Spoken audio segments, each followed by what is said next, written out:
Well, good afternoon and welcome back to our coverage here from the IBSA World Games. There it is, the famous clock tower here at the University of Birmingham, which overlooks the set for what is set to be a fascinating encounter in the men's blind football Group C between France and Colombia. Two very animated sides have been warming up on the surface down here, and they are ready to come out for the national anthems in a moment's time after a few final instructions are sent their way. It's the first time we've seen France in the men's side of the competition. Colombia were emphatic winners over Spain earlier on in the week. Of course, Mali not involved in the competition, so France had a bye for their first game, which naturally goes through as a 6-goal victory. So they'll be looking to prove their worth in their first proper outing here in Birmingham, Edgbaston. Everybody's been in great spirits this morning as we concluded the group stages of the women's competition. We've had a really animated crowd, and Dixie Dean has been alongside me and will be alongside me for this game as well here in Birmingham this afternoon. The first of several fixtures today. Matt Isles will be joining Dixie a bit later on before we head over for the IBSA opening ceremony at Symphony Hall in Birmingham this evening as well. So really looking forward to that as the two teams enter the field here in Edgbaston, led by two willing volunteers for each nation, carrying the country flags for both France and Colombia. And we will pass over now to the Tannoy announcer to introduce the two national anthems.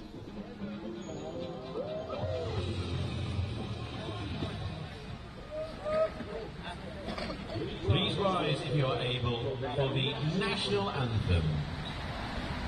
The national anthem of France.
Remain standing if you are able for the national anthem of Colombia.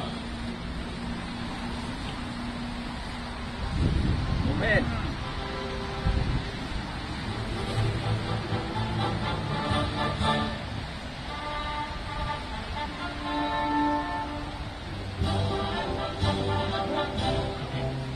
Oh, gloria inmarcesible, oh, júbilo inmortal, el surco de dolores, el bien germina ya, el bien germina ya. Oh, gloria inmarcesible, oh, júbilo inmortal, el surco de dolores, el bien germina ya. Cesó la horrible noche, la libertad sublime, derrama las auroras de su invencible luz, la humanidad entera entre cadenas libres comprende las palabras del que murió en la cruz. ¡Vamos, Colombia! ¡Vamos, Colombia! ¡Vamos! Well, goodness me, a real atmosphere generated by the two sets of players for the national anthems. sung with such pride. Delighted to be here representing their nations on the big stage here at the World Games, ahead of the Paralympics, of course, in France next year. Right, let's take a look at the two teams that will go toe-to-toe today in this fixture. The first time we've seen France in this competition, and it's Colombia's second outing as well. Let's start with the home side, though. In goal for them, it's Alessandro Bartolomucci. And number 10 and captain today, Frederic Villarue. Number 7, Babacar Niang. Number 5, Hakim Areski. And number 4, Tidiane Diakite. And then on the substitute bench for them today, their replacement goalkeeper, Benoit Chevroux. Then Ivan Wanshi, Khalifa Yume, Martin Baron, and then Michael Miguez are the substitutes. Akpwe Toussaint is the head coach, and then Yannick Lecoulou is the guide today for France. As for this Colombia side, who, having not been here early on in the week, but catching up with the stream, looked very, very strong, and everybody's been full of praise for this Colombia side in their very flash-looking colour as well in their strip, which I'll describe in a couple of moments' time. But in goal for them is number 1, Johan Ardila, number 10, Juan Perez, number 9, Hion Gonzalez, number 7, Hion Hernandez, who is the captain today, and then number 2, Duvian Lopez. On the bench, their substitute goalkeeper, Hion Gomez, Coca Nicolas, Jesus Lopez, and then Alex Martinez make up the substitutions. Their head coach for this afternoon, Fernando Carrilla Ramirez, and their guide, the very big guide who we've just identified, Dixie, is Jonathan Ramirez. I mistook Jonathan there for a player and was fearful for France's chances given the size and the stature of their guide today. But what do you expect? We've obviously seen a snippet of the Colombian side already. What are you expecting from this French team today, Dixie? Well, it's difficult really, because I said we haven't seen them because they had a walkover in the first game. But you know, they're hosting the Paralympics next year, so they'll want to put a good show on here, I would think, because it's probably one of their last tournaments before the Paralympics. So I know the captain, Federico, he's been playing, it's got to be 20 years. I think I can remember him, he made his debut for France in the European Championships in Manchester in 2003. He's a good player, quality, and he's kept going up through these years, so he's going to be there or thereabouts. I was particularly impressed with Colombia when they played Spain, and they were fantastic and really good value for their 3-0 that day. So, yeah, I'm hoping France will give them a really good game, and you know, we can all sit back and enjoy it. Thank you, Dixie. Alongside us today, an exchange of pendants there. The referee just having a final word with the captains as well. A mismatch of different, very colourful boots out on the pitch for this men's fixture. Not quite the same uniform boot colours that we saw in the women's game, but Colombia, though, bathed in colour, wearing their the colours of their flag, of course, across their top with the yellow, red and blue, white shorts which have a dash of red, yellow and blue on them, and then bright red socks as well. It's a kit that we've all been very jealous of, and we'd all like to pick up our own version of, if they're on sale anywhere, of course. That's a hint to the Colombian staff, or anybody involved with the Colombian side that might be able to maybe send a shirt our way. It looks like they're being sponsored by Red Bull. It does, doesn't it? Yeah, absolutely. It looks it's quite incredible, actually. It's a wonderful, wonderful kit, and they're going to be the side that get us underway here. As for France, they're in white shirts or white jerseys with blue shorts and then white socks as well, and everybody just sort of skipping around on their toes at the moment ahead of this one. First chance, I'm sure France will be really excited to get their campaign underway. Colombia have had a taste so far. 3-0 victors over Spain. Of course, Mali make up the group, but Mali aren't here, so France got a 6-0 walkover in that first fixture. Spain will have the same today, which may kind of skews the table as things stand. But this will give us a real indication as to who are the real strong teams in this group. Can France keep things tight up against the Colombia side that I'm sure will be full of confidence? And good news, everyone, the rain stopped. The rain has stopped, which means, in fact, we've got a few more people in the stand for this fixture. Perhaps that's something to do with it.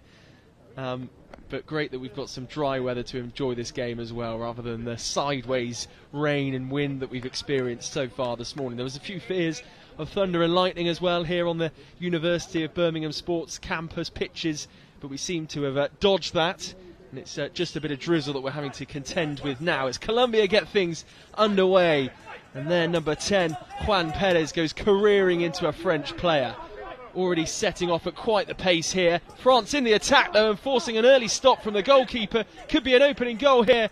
France really have come flying out the traps, and it's Villarreal, the captain, who you say, Dixie, has been around for a number of years, that has the ball at his feet, and he's grappling hard with the defenders on that far side in front of the kickboard, in front of the main stand, inside the attacking third, but it's swept away by a Colombia player, and now France have to do some defending themselves through Niang. He opts back and faces his goalkeeper, looks as though he might go for the back pass, but he sends it long up the pitch, and it will be a goal kick for Colombia, and an early chance for us to catch our breath. Yeah, a great start by France, and as we identified before, Colombia on the attack here. The goalkeeper threw it long upfield. It landed all the way in the D, up at the end of the pitch, and there's complete tangling of legs in there as they tried to organise themselves to unleash the shot. Juan Gonzalez was the man closest to it, and now it's right back up the other end again. I think we'll have another goal kick. we'll have another go at that as well. Yeah, as we identified, Frederick, he's a good player and very sharp on the ball. Barely time for us to catch our breath in the opening exchanges of this game as Arezki brings the ball forward, and that will trickle out yet again for another Colombia goal kick or goal clearance. It's been end-to-end stuff so far. Much of the ball has been in the goalkeeper's arms and sort of launched from one end of the field down to the other. And now we will see another goal kick, this time for France. It took a slight deflection off one of the Colombia players on the far side in front of the main stand as that throw from the other end came out. And now it's back in French territory inside their defensive third. The pass forward, though, only meets a Colombia player. The first touch from that Colombian player, who was Gonzalez, was a bit heavy, and he is dispossessed. And now it's in the middle third again, and there's a bit of a tangling of legs between several players. Two of the French men in Villarreal and Niang collide in the middle of the park, and it gives possession back to Colombia, who will now attack with a bit of close control in the middle of the field. Lopez with the ball at his feet, he pokes it through to Juan Perez, who advances into the attacking third. The referee blows his whistle. He's not happy with something there. I think there's a head guard come off, face mask come off, so off one of the French players. So you'll put that back on, and it'll be an uncontested drop ball to France, because France were in possession of the ball when he blew the whistle. So we'll restart like that. Will be Villarreal, I think, who will get things back underway in his very bright pink boots. You can only wear those boots if you've been in the game for a long time, which it sounds like he has.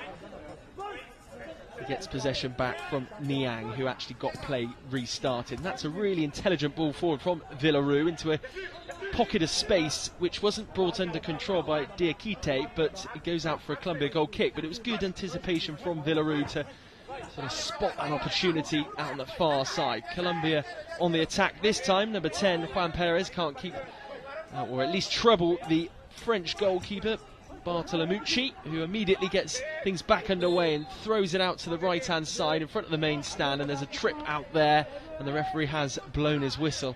I believe that will be a French free kick. Yeah, that's correct. Bit of a trip by the Colombian players. The French lads going forward, and no injuries or anything, but referees brought it back and given a free kick. So that's number one up on the foul count. If you've been listening to us earlier part of the week, each team is allowed 4 direct fouls, direct free kick fouls. Any more than that, and it becomes an 8-metre penalty. Free kick was sort of cleverly taken, an early touch from the French player, and then a shot was unleashed, but it didn't trouble the Colombian goalkeeper Ardia, who immediately throws the ball back into play. Juan Hernandez, pass forward, is miscued by Babacar Niang, and again it goes all the way through for a French goal kick, which Bartolomucci takes quickly and looks to thread Aretsky through on goal. His touch is heavy to bring it back inside. It enters the D, and then the goalkeeper scoops it up, who throws long and immediately looks for a Colombian player. Finds one in Gonzalez, who's through on goal here. He's taken down. And it looks like a free kick has been awarded right on the edge of the D. And a bit of an injury as well for Gonzalez to match. Yeah, the French lad's taking him out there about a metre outside the penalty area. This is all a bit frantic at the moment. I don't know if the weather conditions are making the ball a bit skiddy, but it seems a bit frenetic, and hopefully it'll settle down and we'll get some possession-based football. But all a bit frantic, but good position for the Colombians. They're a metre outside the 6-yard box, fairly central. So the wall's going to have to go back right into the goalkeeper's area. Well, there's 3 players that seem to fancy their chances from this free kick. Lopez has sort of drifted back. That's either an incredibly long run-up or he's relinquished responsibility to Perez on the edge of the D. Could also be Gonzalez, who is over this one. Who's wearing small sort of gloves on his hands, whether that's something to do with the conditions or something else, I'm not sure. But there's a bit of a gap to the left-hand side of the wall, as if you're a French player looking out from that right-hand side of the pitch. The goalkeeper, Bartolomucci, is just arranging the wall. The nearest to us is Villeroy in there, but it's really such a short distance away from goal. It's going to be struck powerfully, no doubt, and Bartolomucci will have to be on top form here, as if he's to keep this at bay. The guide behind the goal is just doing his bit to support the strikers out there. It looks as though it will be Perez to strike this one. Gonzalez is there as well. It is Gonzalez that takes it on. He finds the back of the net. Wild celebrations from the Colombians. It's Gonzalez that opens the scoring. Hugs all round for the Colombians. So passionate in their celebrations. Wasn't too much that Bartolomucci could do about that. He jumped down to his right-hand side and sort of parried it into the side of the net. But it was struck so powerfully from such a short distance out. That little routine that they had there, Dixie, seemed to work really effectively. Yeah, it was a great strike by him. What's happened is he's been played through and he's taken it slightly to the right to open up the angle. And he's powered it round the back of the wall. And the keeper's got no chance. He's really rifled that into the corner. Great strike with his right foot. There he goes. He's broken round the wall and smashed it into that corner. And as I say, the keeper's got no hope. It was a 4-man wall, and I think Villeroy was caught in 2 minds as to whether to follow the player who, as you say, Dixie, had sort of moved right, and then he left a gap in the wall, which Gonzalez then just penetrates with a really powerful drive. And we have our first goal of the day across the 2 categories.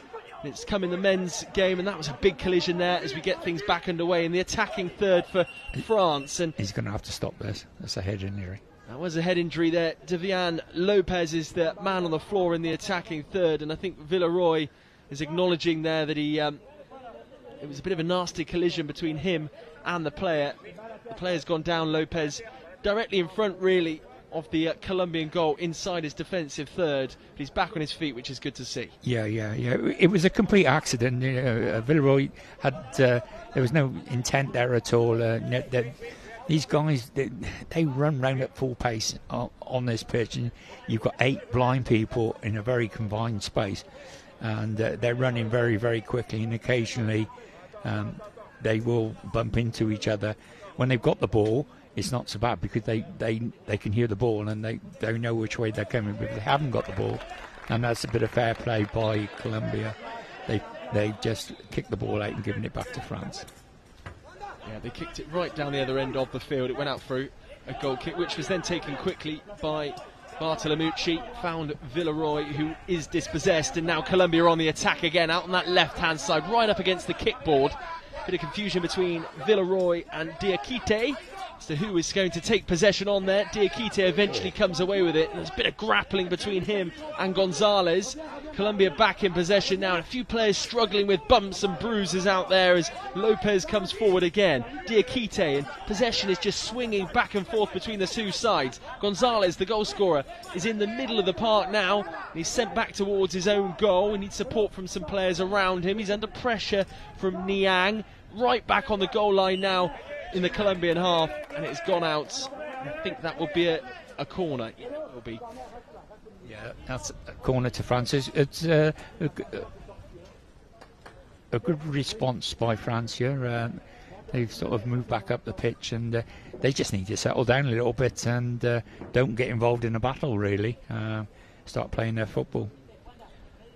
Jean Gonzalez and Lopez are being organised by Adia in the Colombian goal alongside Hernandez. They make up a three-person wall, and then just tucked on the edge of the box is Perez, just keeping Villeroy at bay on the edge of the D. Taken short, the corner, lovely piece of skill out on that right hand side, and a driven shot evades everybody, and the goal was a really tight angle. The shot was taken from near-ish the corner point.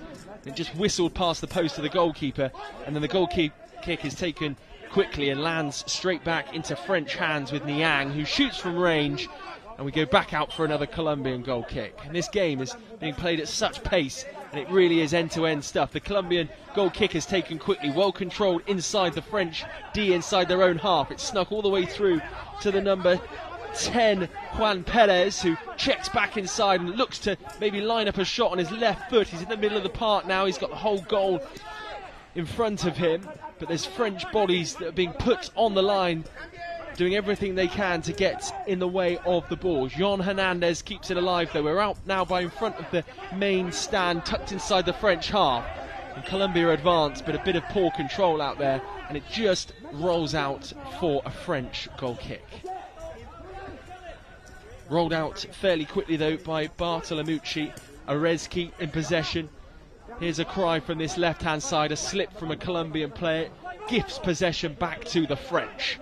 Here's Villeroy, and he just squirms his way through a gap, but he's put under pressure by Jean Hernandez on this near side in front of the technical area. Well scooped back up though by Jean Hernandez. It alleviates some pressure on that Colombian defence and finds his goalkeeper. The goalkeeper immediately finds Juan Perez, who's now inside the French half, into the attacking third, but he's intercepted by Arezki. Arezki twists, turns and faces his own goal and just plays a bit of a hospital pass straight across in front of it, and it gives possession straight back to Colombia, who keep the ball from going out of play for a goal kick. Still with Gonzalez now. Gonzalez has the opportunity, falls kindly for a Colombian player and ends up almost nutmegging the number 10, Juan Perez. He had a full go at goal there, but the ball just trickled between his legs, just took him slightly off guard as it squirmed through a few French players. Yeah, it's come across the box really quickly, the Colombian lad at the back, and he's tried to hit it first time, and you know, people will tell you in the blind world it's a really difficult skill to do that, to hit a ball first time, and he's had a massive air shot at it, and he's chucked his leg up so far up in the air, he's spun round and fallen on the floor, but we're on the way again. Here come the French, number 7, Babacar Niang, who's looked a real menace down that right-hand side, tucked up against the kickboard, shoots from range, and actually forces quite a remarkable save from Johan Ardila. He was out the right-hand side there, Babacar Niang, and he just orchestrated some space on his right foot, shot along the floor, and then Ardila had to put out an acrobatic save down low to his left-hand side on a narrow angle and just put it round the post for a corner. Yeah, it was a great shot. He was 14, 15 metres out, I would have said, and he's smacked it really low and hard into the front near post, and the Colombian keeper's done well. He's got down by that post, and good firm hand around the corner, and we got a corner to France. He's on the stretch there, Niang, but did really, really well to keep that ball low and hit at pace. Corner taken quickly, a short corner again, and French just try to squeeze a way through. Real opportunity here for Arezki, he can't quite find a shot to put the goalkeeper under pressure. It squirms all the way back into the defensive third for the French, and Villeroy now will look to build from the back, but he's in a bit of a dangerous position because he's got two Colombian players in front of him. Opts for the pass across field, but it's only intercepted by Juan Perez. The French, though, win it back in the middle of the park through the number 7, Babacar Niang. He moves into the attacking third towards that Colombian goal, but he's backed into a corner by these really colourful Colombian shirts that are on show today, and we're all very jealous of in the production team. The Colombians win it back, though, and move over the halfway line, only to find and be met by the big frame of Hakim Arezki, and the French hold firm only for the time being. Here comes Villeroy, moves out of his defensive third and is cynically tripped, and the French will have a free kick. And the referee, a bit of a talking to as well to one of the Colombian players there. Yeah, I think the referee's from South America as well, so he's had a bit of a word there. Yeah, you're quite right, Toby. That was cynical, and he knew that the French lad was getting away from him, so he's just brought him down. Obviously there was no intent to injure him, it was only a little trip, but it was effective. It stopped the play. Free kick is taken and powerfully struck out to the left-hand side. They were out to the right, came straight off the kickboard and straight out for a goal clearance for the Colombians, and it's sent straight upfield towards the number 10, Juan Perez, and he's sort of bundled to the ground inside the French D. No decision given by the referee, and we're allowed to play on. And we will do that at pace through Villeroy. Still going here, Villeroy, but he's tackled in the end by John Hernandez. We're just waiting to see whether that's a corner or a goal kick. Yeah, he's given a corner, and he's obviously got a deflection off the Colombian lad. That was quite a battle we just had up the other end. The Colombian went through, then 3 French defenders descended upon him, and there was just nowhere to go. So he hit the ground. It's definitely warming up, because I'm warming up in here, and it's a feisty affair on the pitch. Much drier weather. Ponchos have disappeared, the umbrellas are down, the referee's hair's intact. Everybody's happy for a bit of warmth as the Colombians come away. That corner came to nothing for the French. They were tucked right down on that far right-hand side by the main stand here, which, as I say, goes about 10-15 rows back, and there's a sort of cluster of fans in the crowd there as Villeroy is trying to treat them to some magic here. Goes all the way through and almost slides and pokes it past the goalkeeper. That was a really mazy run from him, and he didn't give up either. He just tried to slide, swipe an attempt on goal inside the D. Now it's the Colombians that come again, but that has trickled out for a goal kick for the French. It was a fantastic run by Villeroy. He's picked the ball up in his own third, and he's gone through the entire Colombian team in onto the goalkeeper. He's just run away from him a little bit towards the end there, and he's tried to slide in on it, and he's gone through to the keeper. My neck is starting to ache because this game is going from side to side, and we're having to watch it so intently to not miss any of the action here as Babacar Niang looks to bring the ball away, but he's faced off and sent back towards his own goalkeeper, so he has to adapt slightly and swings the ball from right to left and finds his colleague out on this near side, who's quickly faced up by Juan Perez. Got a shoe come off. It's all falling off here anyway. Eye masks, trainers. It's a Colombian boot that's just come off, just as he was about to run in on the French goal. So I think the referee will start with a drop ball to the French goalkeeper. Really displays the physicality of this game, and I guess how seriously these players are competing, and the kind of performance they want to put on really for their country as well. You know, this is no afternoon out, is it? They're here to play some proper sport here and really show what they're made of. Yeah, if you haven't seen blind football, and especially at this level, the pace, Toby, I don't think you'd seen it before, had you? The pace of it is just unbelievable. You get back to your living room tonight, put a blindfold on and run around your living room. This is what these guys are doing, and they're incredible. They really are incredible athletes. Really forceful clearance there from the goalkeeper, intercepted only initially. Chance for the French, but it's again just run away from the attacker, who that time was Babacar Niang, just as he was about to shoot. We've got a timeout to Colombia. Wow, well, not even 10 minutes yet.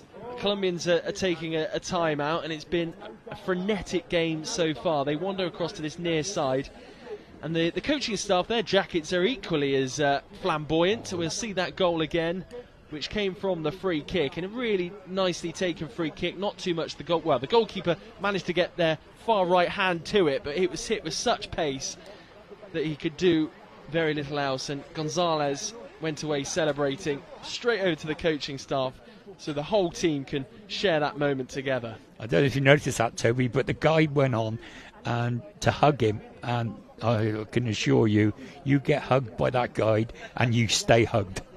He's huge. He must be about 6'6", I think.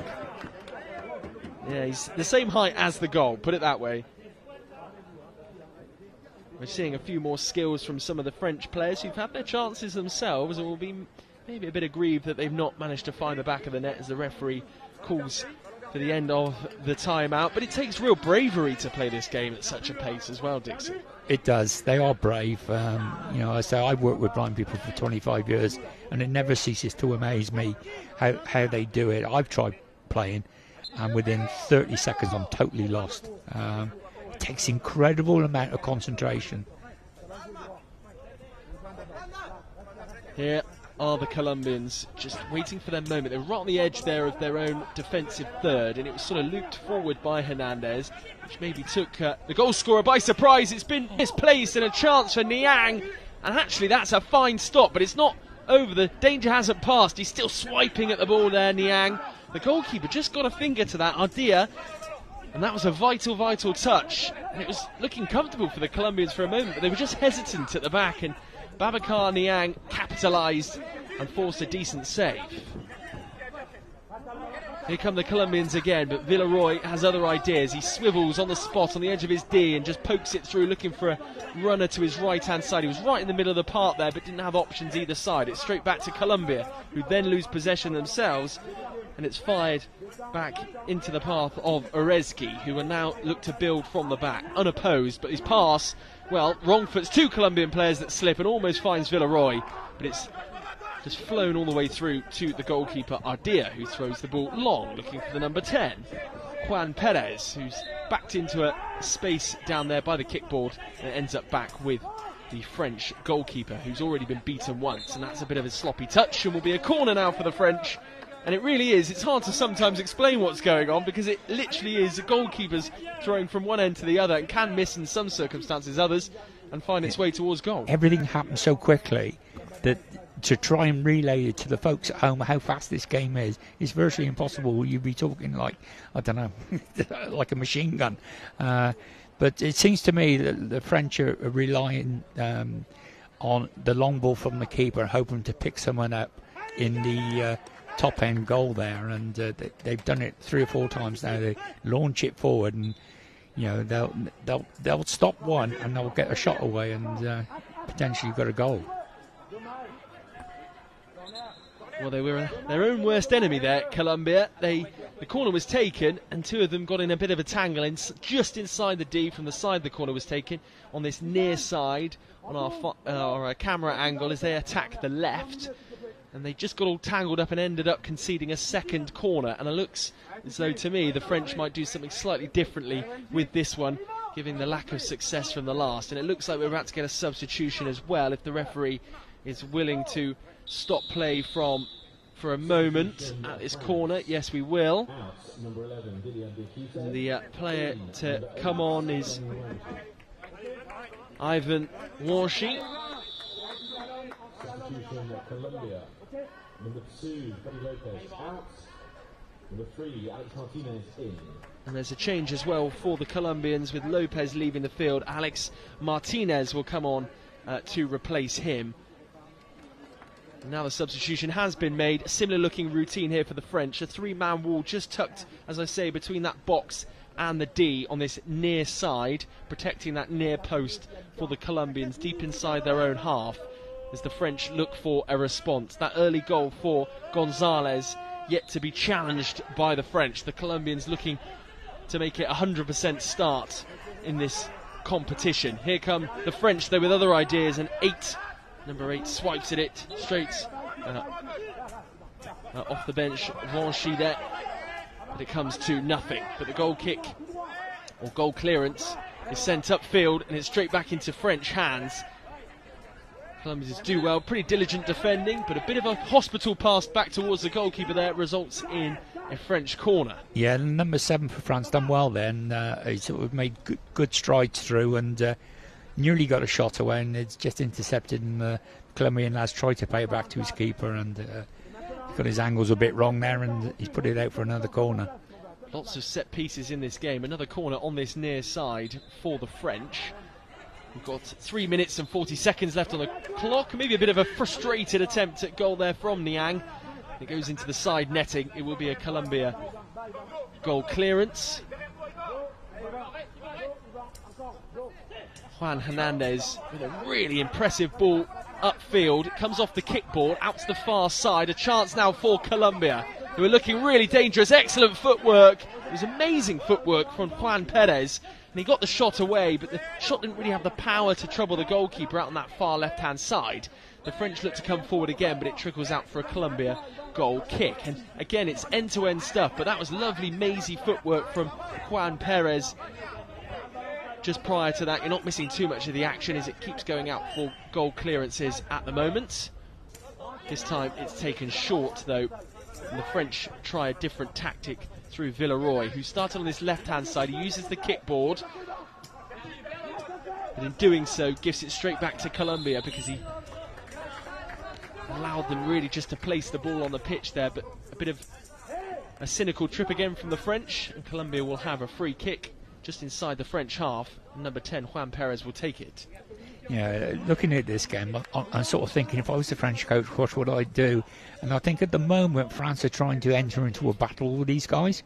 And based on what we saw against Spain, if they do that, they'll lose. So I think, personally, they need to get the ball down and start playing it round between them. Very skillful players out there, but France not utilising them at the moment. It's Colombia that attack now. Over the halfway line they go through their number 3, Martinez. Drill wide in the end, it goes out for a goal clearance, and then it's immediately flung upfield. Really clever clearance from the goalkeeper Bartolomucci.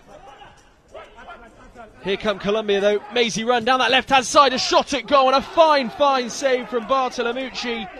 It was Juan Perez that made the run. He's looking so dynamic. When he's got a bit of space in front of him like that, some of the close touch control is incredibly impressive. He is really quick, this boy. Against Spain, he was unbelievably fast. And that shot then, left foot shot from a bit of an angle, he's absolutely smashed it, and the keeper's done amazingly well to tip it up and onto the bar. Incredible stuff. He's got his long hair in a bit of a bun there as the cross comes in from the corner. It could fall to him again. It's well cleared in the end by Villeroy.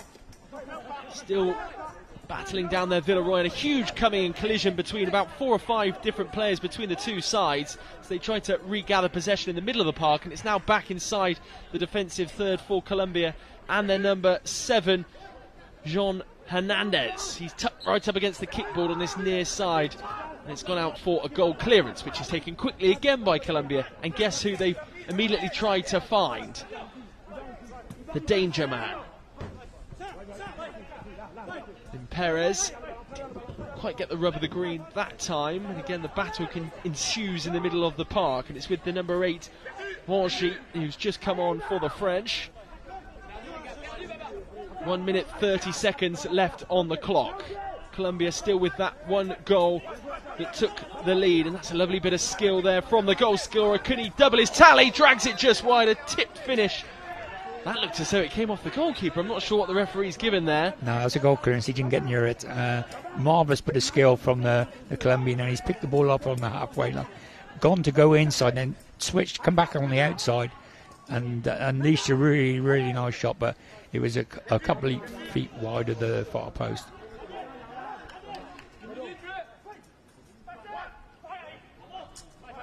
Here come the Colombians again, out in front of the main stand where the fans are watching on. It's picked up by Villeroy on that far right-hand side. He moves over the halfway line, but he is only met by the back of one of the Colombian players and sort of slumps to the ground as his run comes to an end, and now Colombia are on the attack on the edge of the box, and that's a trip, an accidental one in the end really. Just as their number 3 for the Colombians was about to take his strike, Alex Martinez, he just trips Hakim Orezki in the process, and it will be a defensive free kick. Yeah, it was a free kick. It was unfortunate. The Colombian, he's thinking the ball's there because he can hear it, and he's taken an almighty swipe at it. When he's done that, the French lad just moved the ball. So he's come into collision with the French lad rather than the ball. So a bit unfortunate. Just over 30 seconds left on the clock. Not long to go here. Will the French look to try and force one final opportunity for this first half, or they just play it safe at this stage? They've gotten a defensive free kick, as I said, just on the edge of the D. They move out of their defensive third, immediately just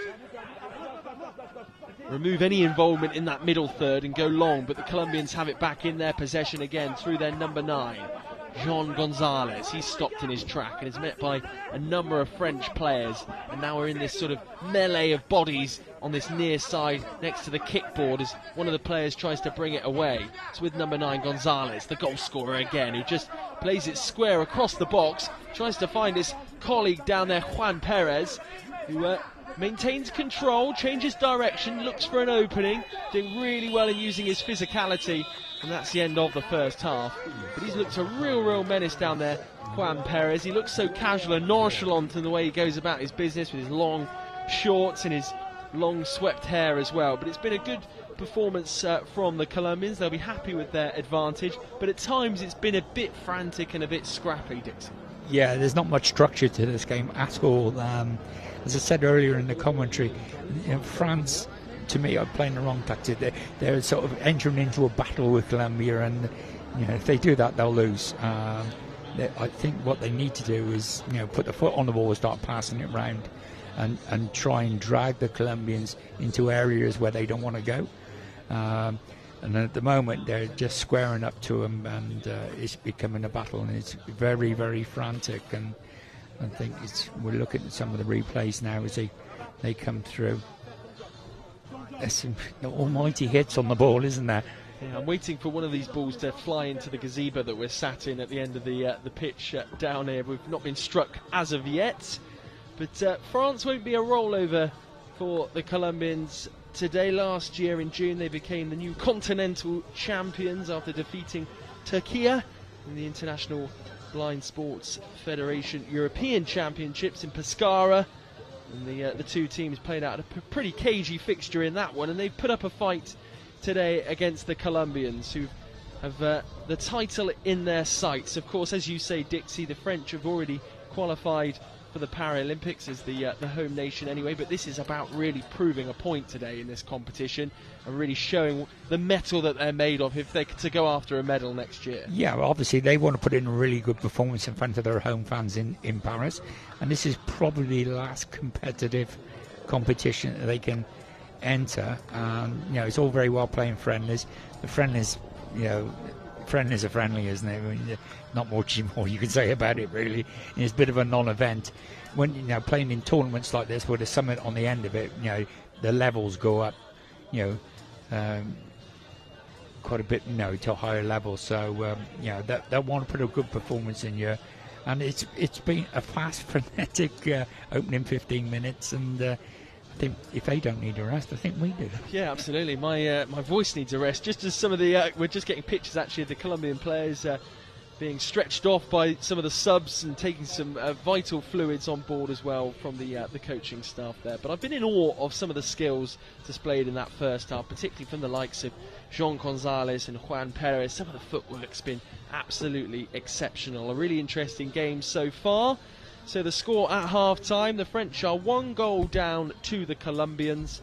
So it's time now to watch a short video, listen to a short video about the rules of blind football, and also a few words as well from IBSA. And we'll be back in a couple of moments' time with the second half of all the action. It's fast, technical and tense. This is your guide to five-a-side football. There are 5 players per team, 4 outfield players and a goalkeeper. The aim of the sport is to score a goal by kicking the ball into your opponent's goal, and at the end of the game, whoever scored the most wins. players must wear eye shades to ensure that all players have the same level of vision. That is apart from the goalkeepers, who aren't required to wear eye shades and can be fully sighted. Their job is to keep the ball from going in the goal behind them. But how do the players on the field know where the ball, or indeed the goal, is? Well, the ball in blind football is specially designed to make sound whenever it moves. Also, each team has a guide behind the opposition goal to help direct them. Each player is required to shout "Voy" when going for the ball. This ensures every player has the cues they need to help build a picture of what's going on and what to do next in defence or attack. To help this, total silence is required from the crowd until a goal goes in. Voy is Spanish for go, and it was the Spanish who were credited with originally developing blind football in the 1920s. As well as the Paralympics, teams from all corners of the world can compete at World, European, Asian, African and America's Championships, as well as a World Grand Prix. Blind football can be played by both men and women, with the historic first Women's World Championships coming up in 2023. So what are you waiting for? Give it a try.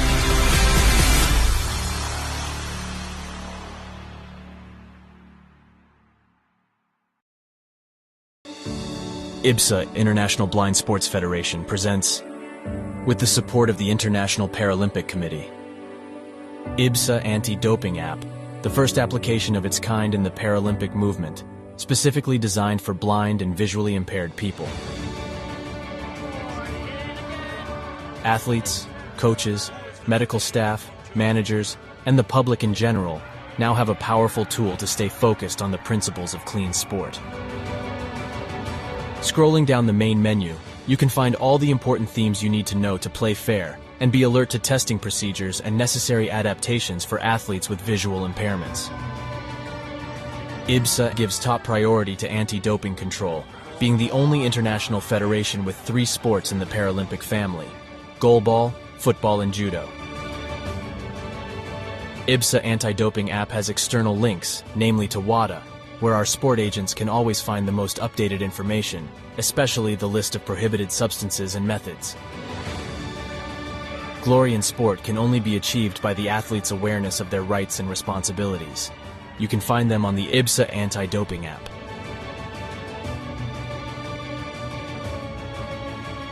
IBSA is continuously promoting anti-doping education to all its affiliate athletes and sport agents, not only about the consequences of the use of doping and the risk of using supplements. IBSA believes that education is the major tool to fight doping in sport. Informed athletes can make better decisions. Download the app now at the usual operating system stores. And ladies and gentlemen, we have seen history being made today. Such a great team at these championships. IBSA. Beyond sight. Feel the sport.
Welcome back to this titanic clash between Colombia and France. First time France have taken to the field in the men's World Blind Games here in Edgbaston in the UK, here in Birmingham as well. Group C, this fixture 1-0 at half-time. We've had 2 fixtures so far today. India, Germany and Austria and Argentina both played out, and those 2 fixtures goalless draws.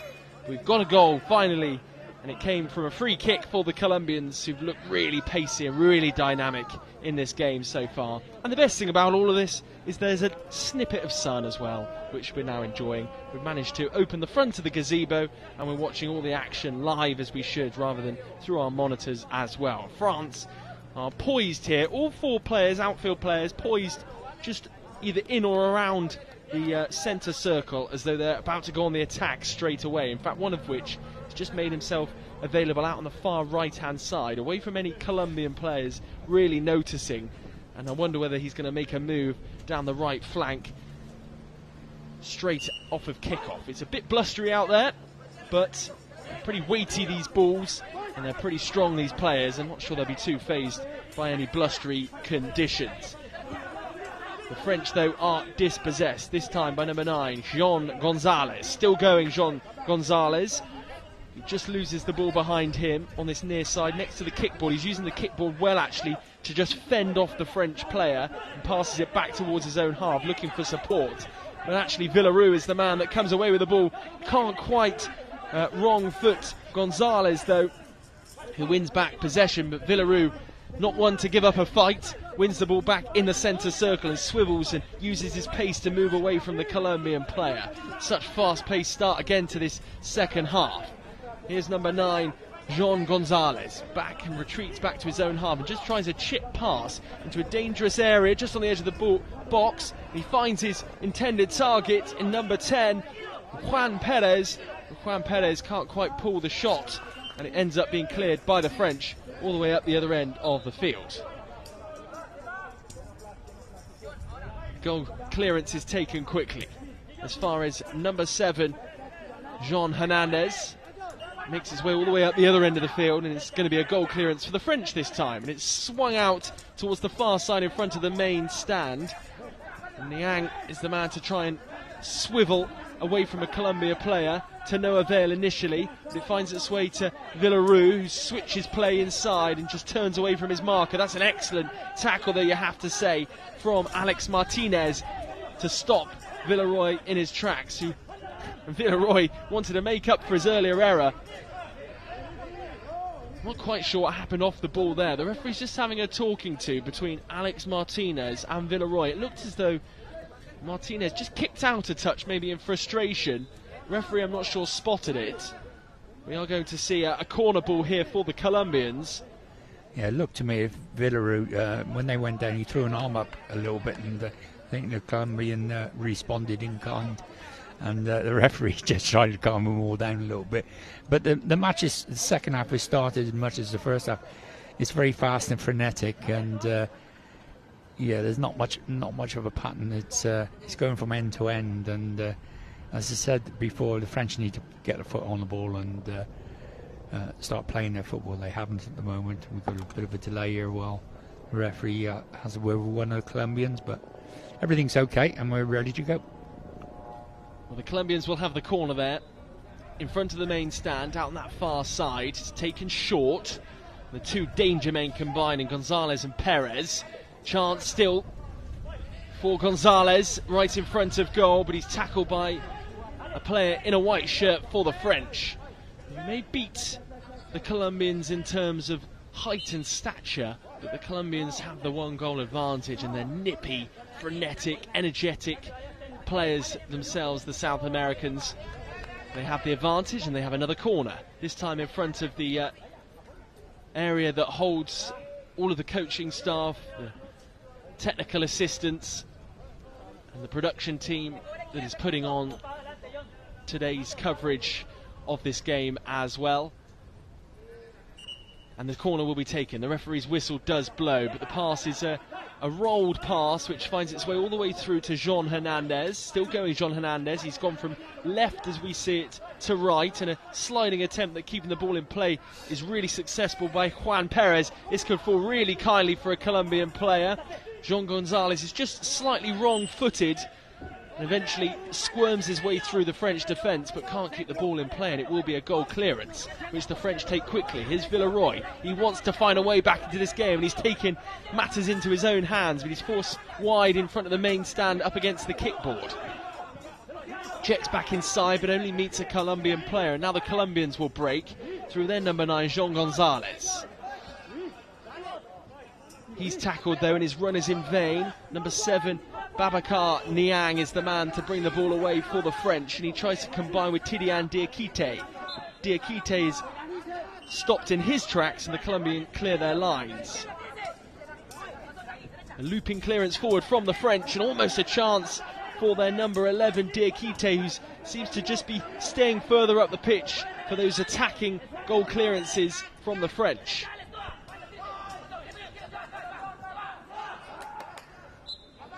Yeah, at the moment, if France are going to get back into this game, it looks like it's going to come through Villeroy. He's the one who's pressurising. Oh, we got a bit of a ruckus going on there, and there's words being exchanged with Federic and a Colombian player. He's not happy. It's all getting a bit heated there. Oh my word! Did he push him in the face there? I think the referee's going to get a card out. Looks as though the card, yes, it has been brandished. Villeroy has received a yellow card. That was really silly stuff there from the French captain as well, who should be setting the example.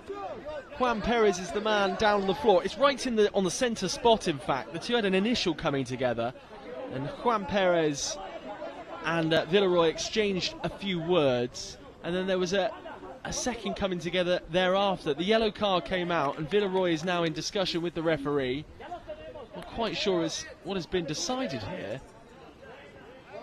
No, it's definitely going to be a free kick to Colombia. I think it was all the afters that the officials weren't particularly impressed with.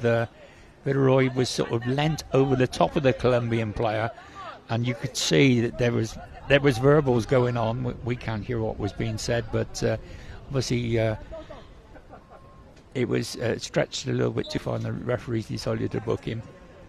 Well, the afters from Villeroy means he receives a yellow card. It was a free kick for Colombia, but he's not shying away from challenges, Villeroy, since that yellow card. The French are forced further back into their own half, but win the free kick.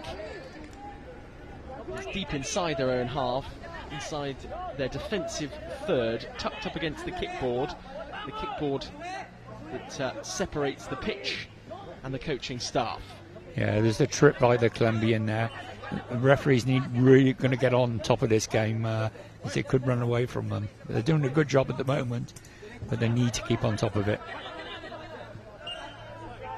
French fullback there, just utilising the kickboard to try and thread the ball through to Diakite, who's the player furthest forward as an attacker. That's good defensive work, and really good improvisation shown by the French defender there to get down on his knees and block the ball coming through from a Colombian. It's all being played at the moment in the middle centre circle as one of the attacking sides tries to take a foothold in the game. It's the French that come forward again through Niang, just in front of us in our makeshift gazebo down here. Still the French come looking for an equaliser. Colombia living dangerously. Big collision between the number 7 Hernandez down there and Diakite instead. Not too many substitutions in this game. Both sides happy with the way they're playing at the moment. Chance though for the Colombians. Gonzalez goes to ground. Is there enough for a free kick there? No, a waggle of the finger from the referee, and a few words exchanged between the referee and Gonzalez as well. I think Gonzalez felt as though he should have had the free kick. Yeah, I think he threw himself to the ground there hoping for the free kick. In my book, I'm looking straight at it, and the referee was spot on. There was not a touch there. He's just chucked himself down to the floor. There was no need to. He was in a good position. It's glorious here now. The sun is shining. I'm going to have to put some sun cream on before the next game, I think. Plenty of time. Of course, no fixture for Mali coming up, and Spain. That is a bye. Spain will take the 6-goal win.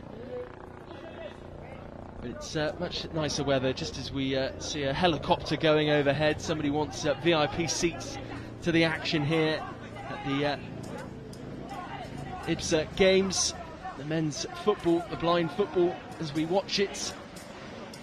Third game of the day. 2 goalless draws so far we've seen. First of all between India and Germany, then between Austria and Argentina. Austria didn't go through to the semi-finals, but celebrated. They were delighted with their goalless draw against Argentina, and rightly so, as they were in scintillating form earlier on in the competition. But it's now the men's football that our attention turns to, and a chance for Villeroy as he moved into the edge of the D there up against the Colombians. For context, we're here on a pitch just to the side of the sports campus at the University of Birmingham, a 4G pitch with the main stand looking over us. And more and more people are filling the main stand now as the weather improves. A chance for the French. Will they see more goals in this game with just over 9 minutes left on the clock? The ball is just in front of us, right inside the Colombian half. It's kept in play by the Colombians and is sent upfield by Hernandez, who's been so involved in the action so far in this game. Now Juan Perez has a chance. Moves to the edge of the D. Bit of a trip in there on the edge of the D. Referee says play on again. A pile of players building up, mainly consisting of the French as they defend their goal. The French bring it away. Lovely skill. Such pace shown as well by Niang. And there's a chance on goal. And Villeroy, who just picked up a booking, drags it just wide. But that was probably the best chance of the half for the French. What a chance he had then, Villeroy. He's, 5 yards out from goal, right in the middle. No Colombian near him. He's turned, all he's got to do is get it between the sticks. And he's put it wide. The guide must be going mental. How often do they work to get the player into that position? And, Villeroy, he's been playing for 20 years. He's got to make the keeper work from there. Well, there's been plenty of talking points in this game, just as we have a stoppage. Babacar Niang and that sort of pile-up of players before Villeroy made the break. Just on the edge of their own D, the French. He received a bit of a knock to the head. He's back on his feet, which is good to see. Seems fit and well to continue. But Villeroy has been so involved in the action so far. Now a chance for the Colombians down the other end, but they don't trouble the goalkeeper. It is truly end-to-end stuff. Now Villeroy again. He's been so involved so far. Just as our paperwork goes flying all over the place here in the gazebo. His chance goes a-begging, but that's a bit sloppy from the Colombians there. The number 9, Jean Gonzalez, just played the ball as he tried to send it back to his goalkeeper. The guide and Himmick behind the goal just exchange a few words. And there's a chance now for the French from this corner. What can they do here? Will this be a rehearsed move? Villeroy makes his way to the edge of the D, just nudges one of the Colombian players, just reminds them he's still very much part of this battle here. There's plenty going on out there. No love lost. Back it goes to Villeroy, but it's in timely fashion sent away by one of the Colombian players. And then there's 2 big collisions in the middle of the park as 2 players almost get in each other's way as they go chasing after that ball. It does go out for a French goal kick, but my word, the battles are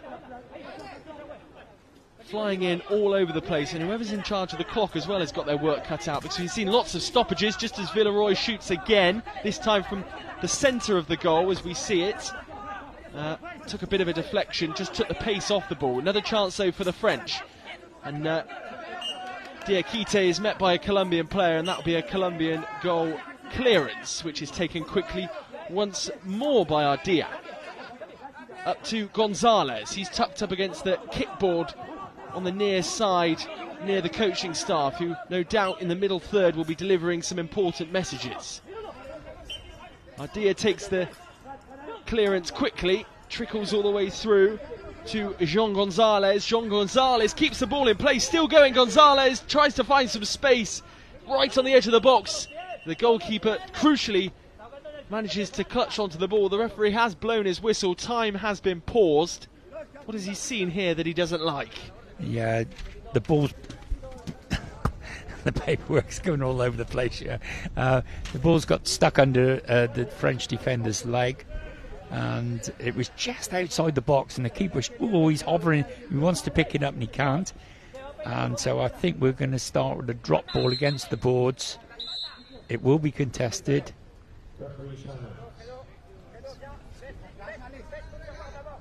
Villeroy, I think, is just having his head guard or his eye guard just checked by the referee, and will be guided to the left-hand side as well.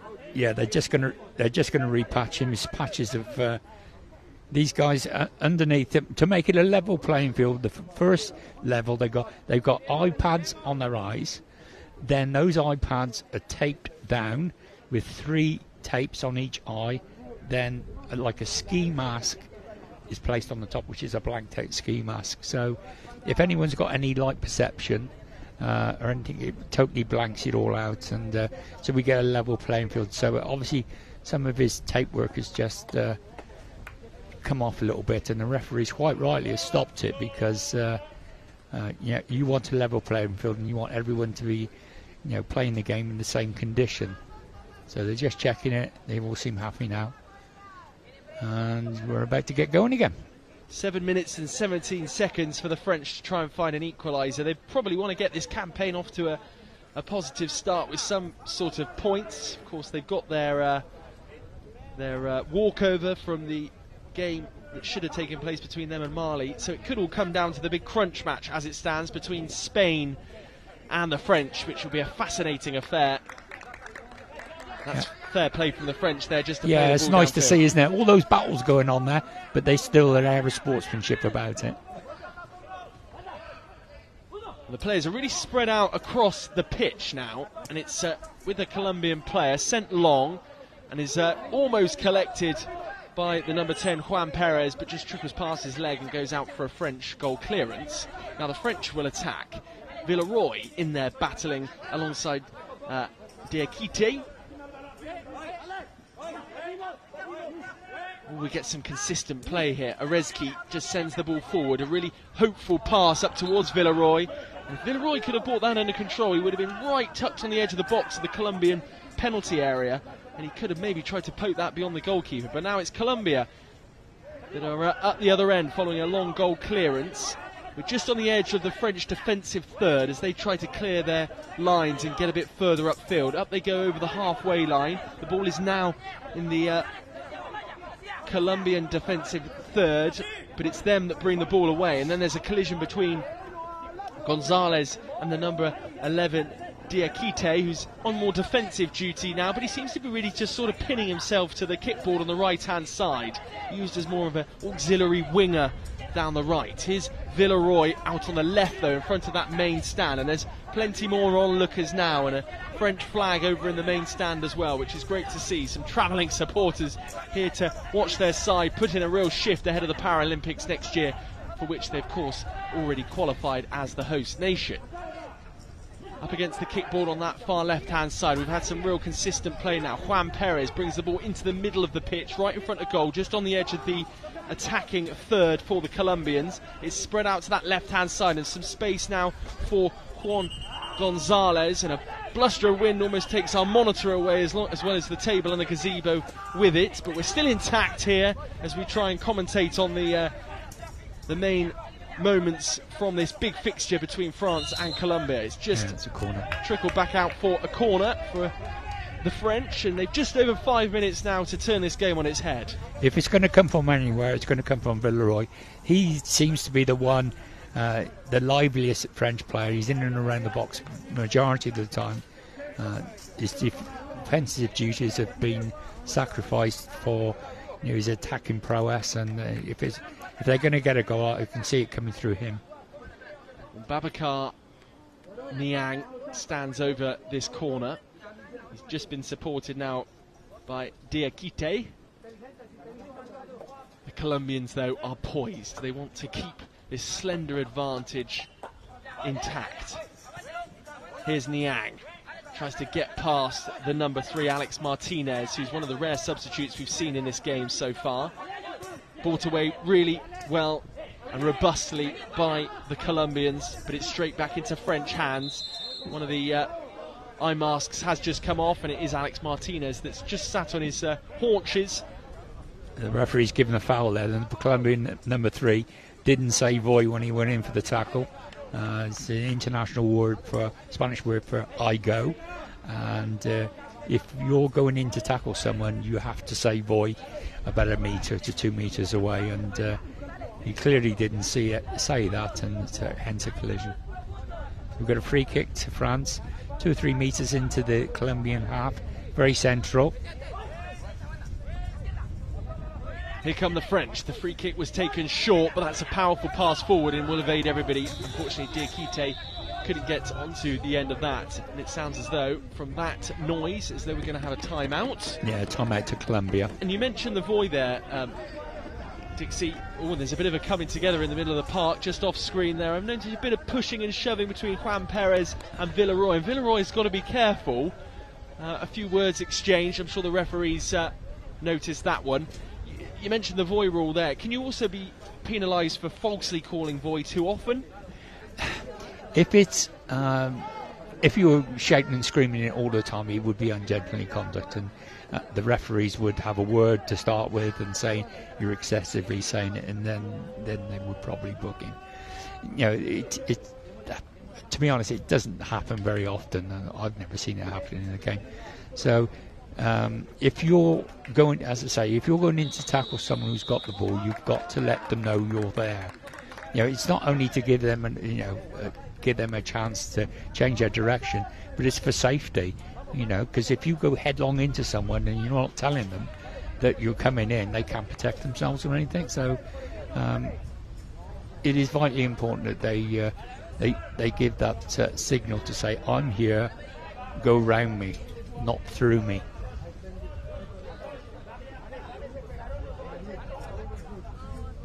It's great to have you with us throughout this week and into next week, Dixie. So your long association working in blind sports as well. And as I say, we've not had too many substitutions in this game, and same 2 sets of players continue now as the ball is launched long from the Colombians. It was their number 7, Jean Hernandez. This could find its way through to Villeroy. Villeroy in possession. Those pink fluorescent boots aren't doing the job for him so far. He dragged a shot wide a few moments ago. He was through on goal. He's picked up a yellow card. He's got to be careful. There's been a bit of pushing and shoving as well. And now the French have a goal kick with 4:23 left on the clock in the second half between France and Colombia. Colombia have the advantage through Jean Gonzalez. Goal that came from a free kick. And here is Juan Perez, whose footwork has impressed everybody at the ground today. Now Gonzalez just shrugs off a player. Could be a second chance off the woodwork from Gonzalez. Again, it's that sort of tapping back and forth footwork that just found himself in some space. He left the French players for dust, checked onto his right foot and struck the woodwork, but Villeroy fancies a similar opportunity for himself. He's still going here. Can he unleash the shot? Still going, Villeroy! And he finds the net, and what a fabulous goal that was. Mbappe-esque. Oh my word, what a goal by Villeroy. It's unbelievable. He's got, I've got to watch the replay. I can't remember where he picked the ball up from. Seemed to have it for ages. Turning this way and that way. We'll just watch a replay together and just marvel at this. Anything Juan Perez could do at one end of the pitch, Villeroy felt as though he could do better, and it starts literally from the defensive third. So you're a French player, moves up over the halfway line, twists towards the left, then towards the right, back on his right foot, then onto his left foot, and he just unleashes a wild shot. The goalkeeper could do nothing, completely wrong-footed, down the middle of the goal, into the roof of the net. And now this makes for a fascinating final 3 minutes and 36 seconds. Yeah, I don't think you'll see a much better bit of play than that. Absolutely fantastic by Villeroy, and he may have been around for 20 years, but he's obviously still got it. Here come the French again, through that man, Villeroy. Still going, still battling so hard, and he wants a second goal, he wants the win. This will put the French in a strong position if they can at least hold on to this scoreline as it stands for their fixture against Spain. They'll then just have to avoid defeat. Players falling around all over the place as we hit the 3 minutes remaining mark. The French just backed up against the kickboard in front of the main stand. the Colombians want this winner. Gonzalez goes to ground. The ball is sort of left for a moment, and then there's a coming together between French players. Villaroo back there supporting his defenders. And the goalkeeper just watches that roll across the edge of his box. Of course, he can't touch the ball, and we've just lost an eye mask as well from Villaroo.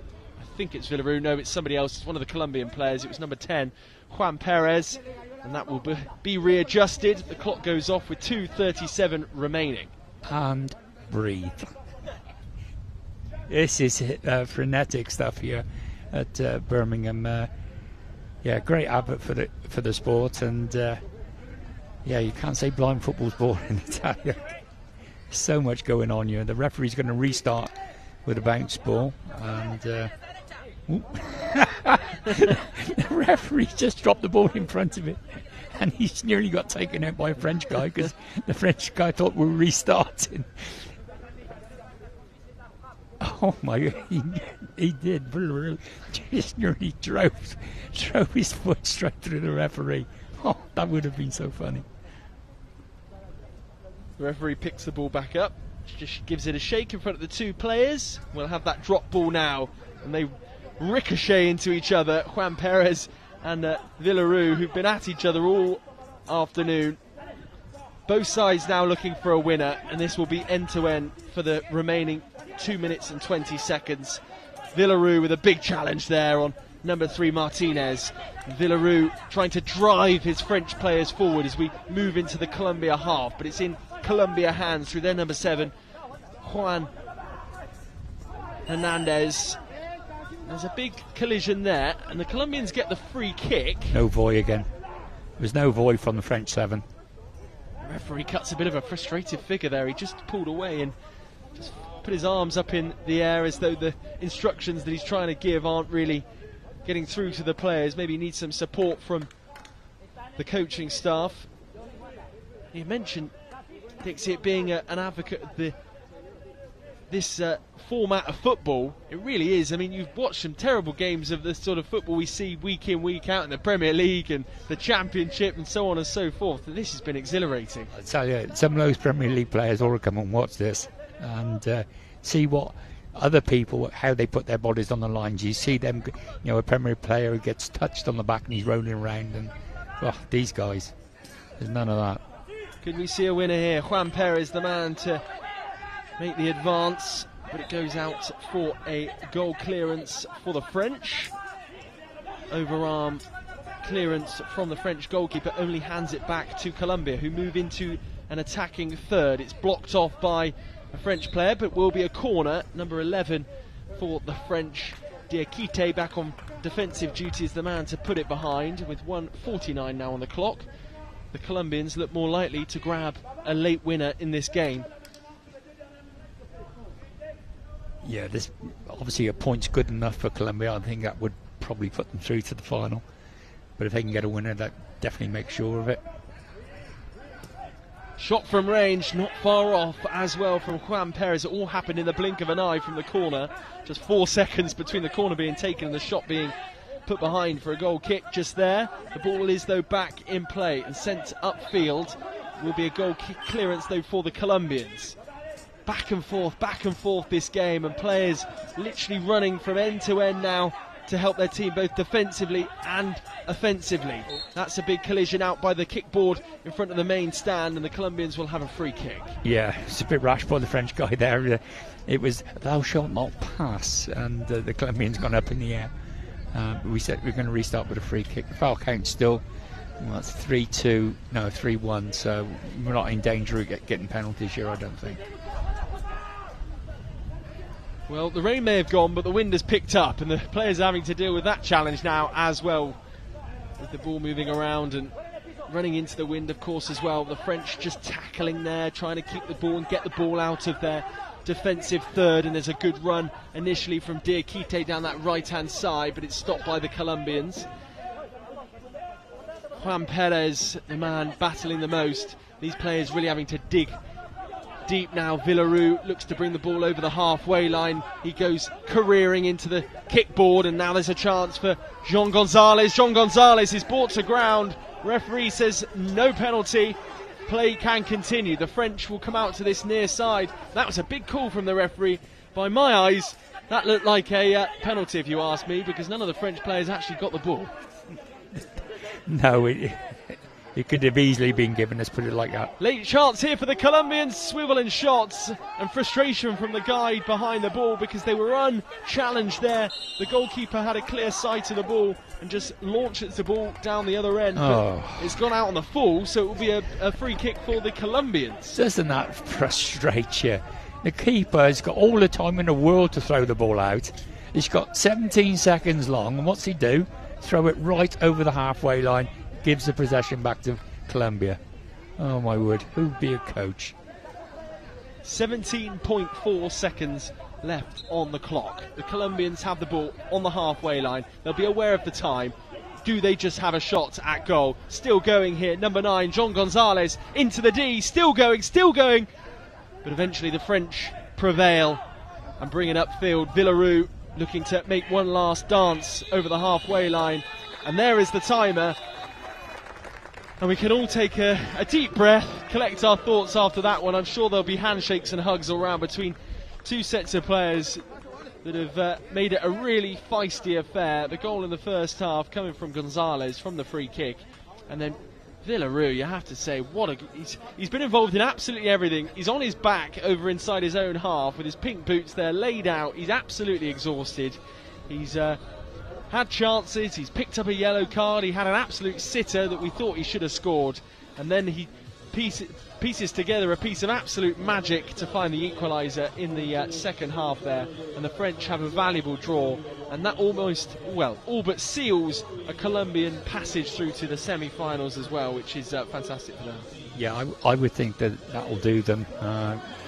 Beating Spain 3-0 in the opening game. We're just looking at the free kick again from Colombia.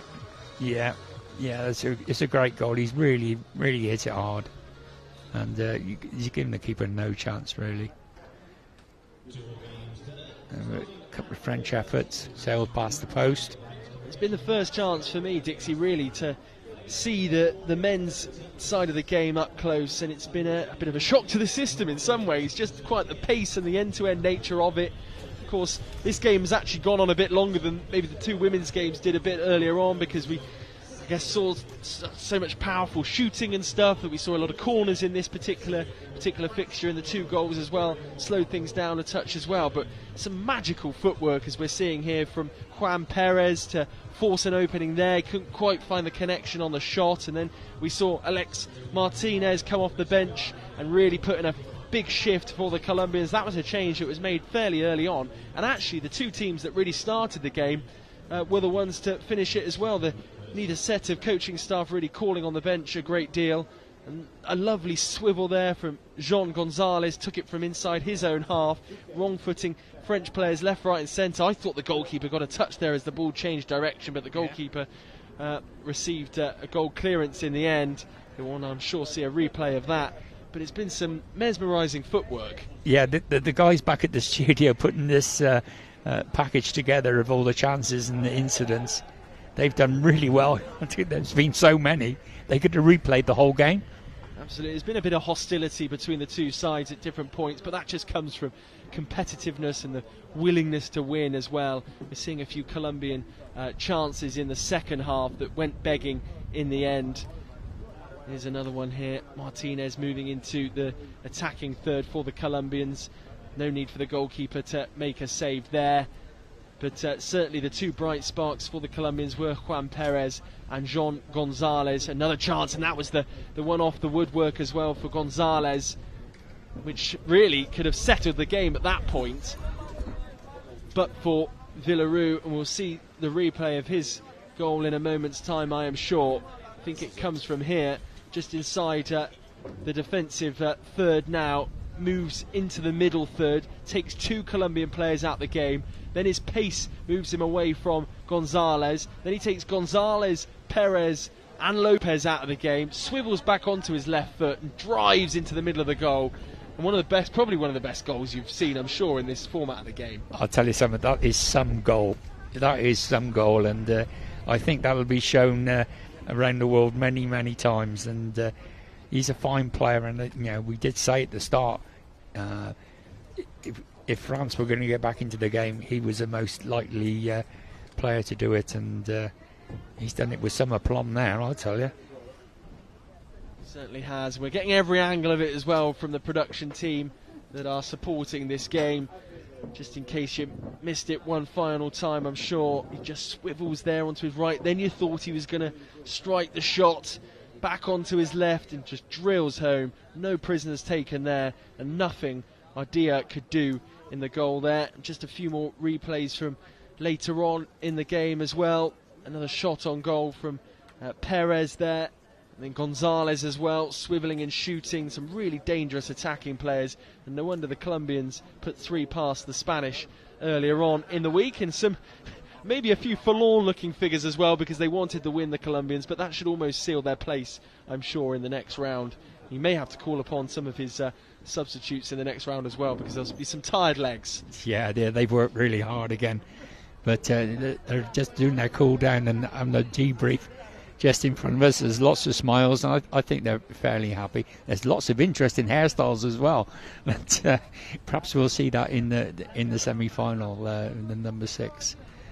Yeah, absolutely. I hope you get to see Jesus Lopez's haircut in the next round. But here's just a reminder of the games we've got coming up. As we mentioned, a walkover or a bye, however you like to call it, for Spain against Mali, which was due to kick off at 2:30. So we'll have a bit of a break now.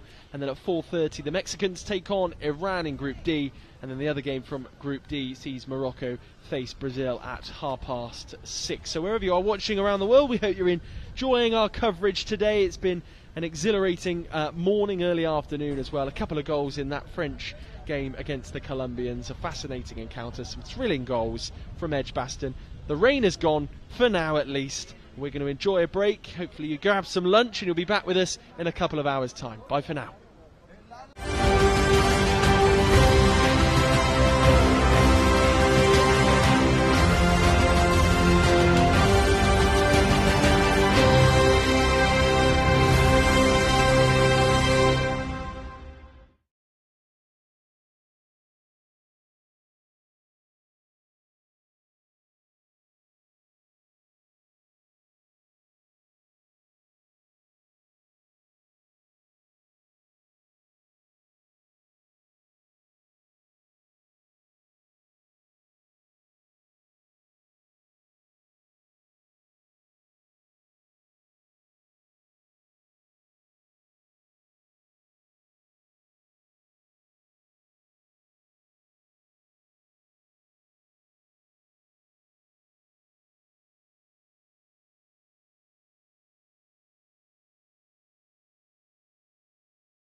Afternoon, everybody. Welcome back to the action here in England's second city.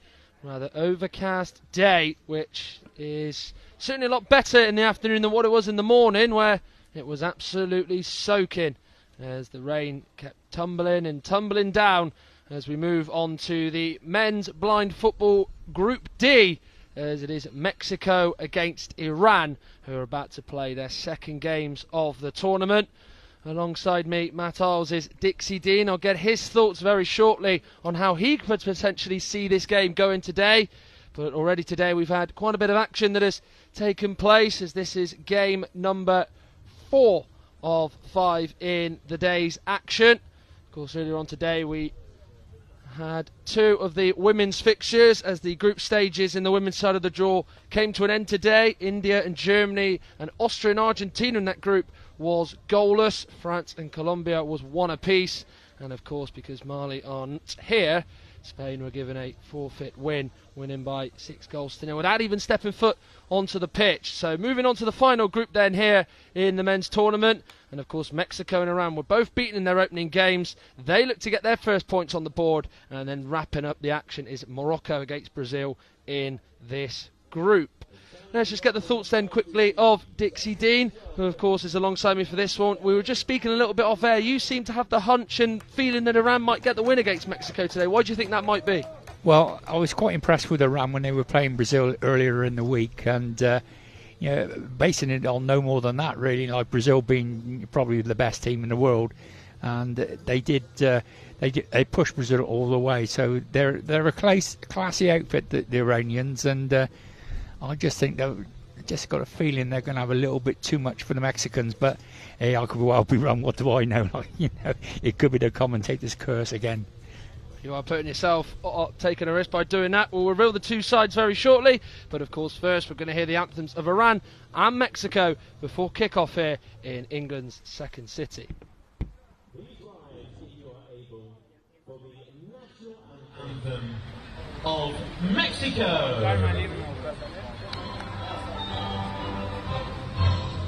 Mexicanos al grito de guerra, el acero a prestar y el bridón, y retiembre en sus centros la tierra, al sonoro rugir del cañón. Y retiembre en sus centros la tierra, al sonoro rugir del cañón. Niño patria, tus sienes de oliva, de la paz del arcángel divino, que en el cielo tu eterno destino por el dedo de Dios escribió. Mas si osare un extraño enemigo profanar con sus plantas tu suelo, pienso patria querida del cielo, un soldado en cada hijo de Dios. Un soldado en cada hijo se dio. Mexicanos al grito de guerra, el acero a prestar y el bridón, y retiembre en sus centros la tierra, al sonoro rugir del cañón. Y retiembre en sus centros la tierra, al sonoro rugir del cañón.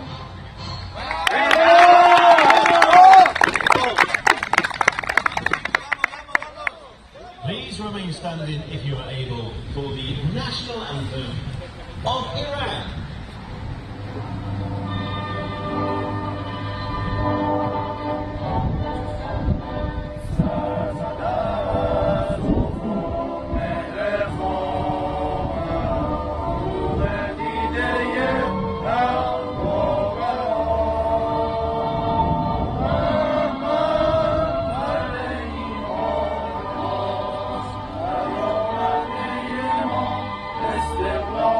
Azadi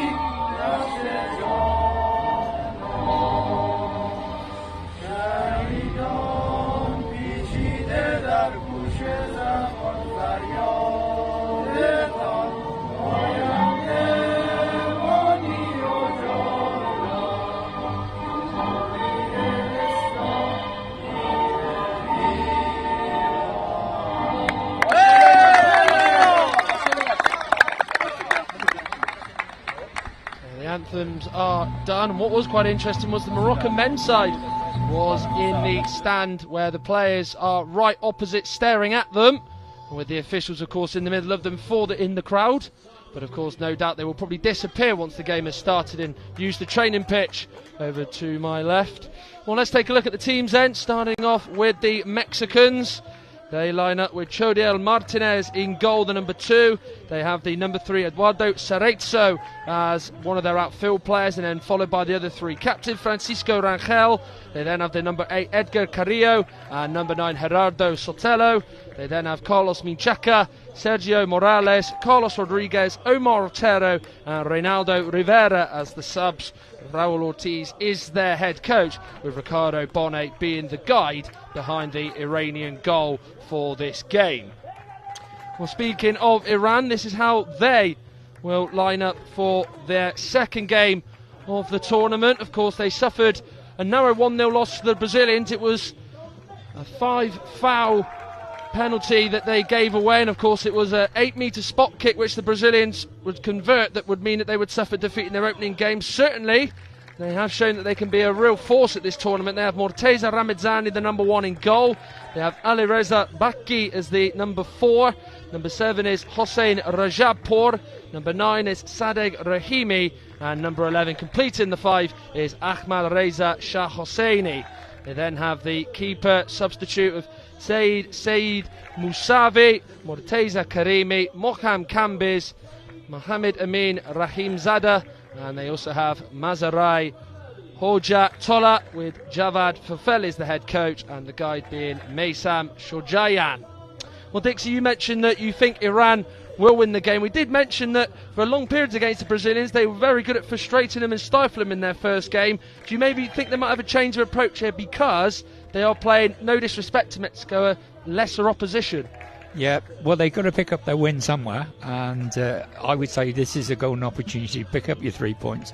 Like, drawing games is all well and good, but you're not going to go through out of this group drawing games. So I would think that, well, I think both teams will be looking at it saying we can get 3 points here. So I expect the Iranians to be a little bit more expansive and be pushing on, and I think it'll be a much more open game than what these two had in their opening fixtures, where they were a bit tentative for both teams. So looking for Iran to push forward.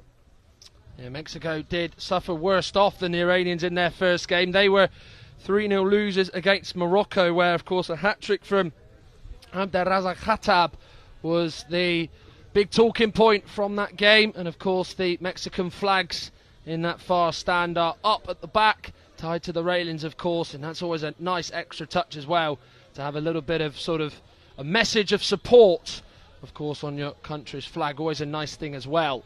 Well, the officials of course, the 2 referees on the pitch, Luis Oliveros and Rafael Svierczek, with the captains and the goalkeepers. Of course, the captain of Mexico, Francisco Rangel, and the captain of Iran, Hossein Rajabpour, just going to be shaking hands. So this, of course, is how the table looks like then in Group D, going into the second round of matches. Both these sides were losers, with Mexico, of course, topping the table after their 3-0 win over the Mexicans. Brazil second with that win against Iran. So we could see Group D by the end of match day 2, Dixie, really start to take shape, possibly with Morocco and Brazil next up having an opportunity to really take control of Group D here in the men's tournament. Yeah, I think within the next 3 hours we're going to have a good idea who's going to go out from this group into the semi-finals. It's a golden opportunity now for Iran and Mexico to stake their claim, and look forward to the third and final game. So, as I said, this must be a game that they're looking at, both teams, to say, right, we've got to get 3 points here. So I don't think there'll be any holding back. I don't think we're in for a full-blooded game, much the same as the France-Colombia game, if anyone was watching that, which was an absolute classic. By the way, referee number 3, Christian Jung and Alexandros Champis, are with the 2 respective sort of staff members behind the near sideboard. Referee 3, Christian Jung, is going to be keeping a close eye on one of the benches, as is Alexandros Champis. The scorers, Mark Heap, in sort of the middle tent, where of course they occupy. And of course the timekeeper is Stefan Milinkovic. It will be Iran from left to right who will get us underway in all red against Mexico, who are going from right to left in all black with quite a lot of gold on that shirt. It is a wonderful kit, and it very much is one that I think if you were going to put it in top of the category, I think that would certainly be right up there, as they've got gold on the writing in the number and name on the back of the shirt, Iran, with a little bit of green tinge on the sort of left side of their shirt, and of course have white numbers on their shirt as well with the red. So Group D, round 2 of matches get started here as Iran immediately inside the Mexicans' half. It's a lovely ball by the number 9 Sadegh Rahimi. He was looking to just find the number 7 and captain Hossein Rajabpour, but clearing it away was Rangel, the Mexican captain, and number 4. Iran seemingly trying to have a lot of early possession here as they look to gain ground on the Mexican goal. Did that go out of play off Rahimi? It did, and it's gone out of play for a goal kick. So we were thinking possibly, Dixie, there could be a change of approach from Iran, and it certainly looks the case here. Yeah, they've settled really well, and you can see they're on the fences. So they're playing the 2-2 system, 2 guys at the back and 2 forwards, and they're definitely going to go for it. Oh, it's a bit of a mistake by as I say that, the Iranian must make a mistake and concede an unnecessary corner. Yeah, it was 2 players getting in the way of each other. It was Ahmad Reza Shah Hosseini was getting in the way of the number 8 Morteza Karimi. So a bit of confusion between those two as a deflection off one of them has led to the first corner of the game going in Mexico's favour over on the far side. 2 players, Sotelo over there as well as the number 8 Edgar Carrillo. Sotelo will just give it now to Carrillo, maybe looking to shoot here as he's about 10 metres out, will shoot, and it will be one that the goalkeeper Ramit Sani will comfortably see go past him on his near side as Mexico register the first shot of this game here between these two here in the second city, which has got the floodlights on in front of me, even though it is around about sort of 25 to 5 here local time. Here is now Francisco Rangel on the near side, on the far side board I should say, battling away with Morteza Karimi. Iran are just trying to shield this, and of course they know they probably can't because the last touch would have been off them. However, though, Rangel is trying to get away from the Iran number 8 Karimi and trying to set up a chance for himself or maybe another teammate of his, but Iran able to get it out of there with Shah Hosseini. It was just being forced back by Carrillo, who's going right the way back to the penalty spot was Shah Hosseini, and it will be a free kick that has been given. No, I think it's just an equipment check by the referee. Wasn't happy with the shades of the Mexican, so he's just readjusted them. I think we're going to have a drop ball. Yeah, it's an uncontested drop ball, no foul. It's drop ball indeed. So the Mexican player Carrillo will just go back inside his own half and join the rest of his team there, barring of course Gerardo Sotelo. As it will be an Iran free kick as the ball drops at the feet of the number 8 Karimi. Over on the near sideboard now, just inside the Mexicans' half is the number 9 Sadegh Rahimi, holding on to it.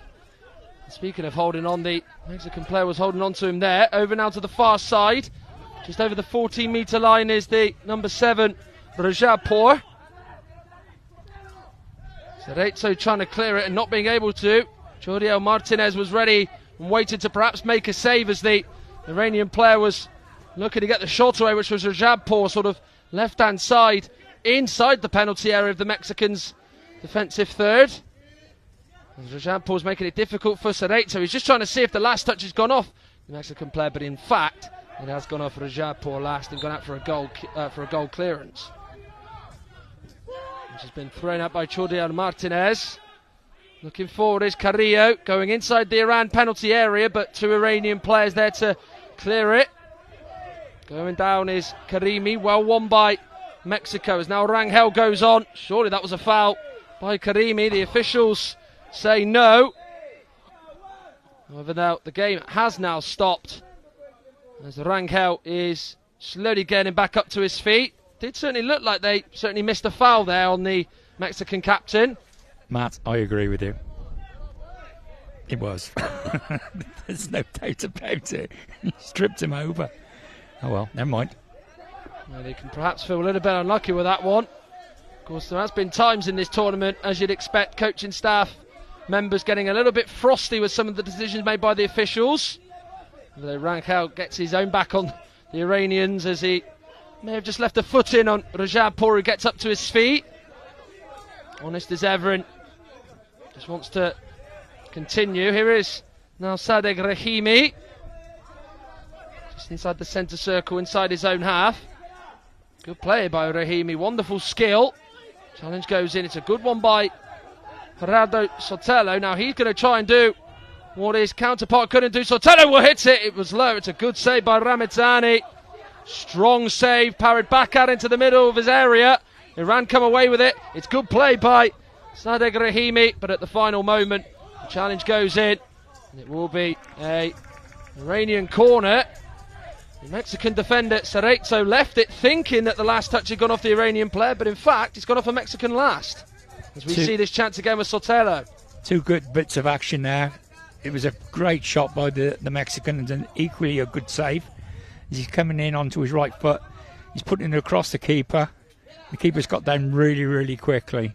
Then the play disappears up to the other end, and the Iranians force a good opportunity from the Mexican defence. So, Iranian corner on the near side, right in front of our commentary position. Taking it between them are Rajabpour and Rahimi.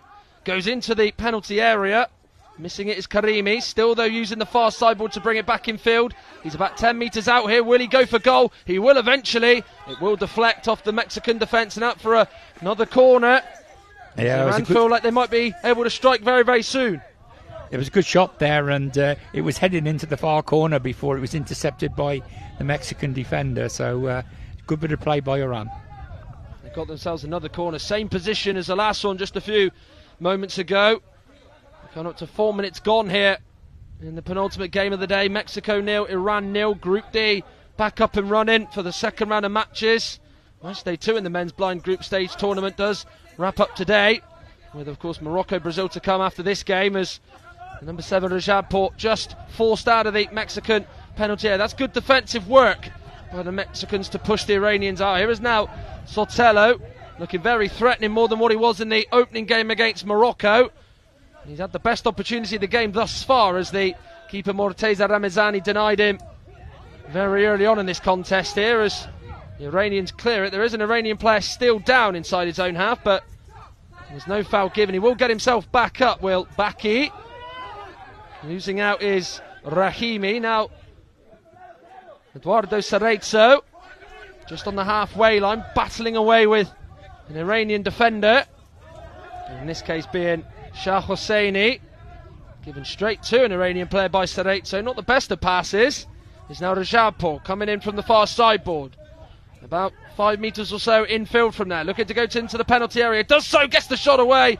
Jordiel Martinez has saved it and can't hold on to it, and it will roll out of play for a corner kick. Eventually got the shot away. It was a tight angle, but it finally got a save out of the Mexican keeper Jordiel Martinez. Yeah, it was quite a snapshot at the near post area. He was, he'd have been lucky to get a goal in from there, and the keeper was alive to it, and he's got his knee down onto it and pushed it out for an Iranian corner. Yeah, he did just try and save it with two hands, didn't he? But did keep it out, and it didn't go in, and shot comes in from the corner, and it's one that's saved by Jordiel Martinez. He's able to hold on to the shot this time, which came in from about 10 metres out in a central position. Of course, the first save he made for the corner, he was trying to keep two hands on it, but he didn't help it in. He did help it out for a corner, which as a goalkeeper, he will not mind one single bit, as Cerezo now has it, running through the middle, past the halfway line. He's past now the number 9, Rahimi. Challenge goes in. Shah Hosseini with a brilliant tackle, the Iranian number 11. As Iran now come forward again inside the Mexicans' half. It's a challenge on Morteza Karimi by the Mexican defence. Is now Sotelo. Still goes on. Shot goes in.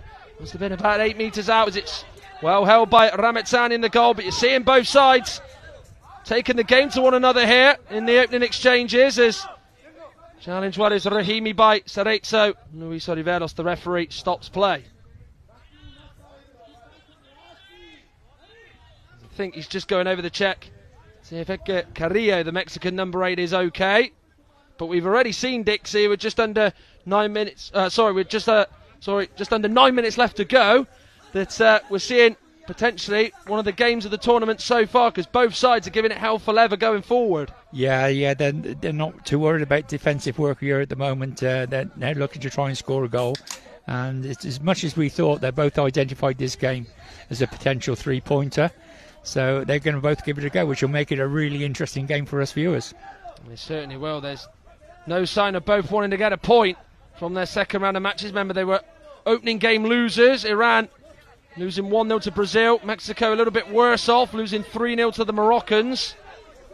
Of course, top two in this group do venture into the next stage, which is the quarterfinals of the tournament. Here come Iran now. Rajabpour looking to get the shot away. It's a brilliant tackle that comes in. The Mexican defence standing very firm. Sotelo made the challenge. He's driven the Iranian players back inside the Iranian half as they now come forward as they attack the goal away to my right. And in particular, Rahimi.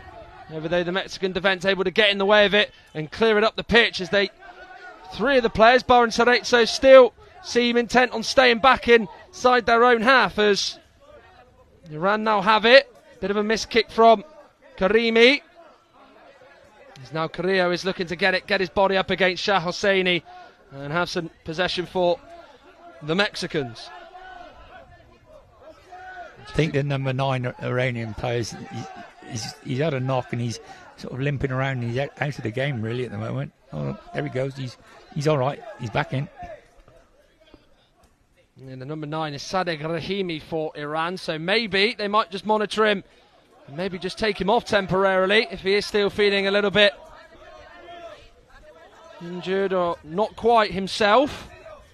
Here's now Cerezo for Mexico coming up to the halfway line.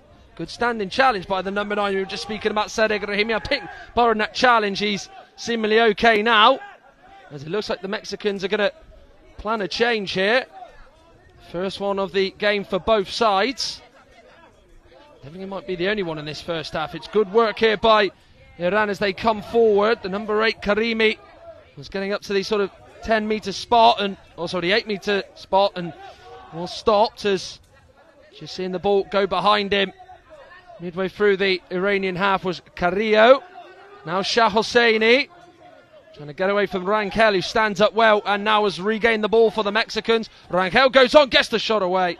And again, Morteza Ramitani can see it fly past him at his near post. And we did just see the number 9 for Iran just pull up there. And certainly it was something that took your eye. And possibly, Dixie, we might see him come off for just a little bit this first half, perhaps. Yeah, well, both sides are making substitutions. And I wouldn't be surprised if it's Iranian number 9 to go, because he's not moving particularly well, and it does look like it, doesn't it? He's involved in the game, but he's not involved in it. You know, if the ball comes close to him, he springs to life, but he's not giving his side much at all. So he's definitely taken a knock.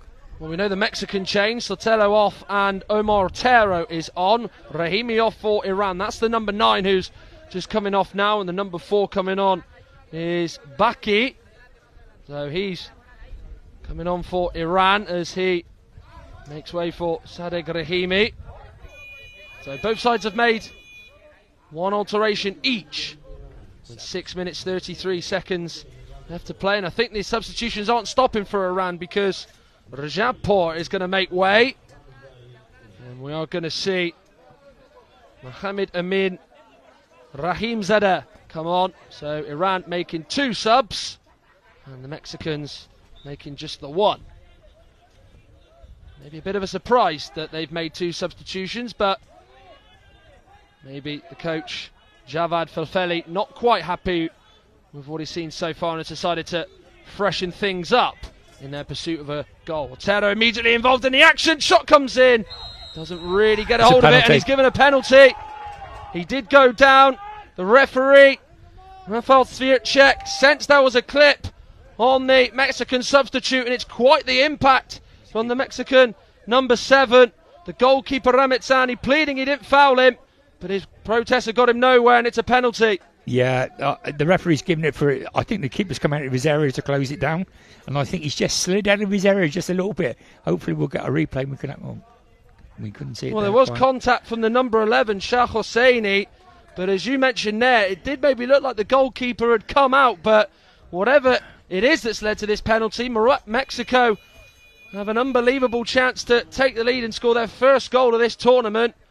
As the man who won it, Omar Otero, has only been on just a few seconds. They've called a timeout. What a strange time to call a timeout. Oh, he's all geared up to take the penalty, and they said, come sit down for a minute. Oh, my word. Well, he's got even more time to think about it, which can be a bit of a dodgy thing for players. But we're going to see this penalty again, as we're going to probably get a bit more clarification as to what this is given for.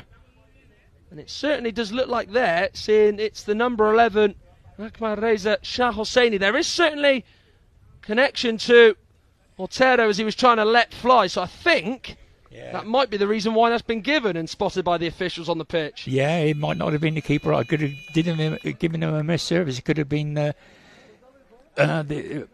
Iranian player who was just behind him and snaked the leg around and brought him down. The keeper jumped up in the air and was remonstrating with the referee, because I think the keeper thought the referee had given it against him, so perhaps it was the outfield player who's just clipped him a little bit. But what a strange time to call a timeout. You're just about to take a penalty. You're all set for it. Oh, talk about bag of nerves. Well, as I mentioned, it can be quite dangerous sometimes if a taker's got a little bit more time to think about where he might want to put this penalty. The guy behind him from Mexico, Ricardo Bonet, will give him as much support as he wants, as he's standing on the post away to Ramazani, the Iranian keeper's right. As Omar Otero has the chance to put the side from Central America in front. From the very edge of the penalty area, this is an unbelievable chance, as I mentioned, for Mexico to strike first in this game with just over 6 minutes left to play this first half. Silence falls here in Birmingham. Otero, it's saved by Ramazani. The rebound's going to come to him. He won't be able to fire it towards goal, and the Iranian goalkeeper is their saviour, as Mexico are denied from the penalty spot, as Ramazani keeps out Omar Otero, as Mexico got themselves a goal kick. Well, I'm not surprised, because he's had so long to wait to take that penalty. He must have been a bag of nerves going up to take it. It was a strange decision by their coach. Well, I wonder if that was just a genuine attempt to just slow down the Mexicans and maybe put them off and take their mind off it, as Rangel goes down, as Baki goes into the back of him just inside the centre circle, inside his own half. But certainly, maybe quite a clever, cheeky play perhaps by the Iranians to call that timeout in the first half. By the Mexicans, sorry, to call that timeout. So, certainly something you don't see every day. No, I still can't get over it. I'm sitting here in disbelief. Oh, my word. Here is Otero, the man who just missed that spot kick for the Mexicans. He's got to try and pick himself back up. Certainly from a psychological point of view, but no doubt they're still going to try and use him to try and get them a goal. Just going forward now is Baki. He did go down, then got back up, then did go down again. Gets the shot away, and Oh. Martinez has saved it, and there did seem to be a little touch on Martinez, but he's certainly making a bit of a meal of it as he's down inside his box. He's got his hands all over his face. He's not touched his face at all. He's gone through. Yes, he shouldn't have gone through, but he's touched his hands. You can clearly see it. I think we've just seen from Chodiel Martinez there an attempt to maybe, I think, even get the Iranian player sent off, Alireza Baki, but he's getting back up, and I think, to be fair, he's not going to require a lot of treatment there. Certainly made a real meal of that one. That's the goalkeeper. He certainly did, Matt. Well, unfortunately, it's still a bit part and parcel at any sort of form of football, isn't it, when you see players sort of go down when there is any little minimal bit of contact in their face. Some will go down and try and use it as a way to maybe get a player off or get them booked, but the officials here on the pitch, Luis Oliveros and Rafał Świerczek, are not going to fall for the tricks of Chodiel Martinez. Inside his own half is Cerezo, slips, but is able to turn away and spin past the number 3, Mohamed Erin Brahimzadeh. And Cerezo wins it off him, and he's the furthest Mexican player forward, past the centre circle, going past the 14-metre line, well stood up by the Iranian number 8, Karimi. He will now just dribble it from the outside right of his penalty area now to the halfway line. He'll still go on strong. He's going over to the far sideboard. There's the number 4, Levreza Baki, over there as well. As he's now in possession, they both just come into each other. Now taking stock of it is the number 8, Karimi. Trying to get the shot away. Cerezo in the way of it. As now Mexico look to come away with it and bring it inside the Iranian half. But we've got just under 4.5 minutes to play here, Dixie, and you can certainly still see that both sides want to try and attack at goal, but it's just the last few minutes. We've not quite seen those chances on goal since that penalty miss from Omar Otero. No, we haven't seen the goal-mouth action, but we've seen a lot of action everywhere else, and here we go again. Here come the Iranian, and there's Baki, and there is the goal right on cue. Iran are in front, and Levreza Baki was able to fire it past Martinez, who could not keep it out. Very close to the Mexican goalkeeper in all white, and it's gone into the back of the net with just over 4 minutes of this first half to play. Iran find themselves in front courtesy of Levreza Baki. Yeah, it's a great run by him, and he's really in really close. He's so close to the keeper, he smacked it really well, and the keeper can't react to it. There's no time, he's about 2 metres away from the keeper, and he's just put his foot through it. Even though the keeper got a hand on it, he isn't going to stop that. It's too powerful. So close to him, and you can forgive the keeper for helping that one in, because it was just blasted at him from such a close range.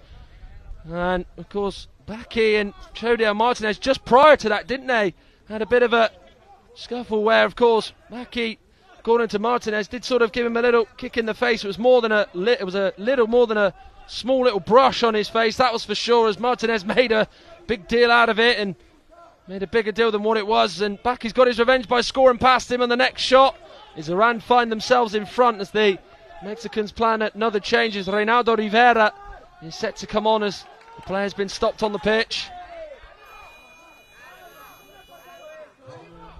There's a timeout being called. The buzzer sounds, but we have seen 3 fouls against the Iranians, nothing against the Mexicans, and with this timeout as well we might see a change here for Mexico, Reynaldo Rivera to come on, which I think is going to happen as he looks as though he's going to replace Eduardo Cerezo, the Mexican number 3.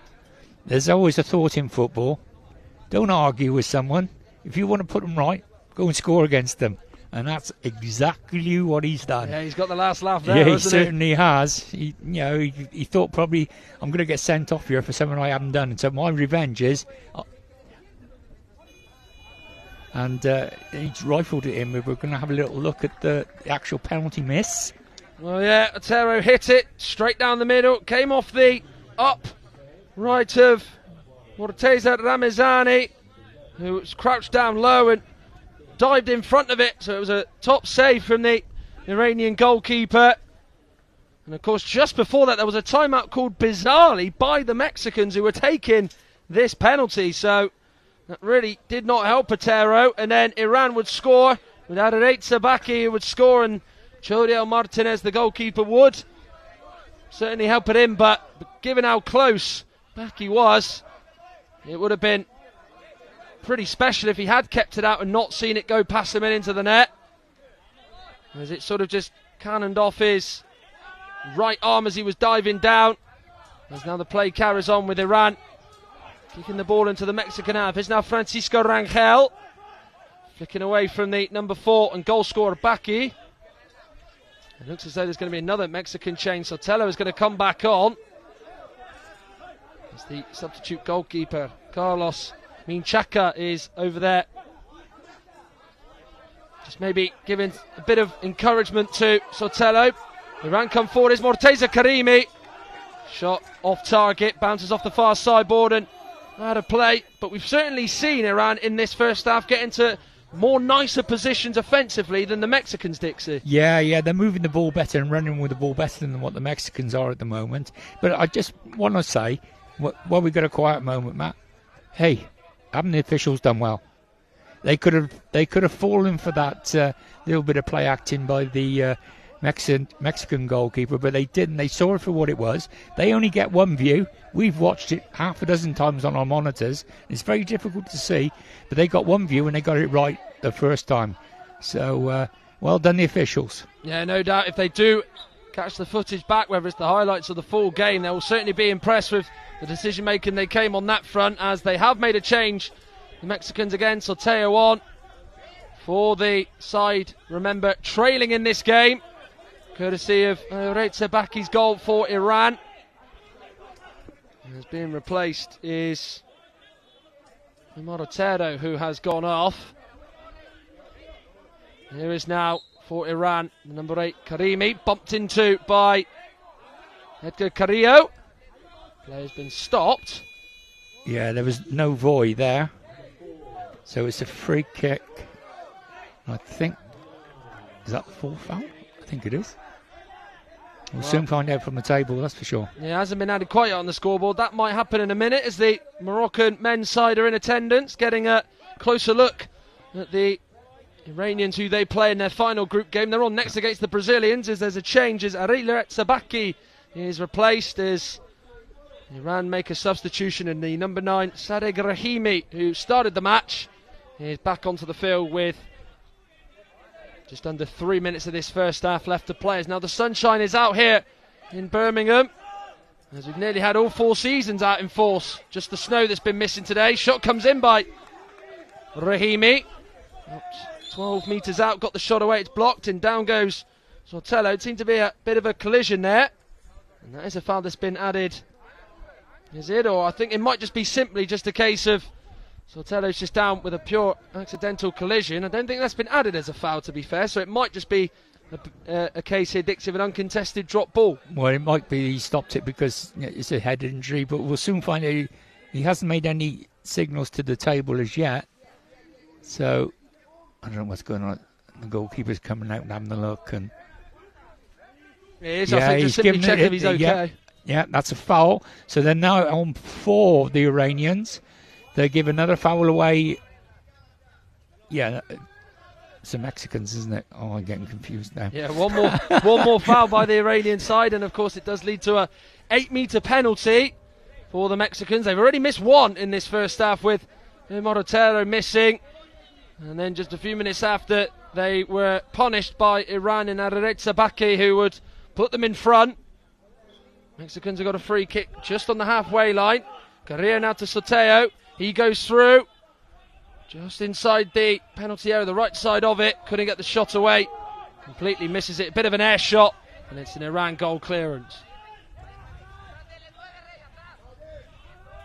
But of course, I've often been interested where you've got, you know that if you're on 4 fouls, you've got one more foul you cannot make. Here's now Karimi inside the Mexican penalty area, looking to get the shot away eventually. Rangel closes him down, but just the point I was going to make, Dixie, no doubt the Iranian coaching staff are going to be sweating by the fact with just over 2 minutes to play, they concede one more foul. The Mexicans have got themselves an automatic 8-metre penalty. That's exactly right. He'll be telling his players, just stand off them, just jockey them now, don't go diving in, don't any silly fouls, especially in the opposition's half. You know, you give a foul away there is pointless. If they have to do it, you do it around your own box. Here's now Carrillo. He got the shout from Rivera to get it off him and allow Rivera to see the ball get away from him and the sideboard on the near side, where we are right behind it in our commentary position as it was inside their own half.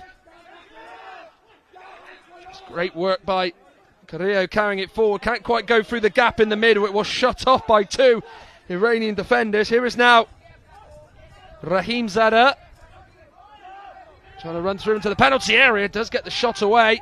He was nearly inside Chodiel Martinez's box, just on the very edge of it on his right hand side, as the referees have spotted the number 11 Ahmad Ahmad Reza Shah Hosseini go down. Seems as though he's got a bit of an injury. Yeah, just checking to see if he's okay. Yeah, he's going to go off. The goalkeeper was going absolutely nuts up there for about sort of 20 to 30 seconds before trying to attract the referee's attention that there was a player down and everything. He was jumping up and down and shouting and making loads and loads of noise, and eventually he got noticed by the referee, and they've brought the game to a halt to get some treatment on for the lad, and it looks like they'll do a substitution, I would think. Well, yeah, they were quite concerned for him, the number 11, Shah Hossein, even so much so, as you mentioned, the goalkeeper Ramidzani was going to be a bit wild that it wasn't spotted. He did go over just to see if he was okay. Even the guide came out of his area, Meysam Shojayan, just to see if the Iranian player was okay. I think he's going to stay on for now, with a minute 21 seconds left of this first half. So Luis Oliveros, the referee, will drop it at the feet of Chodiel Martinez, who will pick it up in those big goalie gloves of his. He's been the keeper at the moment, picking the ball out of the back of the net. Rangel blocked off, and that is going to be a 5th foul, and you know what that means. It's going to be an 8-metre penalty given for the Mexicans, with that foul committed by the number 9, Sadegh Rahimi. Oh no, I'm looking at the Iranian bench. They've gone absolutely nuts. Well, they might have just cause to, actually. We'll have a look at it again. Well, yeah, he's bumped his head, but one thing, I'll defend the officials. We can't hear if he said voy or not. So if he said voy and he's still running into him, well, it is a foul, but, don't know. I think this has to be a tournament first in 2023, that there's been 2 penalties for the same side in a single game. Remember, Omar Otero not on the pitch to take the second one. This is from an extra 2 metres out, man. This is an 8-metre penalty, not a 6. So, a bit further out, as mentioned by Dixie. So, taking this one will be Reynaldo Rivera. Surely they can't miss 2 penalties in a single match. How much harder is it, Dixie, a 6-metre penalty compared to an 8-metre penalty? I know you've got 2 metres back, but... Yeah, it sounds simple, than an extra 2 metres. It's incredibly difficult from 8 metres. The goalkeeper doesn't have to stand on his line. So that's the first thing. With a 6-metre penalty, he's got to be on the line. He can stand anywhere in the box he wants. So he can narrow the angle down, which is advantage goalkeeper. It is more difficult from 8 metres. He's got to hit it really, really well if he's going to score this. Mexican staff and fellow players hold their breath. Has Rivera got the calmness to slot this penalty home and get them level? And he will take it, and he will hit it wide. That's now 2 penalties missed by the Mexicans. They've missed a 6-metre one, now they've missed an 8-metre one, and they're getting these opportunities and they keep letting them pass them by.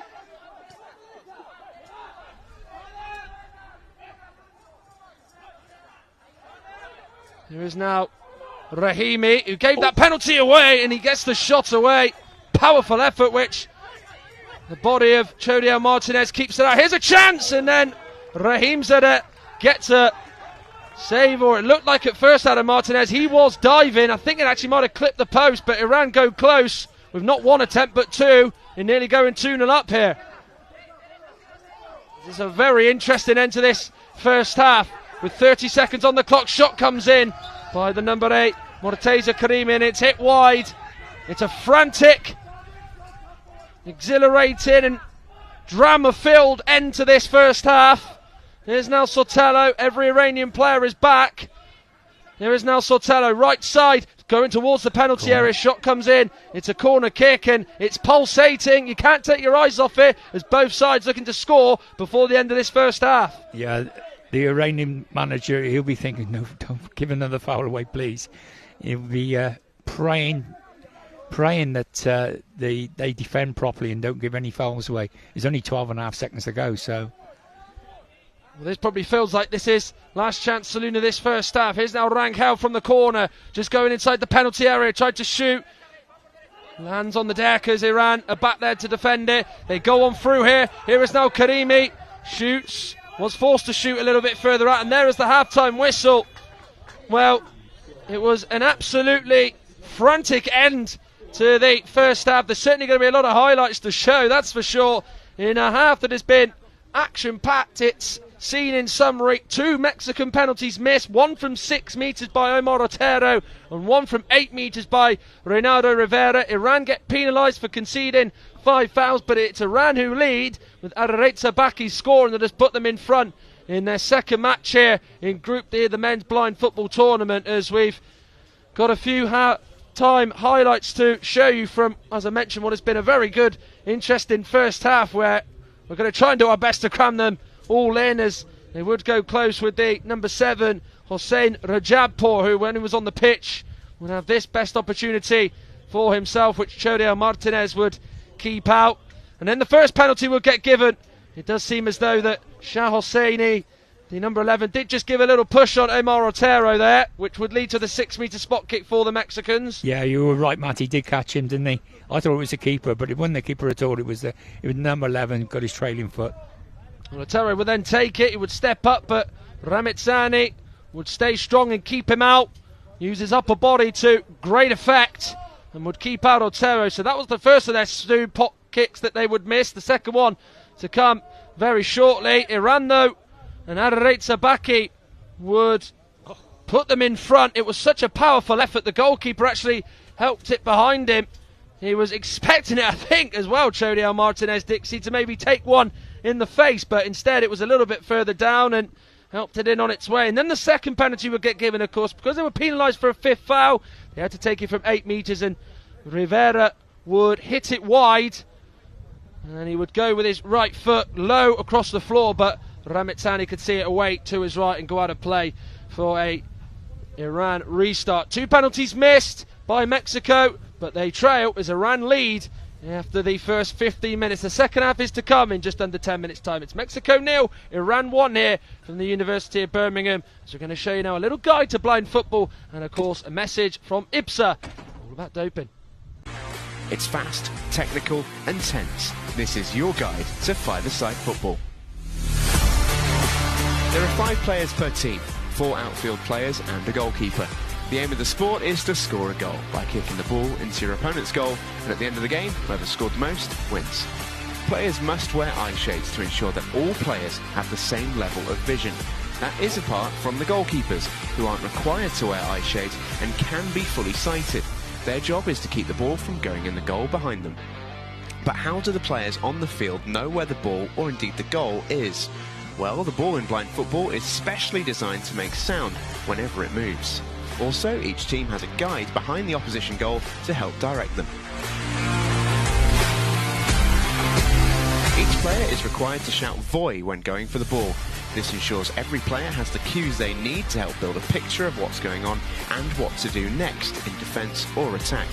To help this, total silence is required from the crowd until a goal goes in. Voy is Spanish for go, and it was the Spanish who were credited with originally developing blind football in the 1920s. As well as the Paralympics, teams from all corners of the world can compete at World, European, Asian, African and America's Championships, as well as a World Grand Prix. Blind football can be played by both men and women, with the historic first Women's World Championships coming up in 2023. So what are you waiting for? Give it a try.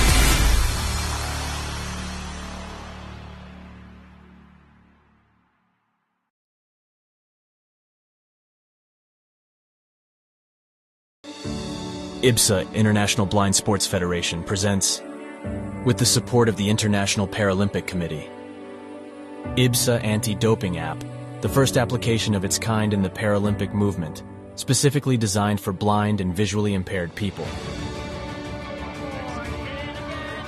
Athletes, coaches, medical staff, managers, and the public in general now have a powerful tool to stay focused on the principles of clean sport. Scrolling down the main menu, you can find all the important themes you need to know to play fair and be alert to testing procedures and necessary adaptations for athletes with visual impairments. IBSA gives top priority to anti-doping control, being the only international federation with 3 sports in the Paralympic family: goalball, football, and judo. IBSA anti-doping app has external links, namely to WADA, where our sport agents can always find the most updated information, especially the list of prohibited substances and methods. Glory in sport can only be achieved by the athlete's awareness of their rights and responsibilities. You can find them on the IBSA anti-doping app.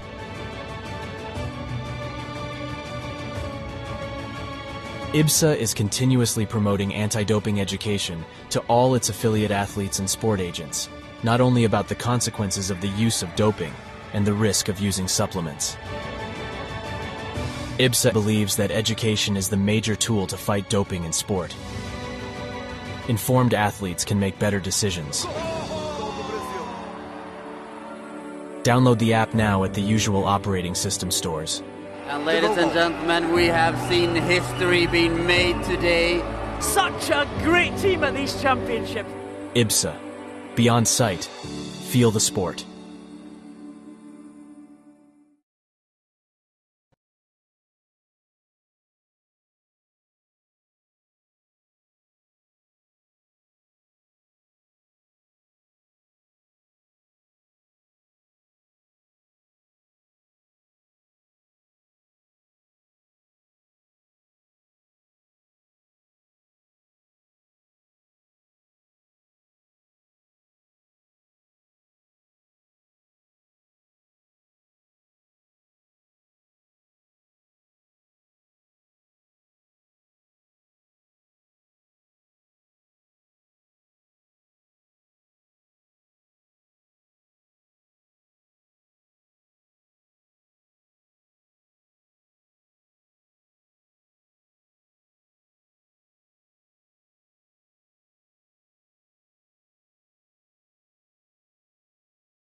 So the Mexicans will get this second half underway. They go from left to right in the second 15, as they are in all black with quite a bit of gold on the shirt, the shorts and the socks.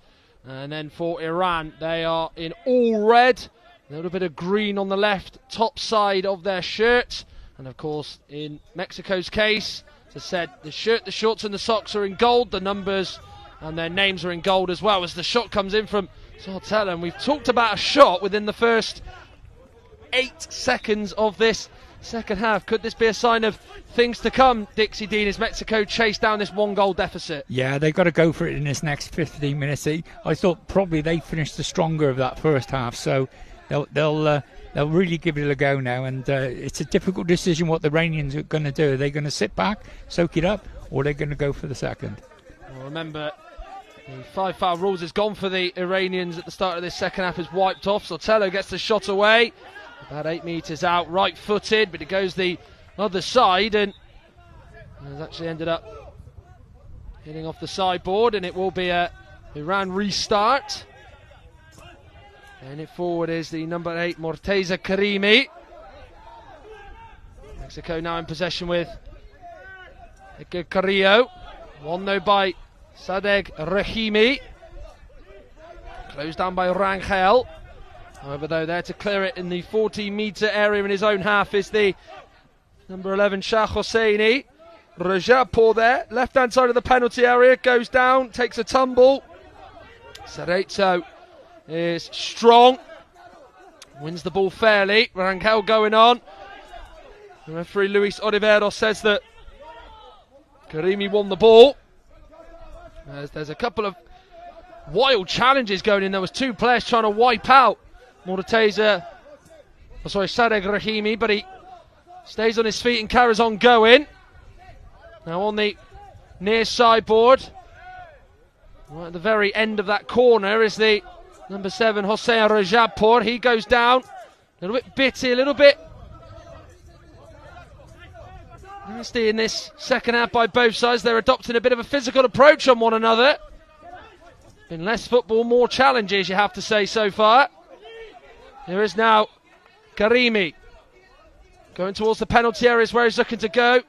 Cerezo gets his body in. He goes down as well as Karimi, the man who's won the ball off. Mexico trying to clear. Carrillo trying to do, just goes down. It's a little bit messy, a little bit untidy by both here. Maybe that might change it with Karimi as he's trying to play it to his right. Look out to the far sideboard. He's tried it once, blocked by Cerezo. Tried it again, blocked by Carrillo, who now comes away with it and brings it to the 14-metre line in his own half. And there was a challenge that went in by Karimi. Carrillo still goes on. This is brilliant play and scores!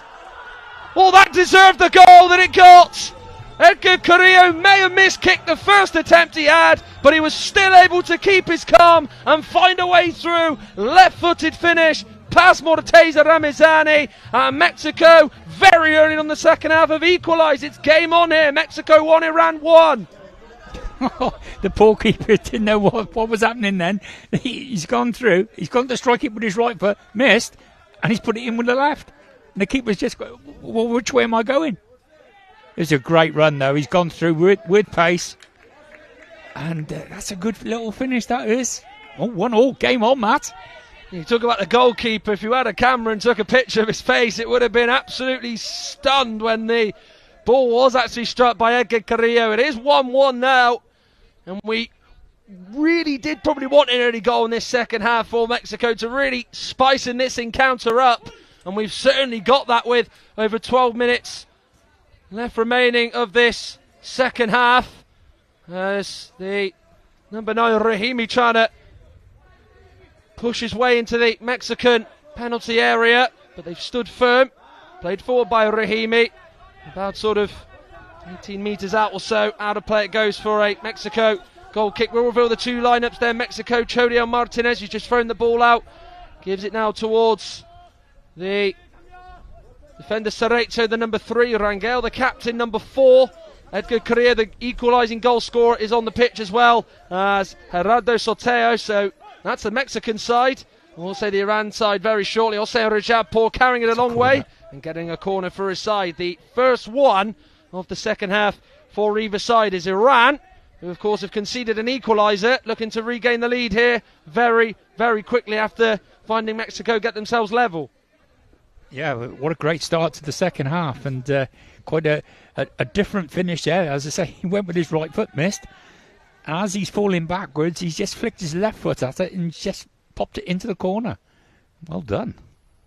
We'll tell the Iran side after this corner. They have taken it short. Really good play. Is it going to lead to a shot here? About 8 metres out is Morteza Karimi. Just forced a little bit back.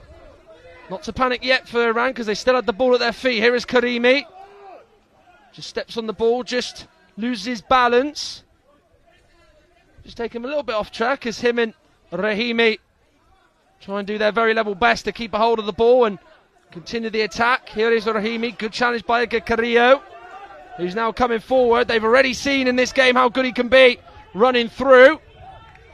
As he now has it here. He's just going over to the far sideboard, putting both hands on it to just help him out and just to guide him.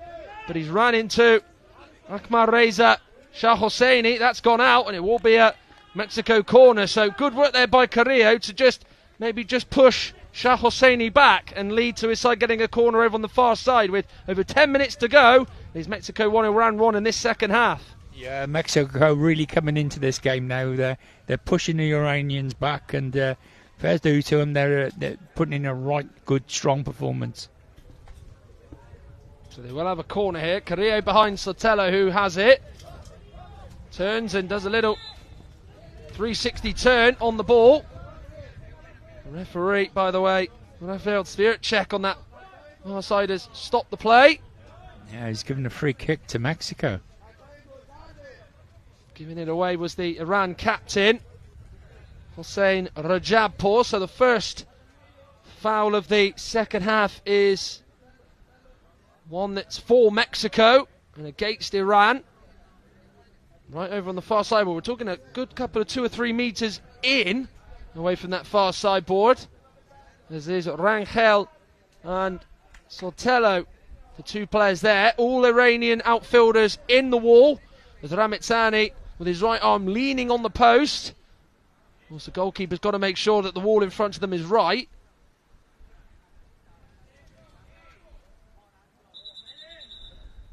As there is a delay to this free kick. I don't think they're in the right position here, and I think the referee, Svircek, is going to just keep a close eye on Rajabpour, because he does look quite keen to try and close this down here, Dixie. Yeah, I think the wall's talking, and I think that's what he's angry about, because he's trying to give the guide a little bit of time to get the post located, and whilst he's doing that, the opposition not allowed to speak at all. Now the goalkeeper's piped up with a few words for good measure. Yeah, it's an indirect free kick, so they'll touch it and go. Which they've exactly done. Rangel, was he blocked off? Does seem as though Rajabpour has come off worse than that as he Rangel go into him. Rajabpour has now gone down. The officials, if they do turn round and see, and they turn towards the Iranian half, they will see that the player is down.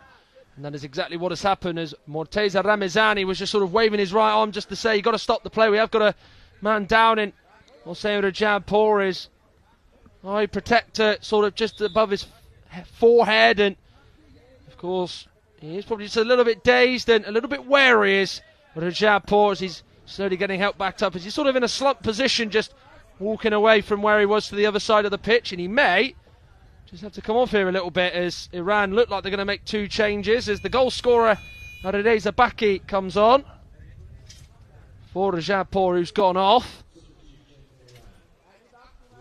and Muhammad Amin Rahimzada is looking set to come on.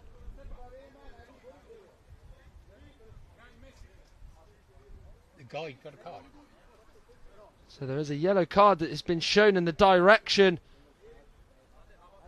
to someone. We will get that clarified very shortly, but that has happened whilst there is an Iranian change going on. It's all happening at the moment in this game, both in the first half and the second half. It's been quite hard to keep track of, isn't it? We've seen 2 penalties, we've seen a yellow card, and yeah, we've seen 2 goals. We think it's for the guide behind the goal, the Mexican guide, but not 100% sure of that, but seems to be that's what's happened.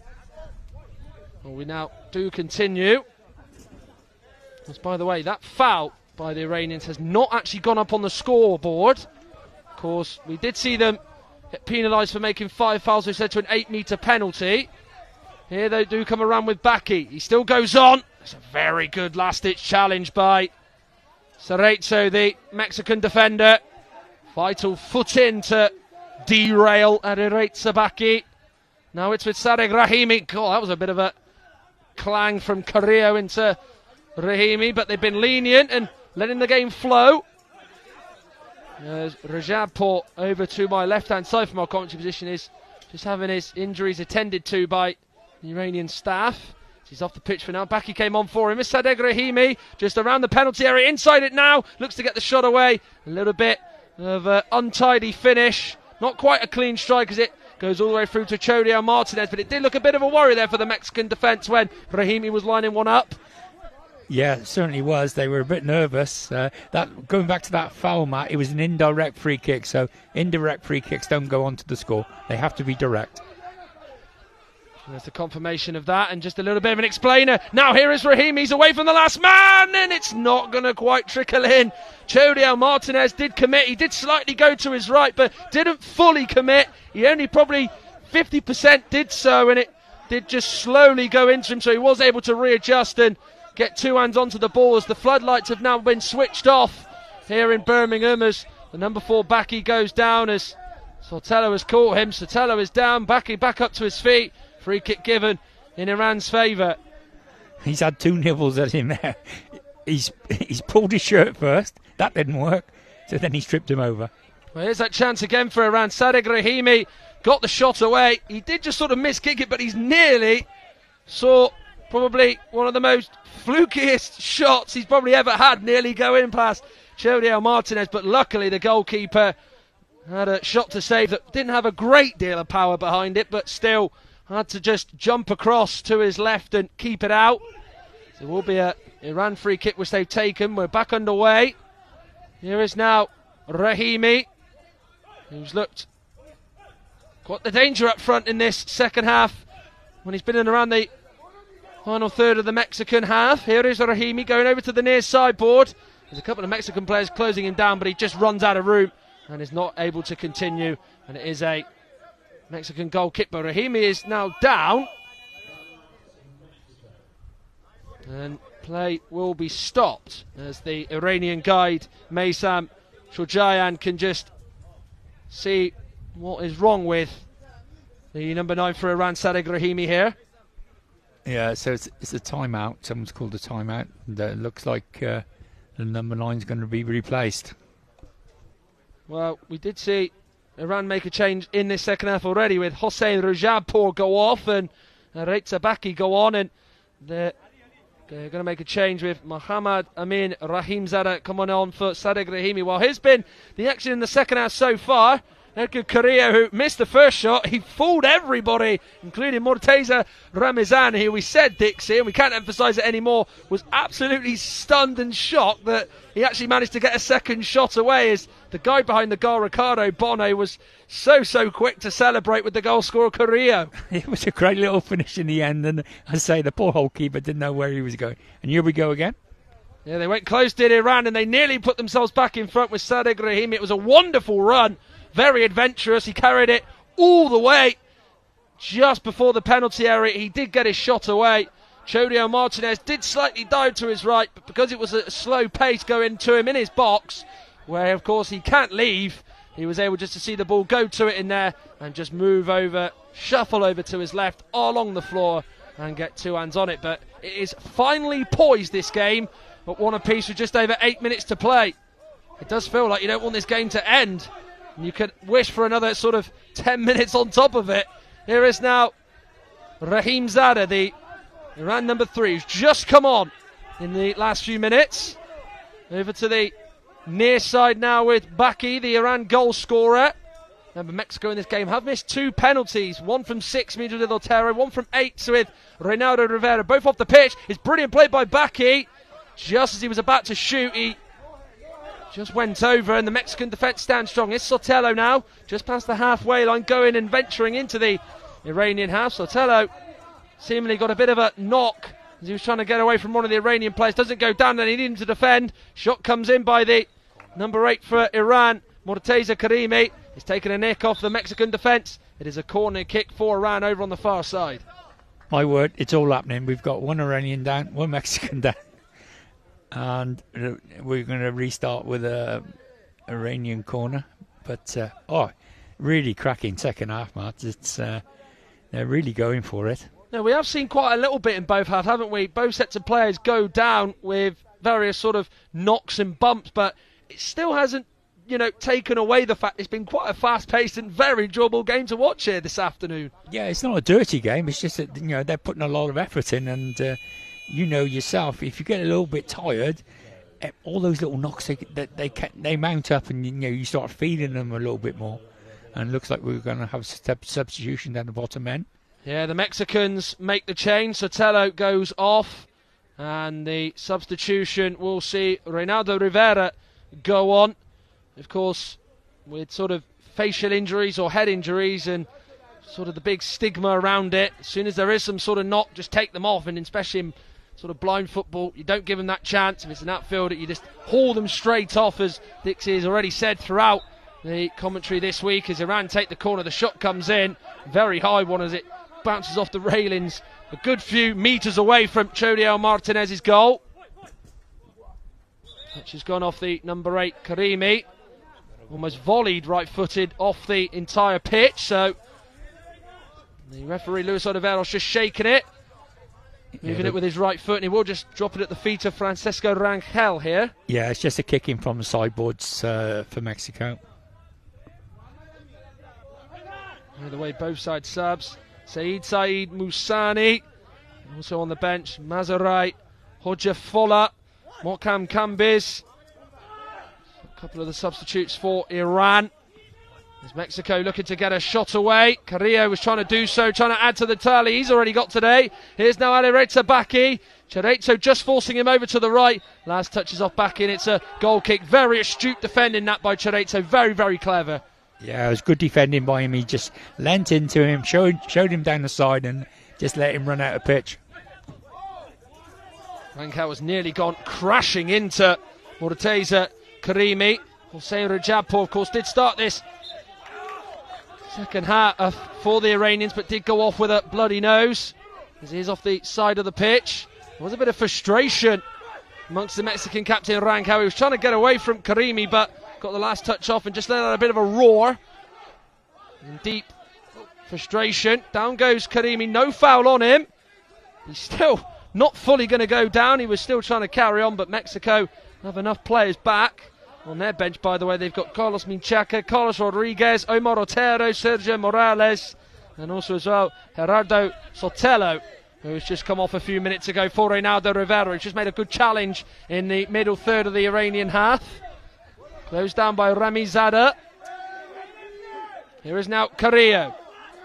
Under 6 minutes for a winner to be found in their second games. Luis Oliveros, the referee, says no challenge on Carrillo. It's a good challenge, well won. And Iran able to clear. That looks a foul though. Convinced were the Iranians. Here is now Baki.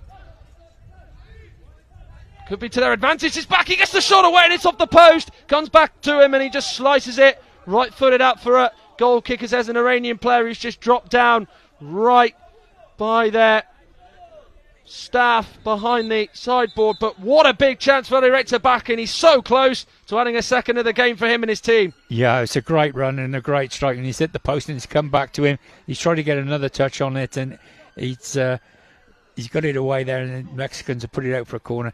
I tell you what, Matt, there's a lot going on off the ball in this game.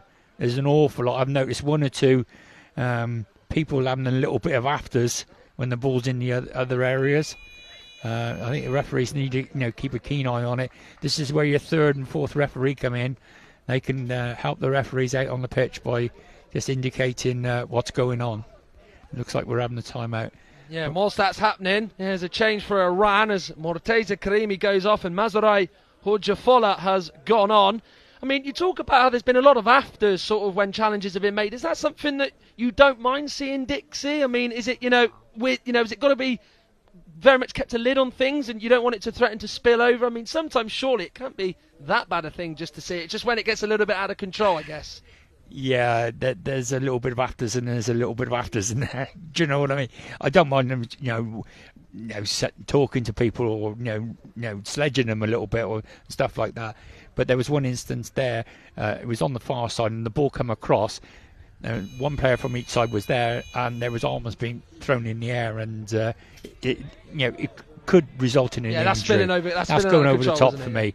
And the referees, to be fair to them, they're told to follow the ball. That's where you want them to be looking, not what's going on behind you. So, as I say, this is where the third and fourth referees can help out a little bit. I was just about to ask that question. Yeah, because they're stood on the sideline. They got the same view as what we got. So if I could see it, they could see it. They could be going and having the word and say, hey, those two over there, you need to have a word with them. Tell them to calm down. But it's not like normal, sort of football, sighted football, is it? Where they've got the communications and the earpiece, is it? It's almost just one of those. If the far referee's got the incident towards him, the third or fourth referee can't just directly sort of shout, can he? It's a little bit more difficult in that sense, isn't it? Exactly, that's right. But they had a golden opportunity because there was a timeout called, and everyone was coming across. And they could have said then, or perhaps they have. I don't know. They might well have said. But we need to keep a lid on it. It's a cracking game, but we don't want it to get out of hand. Yeah, just about playing in the right ways. That timeout is now over. Shot comes in from the corner for Iran, and it's wide of Chodiel Martinez's goal.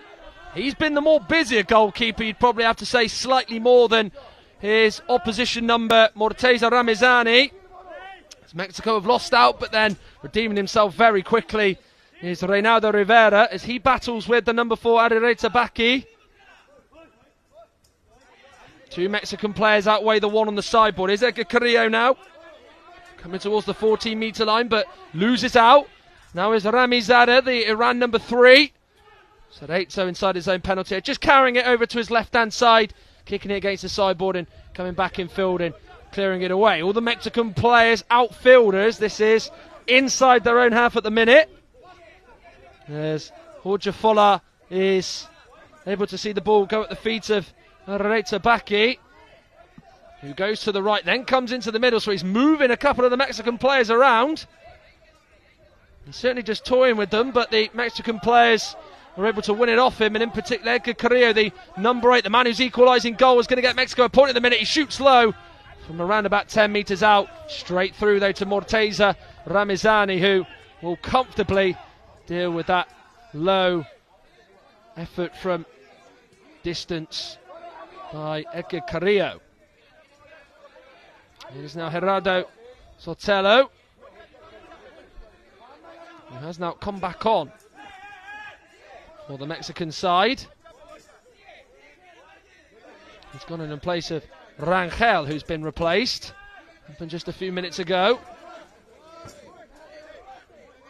Sotelo battling away with Jorge Fola, being forced back. He's got to work together with Shah Hosseini. They just go into each other. Sotelo goes down. There was a bit of a scream. We could clearly hear it right behind us, and Luis Oliveros has stopped and blown his whistle. And yeah, he's going to give the foul against Iran. It was a foul, and the Mexican player just made sure that the referee knew it was a foul by letting out a little bit of a scream there. Yeah, That's all right. You could hear the little bit of the laugh from me, but that was because of the reason why. But a bit of a theme developing here. It's not the first time we've heard the Mexican players try to almost get a decision or try and get the Iranian players into a spot of trouble, is it? I mean, we saw the incident with Chodiel Martinez in the first half, the goalkeeper, so it's happening again in the second half, as before this free kick is taken around about sort of 8 metres out over to the near side, about 5 metres infield from the sideboard. Iran are going to make a change. Areta Baki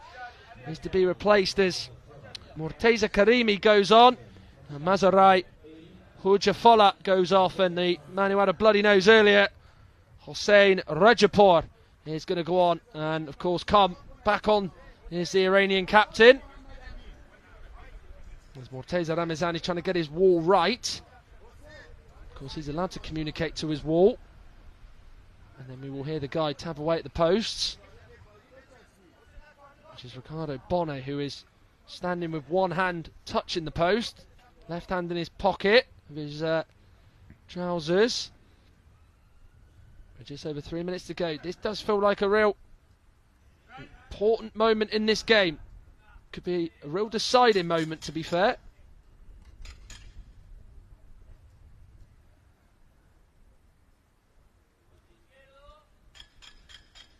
Bonnet, the guide, taps the post on the right and then goes over to the left, but the referee Luis Oliveros is blown for something here.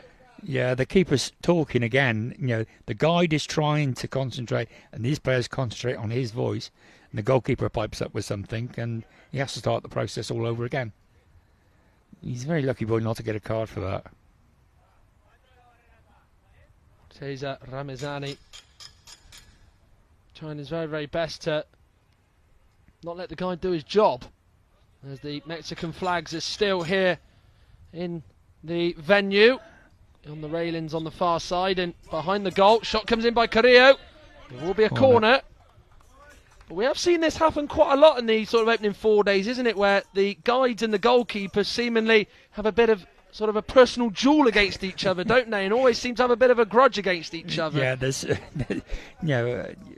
there definitely goes on a bit of sledging between them, and comments are made and remarks are made. Anything to gain an advantage, really.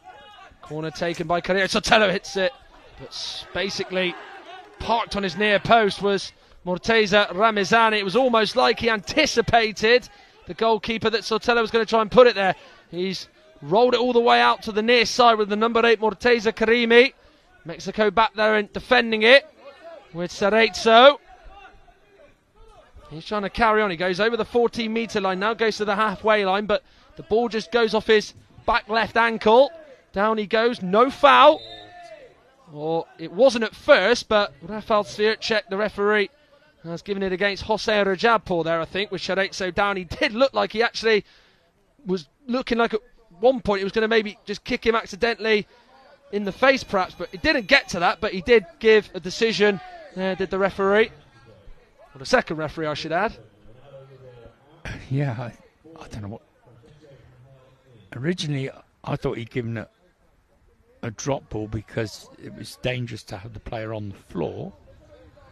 But now it looks like he's given a free kick to the Mexicans. Well, it does look like that the foul has been added onto the scoreboard, so I think that might be the reason why that has been given. But certainly quite baffling, because sometimes we've seen throughout this tournament, haven't we, that the officials make decisions, they put their hand up and very clear, and you know exactly what's going on. But that there was quite unsure for us, and probably unsure for the staff, wasn't it? Yeah, he's given an indirect free kick, so that's why no foul's gone up on the ball. That one was there before, so he's got his arm up in the air to indicate as the ball starts that it's an indirect free kick. There's a substitution, man. Yeah, change indeed for the Mexicans as Francisco Rangel goes on. Captain back onto the field of play as he's taken between Carrillo and Sotelo. Losing out though as now Morteza Karimi carries on. Just onto the halfway line. Here is now the number 7 Jose Rajabpour. Going over to the left hand side of the penalty area. The Mexicans though there and back to close him down. There's the Iranian guide. Maysam Shojayan was just out of his little zone right behind the goalkeeper's goal. Has maybe felt like there could be some cheap bookings coming up between now and the end of this game. Here's now Carrillo for Mexico. He's about 8 metres out. There's 3 Iranian players in front of him to block it. Reynaldo Rivera, by the way, was the player that was replaced by Francisco Rangel. Second ball contested by Karimi and Sotelo. It is Sotelo on the ball for the Mexican, plays it over the 14-metre line, and the Iranian out to Carrillo. They're going to go through the gap and carry on. He looked like he was going to get his way through past 2 Iranian players. Sotelo hits it, it's high. Morteza has held on to it, nearly did step off the field of play. I think one foot was definitely out, but the ball was still in play, hence why no corner was given by Luis Oliveros. We've got just under 2 minutes to play. It is 1 apiece in a second half that, besides Edgar Carrillo scoring, there's not been too many chances, barring, of course, that chance for Sadegh Rahimi, which Jodio Martinez was able in the end to save, and looked like he might have been wrong-footed, but wasn't to be. There is now Ahmad Reza Shah Hosseini looking to maybe get a shot away here. It's a good run. Was he clipped?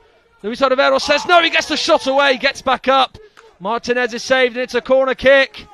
Oh, there was hard in mouth time for the Mexicans there as Iran nearly found a way through and nearly found a way to regain the lead. He's got up so quickly.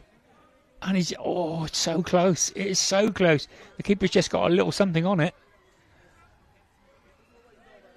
Well, yeah, it's his knee. Fair play to the Iranian player, because he could have stayed down and could have almost essentially said, in his own mind, where's the penalty? And he could have even have heard the coaching staff shout it, but he tried to get back up, to be fair to him, and quickly after going down did manage to shoot, which was quite remarkable in itself, but did shoot.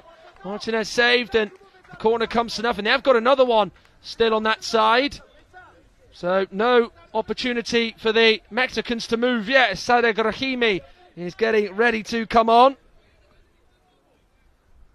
As Rahim Zada was replaced, by the way, by Akmal Reza Shah Hosseini just a few moments ago. So they're going to make this change now, as the number 9 Sadegh Rahimi is going to come on. One of the Iranian coaching staff was very quick to try and get them on. And he's just turning around to us. He's turning around to us saying, that he please wants them to come on me. quickly. Rahim Zada is now going to be replaced. And he was just tapping away at Christian Young. The referee did eventually get his wish. And he certainly can smile about it, as he's got what he wanted. There is a process for that, though. They have to hand a card in. I'll let you go back, Matt. Yeah, corner is taken by the Iranians, and it's not going towards the penalty. It's going a little bit back to the 14-metre line. Rangel battling away. Challenge goes in on Sotelo as Mexico bring it clear, but they're back and able to defend. Here now the Iranians have it inside the Mexican half, going towards the final third. That's where they intend to go with 36 seconds remaining. Over on the far side is Rangel. And bringing it clear wonderfully is Cerezo. Still going on. No foul there. Good defending by Akmal Reza Shah Hosseini. And is it going to go out of play for a goal kick? It is. Well shielded out by Shah Hosseini. We've got 17 seconds left. Is this the last chance for Iran? We've been yet to see late excitement in terms of late goals in this competition on both the women's and the men's side. Is that about to change with Carrillo? Defending well is Shah Hosseini and Rahimi. And there is the sound of the buzzer, and it is full time. Well, it's a draw piece. Both have got themselves on the board in Group D, but still that first win is a little bit elusive for both Mexico and Iran. Mexico in this game would go behind without Areza Baki scoring in the first half. They would miss 2 penalties in the first half, one from 6 metres with Omar Otero. They would miss another penalty from 8 metres because of Iran conceding 5 fouls, and it would be Reynaldo Rivera who would hit it wide. But Mexico would still score, with Edgar Carrillo as the first penalty misses, saved by Ramazani to deny Omar Otero. After, of course, it was Akmal Reza Shah Hosseini who committed the foul on Otero to give away the first of the 2 penalties. And then Areza Baki would put Iran in front, and that would, of course, be the only goal of the first half. His powerful effort to harder strike for Chodiel Martinez to keep at bay and keep out as Iran would go into the lead. Then there would be the other penalty in this first half. Reynaldo Rivera would hit it wide, right-footed, and Ramazani, the goalkeeper, would happily see it go past him, as Mexico would go in at the break 1 goal down when they probably should have felt they would have at least got level or gone in front, but then they would equalise. Edgar Carrillo would miss the first attempt. He would go down and then still score. Morteza Ramazani couldn't quite believe that in the end Carrillo got a shot away, and even was more surprised the fact that Carrillo managed to score, as Carrillo would of course score and would get Mexico's first goal of this tournament. So this is what it's done to the standings in Group D then. Of course, Brazil and Morocco, the final game of the day and the final game in Group D. What it has done is that it has kept Iran into 3rd and Mexico into 4th. A big opportunity for Morocco or Brazil to grab this group by the horns and to move on to maximum points perhaps. We'll find out what happens in around about sort of 40 minutes time, but it's full time here in the first game of 2 here in Group D. It is finished. Mexico 1, Iran 1.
Yeah, the action doesn't stop here in Birmingham. Final game of the day, as we get to see again in this tournament the self-proclaimed superior side in terms of blind football, and of course it is Brazil in action against Morocco. The floodlights have just come on. It is a rather grey, overcast day, unlike what it has been over the last 2 days here in Birmingham in bright sunshine, in what is, of course, as I mentioned, the final game of the day. Both were winners in their opening game without conceding. Morocco top of the table due to a bigger win over Mexico. 3-0 winners they were. Brazil narrowly got past Iran. Certainly weren't convincing. No doubt looking for a marked improvement in their second game. We'll discuss the game in detail with Dixie Dean, but first, of course, time for the anthems.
Please remain standing if you are able for the national anthem of Brazil.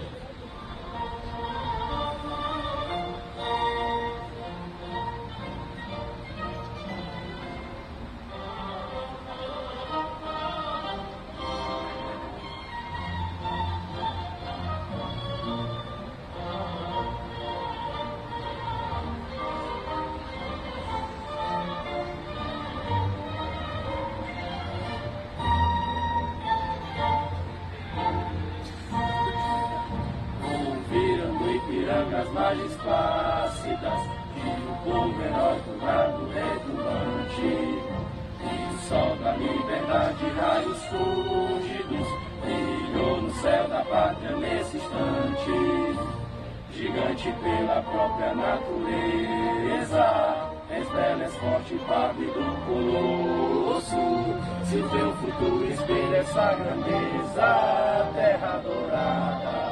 Entre outras mil és tu, Brasil, a pátria amada. E os filhos desse sol és mãe gentil, pátria amada, Brasil.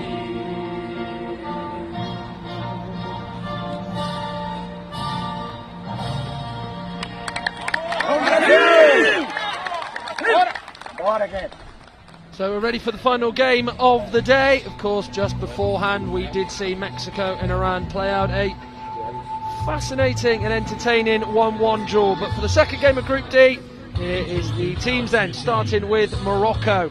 Well, they probably put in one of the best performances you could have seen on match day 1 in the men's blind tournament. They line up with Samir Bara in goal, the number 12. Hussam Gili, the number 3.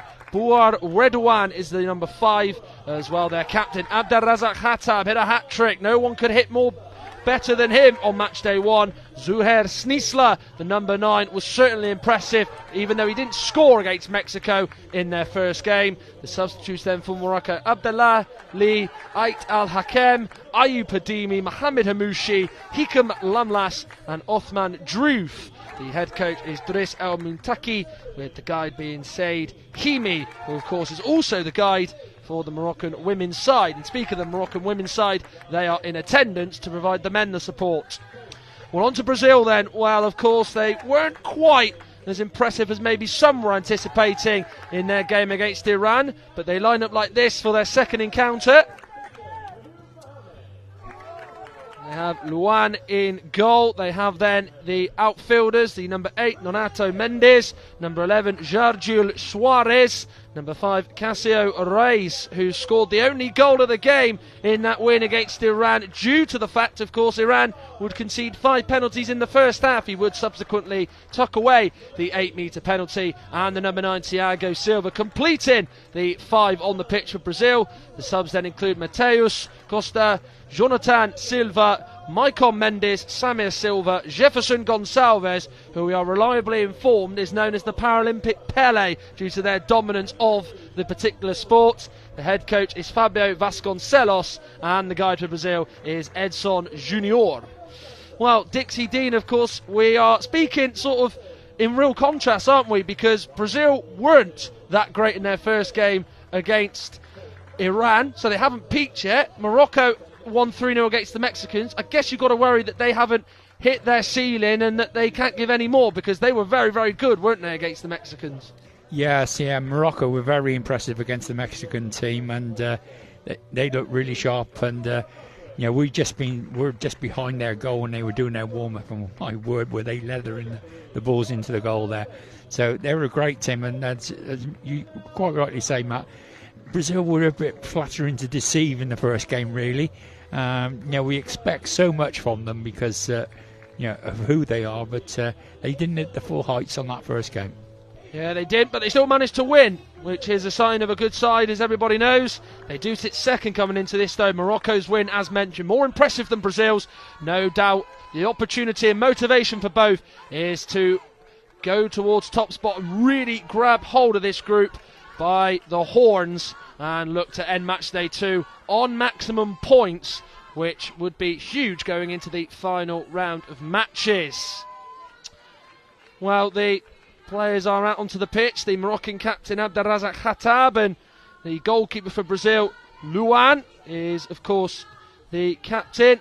Cassio Reis and of course Sami Bara also there as well. The officials then doing the coin toss is the referee Francois Carcouet, and also then the referee number 2 on the pitch is Tom De Bruyne. Farzad Favelli and Germino Lubrano are the 2 officials that will be keeping an eye and keeping sort of calmness on both benches. The scorer is Romina Racedo, with the timekeeper being Yuta Suzuki. Well, we are ready to go here. Final game of the day, which is of course which will round off the action here in the blind football tournament for the day. We saw the women's group stages come to an end, and we've also about to see the end of match day 2 for the men. So still one more round of fixtures for groups A, B, C and D in the men's tournament, as the Moroccan women of course are in attendance. They played yesterday and got a bit of a beating from the Japanese in their game, so they'll be no doubt hoping that the men can get another victory, and a big victory for them as they look to get past Brazil, who, as we mentioned when they were taken to the field against Iran, are sort of the titled kings of this sport. Just the final few checks then for Tom De Bruyne and the referee Francois Carcouet before the game will get underway. It will be Morocco will get us underway from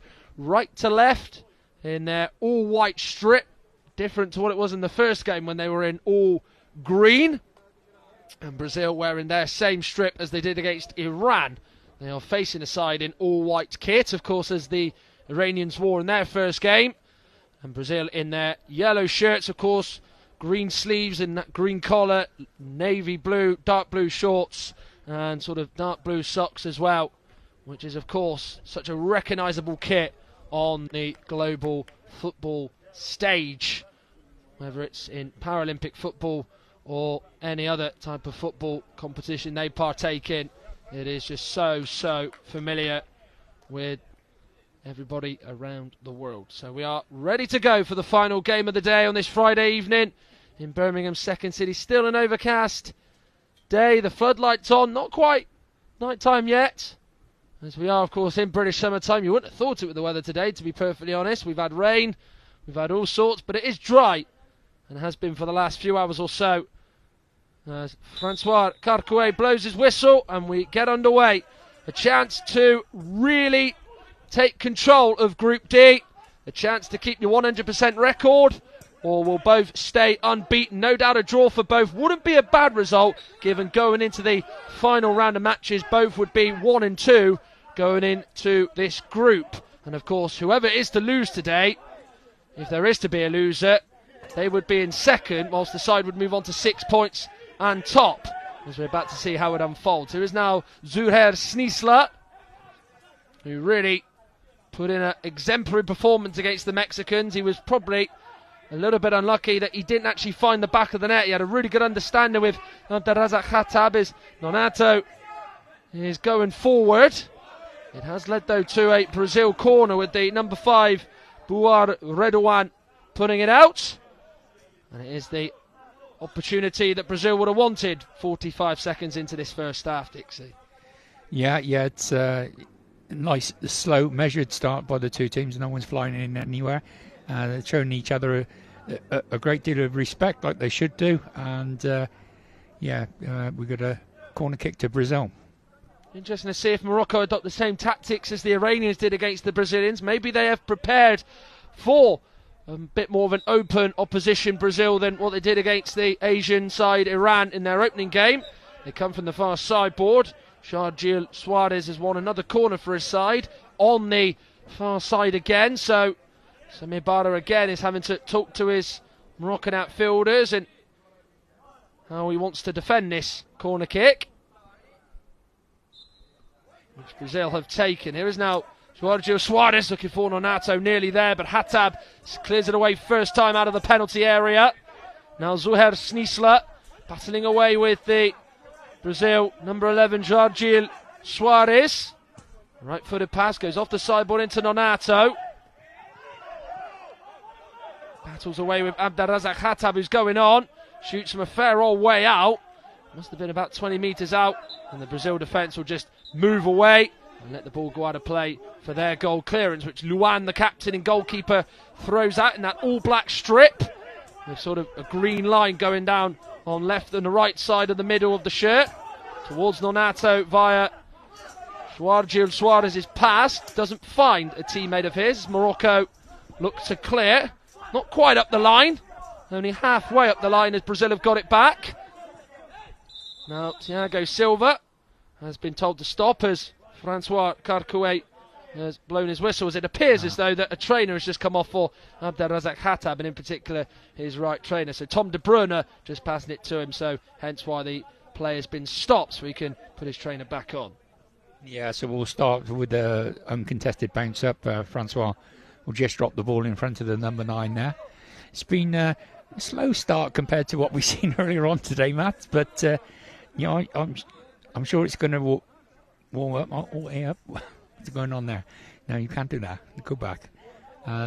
So I'm sure this game will get going because there's too much quality on the pitch for it not to get going. So, we're in for a feast, yeah.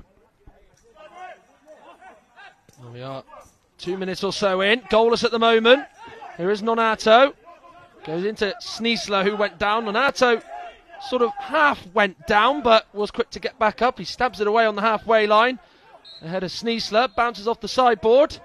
He has gone off the Moroccan player last, is it? No, it hasn't. It has gone off the Brazilian player. I was just thinking that was a bit of a surprise that Luan was just trying to play that off like Nonato clearly didn't put that up for a corner, but the officials were almost saying, no, you're not going to fool us, and it will be Morocco's first corner of the half and of the game entirely. Yeah, he was trying to pull one over on their eyes there. He thought, if I get the ball quickly and throw it into the pitch, no one will notice. But the referees are on the ball, and it's a corner. You're going to have to get up pretty early to catch the officials out, aren't you? As there was nothing wrong with that challenge as Brazil had to come away with it. Sharjil Suarez has won it as the Moroccan player went down, and then Suarez gets the shot away. It did just eventually go back to him as Morocco couldn't clear. They struggled to do so. Suarez hit it towards goal, but hit it wide. Thrown all the way into the Brazil penalty area.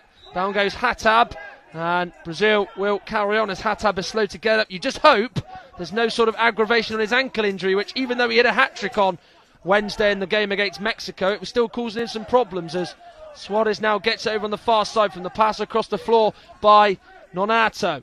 Thiago Silva's over there. Nonato there as well. Silva's there. Diving at his feet was the number 3, Hussam Gili. It will be a Brazil corner with Snisla putting it up. There's going to be a lot of that, isn't there, in this game? Out of possession, Dixie, a lot of the play. We'll see the Moroccans chasing the Brazilians down, hoping to stop them not scoring in this game. Yeah, exactly. They'll work really hard, and the Brazilians will move the ball around more than the Moroccans will. I would think they'll do slightly more passing, and the Moroccans go a bit more direct. João Suarez knocking it in front of Thiago Silva, or Thiago Parana on his shirt as he has it. As João Suarez hits it, and it was hit through the crowd, hit wide of Samir Bara's goal as he was diving, but doesn't have to make a save at all yet in this game. Yeah, it was a good effort by him. Just toe poked it through the legs of the oncoming players, but it was wide of the post. Back to the action we go. Sneeser looking to use the far sideboard to find Hattab, who fends off his man. Hattab hits it.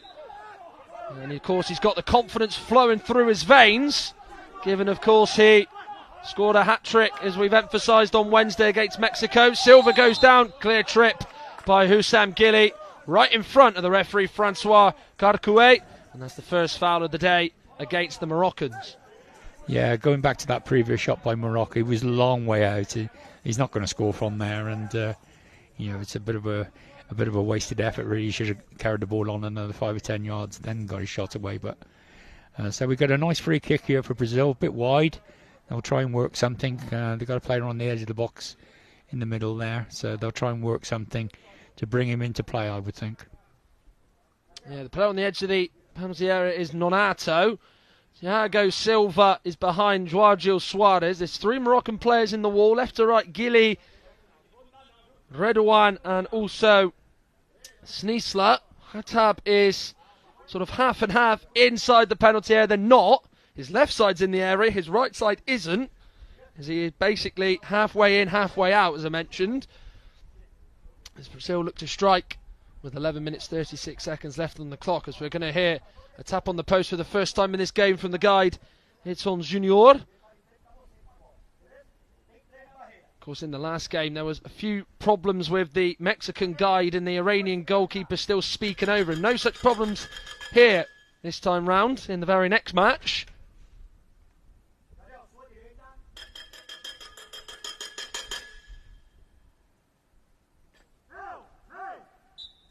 Whistle blows, Brazil will take it, João Suarez will hit it, charged down and blocked well by Sneesler. Hattab chasing his own touch, it did just sort of come right off his foot. He's away though from Cassio Reis, who shoots this Hattab, and again a Ferrol way out, very similar range to where he had his first shot. He was off target with his first one, second one on target, but stand a bit of keeping for Luan, the Brazil captain, as Hattab looks to come again. He's a little bit closer now, a little bit more central, but he's off balance and hits it wide. But we're starting to see the Moroccan captain try and influence things for his country. Yeah, Francois has got a problem here with one of the players, one of the Brazilians. I don't quite know what the problem is. He's going over there asking him, whatever it is, he's asking him not to do it again. So it's a pretty good indication he's done something wrong. Thiago Silva's the player who's just been given a bit of a stern warning. Francois Carcouet. The referee Tom de Bruyne is the official on the far side. João Suarez now looking for Thiago Silva. No foul by Sneesler. Silva down, getting back up.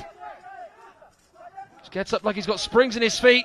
Silva down again, gets back up, and Samir Bara able to collect the ball, just sort of bring his 2 arms forward to just sort of bring it close to his chest, the ball there, but it looks as though Thiago Silva's going to be a player you're going to have to really use a lot of force to get down, because he just seems every challenge he gets back up, and very much as the song says, he gets back down from getting back up again, and certainly difficult to take him down at the minute. But so far 10 minutes 26 seconds left of this first half, very even contest, and Brazil yet to get a shot on Morocco's goal, so they've passed the first test, you'd have to say, Morocco. Yeah, that indeed, but it was another silly little foul by the Moroccans, pulling the shirt back, and the referee spotted it, gave him a free kick.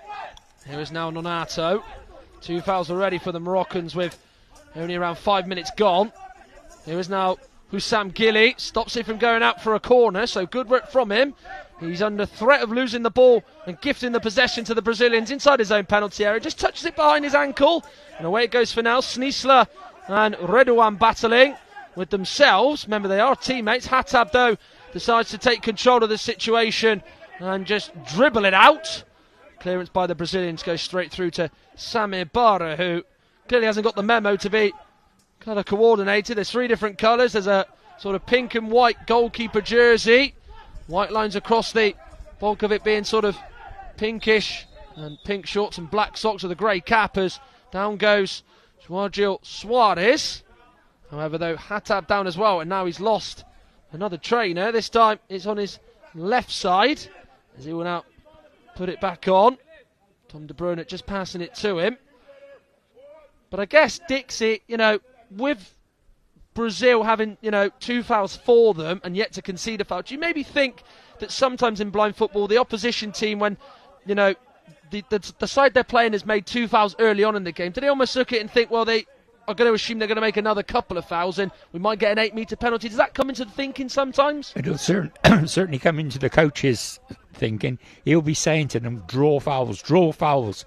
They're on 2 already. We've got 9.5 minutes to go, so there's a good chance that they're going to commit another 2. Then they're on the knife edge of 8-metre penalties. So there was no foul there. A boot's come off, so I think Tom will. It'll be an uncontested drop ball because Brazil were in possession of the ball when they stopped the game. Yeah, he's going to just drop it in front of him, and off we go. It's good position. Yeah, the Moroccans all the way back, a good few yards away. Across the floor to the near side to Thiago Silva. About 12 metres out he is. Won't be able to shoot. Hatab in the way of it. Good defending. Brazil corner. They certainly are, it feels like, getting quite close to getting a real good save, at least, out of Samir Bara, the Moroccan keeper. Yeah, they're starting to crank it up, Brazil. It's bit by bit adding the pressure on, starting the passing around, and they'll just keep on winding the pressure up and until they either get a goal or force a good save from the keeper.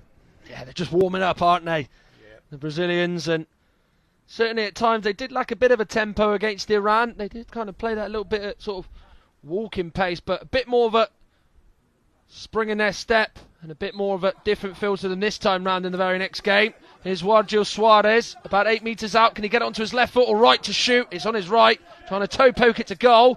Well blocked though by Redouane, the Moroccan defender. Here's now Sneesler. Closed down by Nonato, who wins it. That's a brilliant tackle. Probably won it a bit too easily against the Moroccan number 9 and kicked well off the pitch by the Moroccan defence.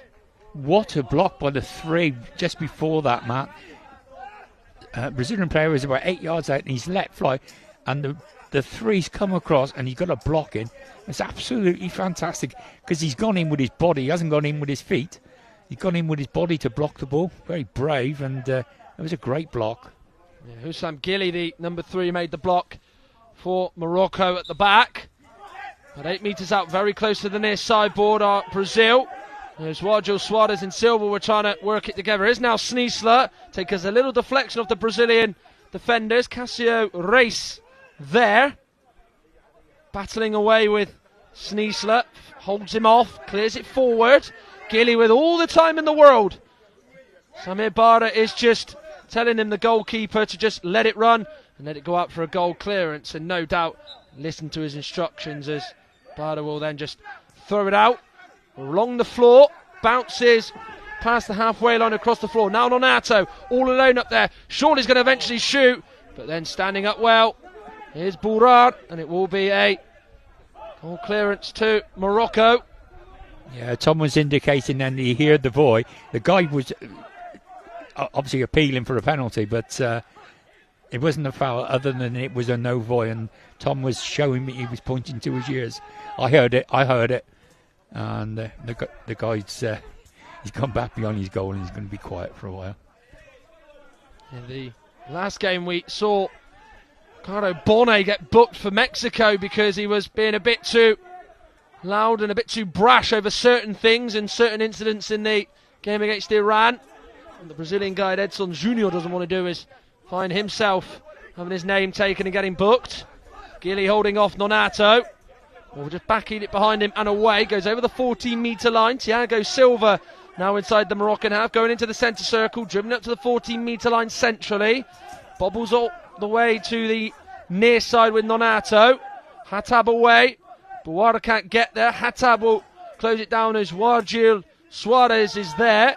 He'll now look to the other flank. He'll go from the right to the left. And Morocco and Hussam Gili will get it clear. Yeah, not quite switched on there, the two Brazilians on the near side. It was a good ball across, and they didn't react to it. Suarez now looking for Cassio Reis. Bit of hesitancy, did just step back. He was expecting the ball to come to him, but then I think he got the sense that Hatab, or a Moroccan player, was closing him down, and did just get it away. Silva crowded out though, and unable to carry on going in the Moroccan penalty area by Gili, who blocks him off. But so far, if you're having to sort of say who's the happier, Dixie, I think it's the Moroccan camp. That's very, very clear, isn't it? Put me on the spot, man. Why don't you? Yeah, of course. Yeah, okay, then we're just going to have a look at some... Are we? No. Yes, we are. We're just going to see the opportunity that Brazil managed to muster up.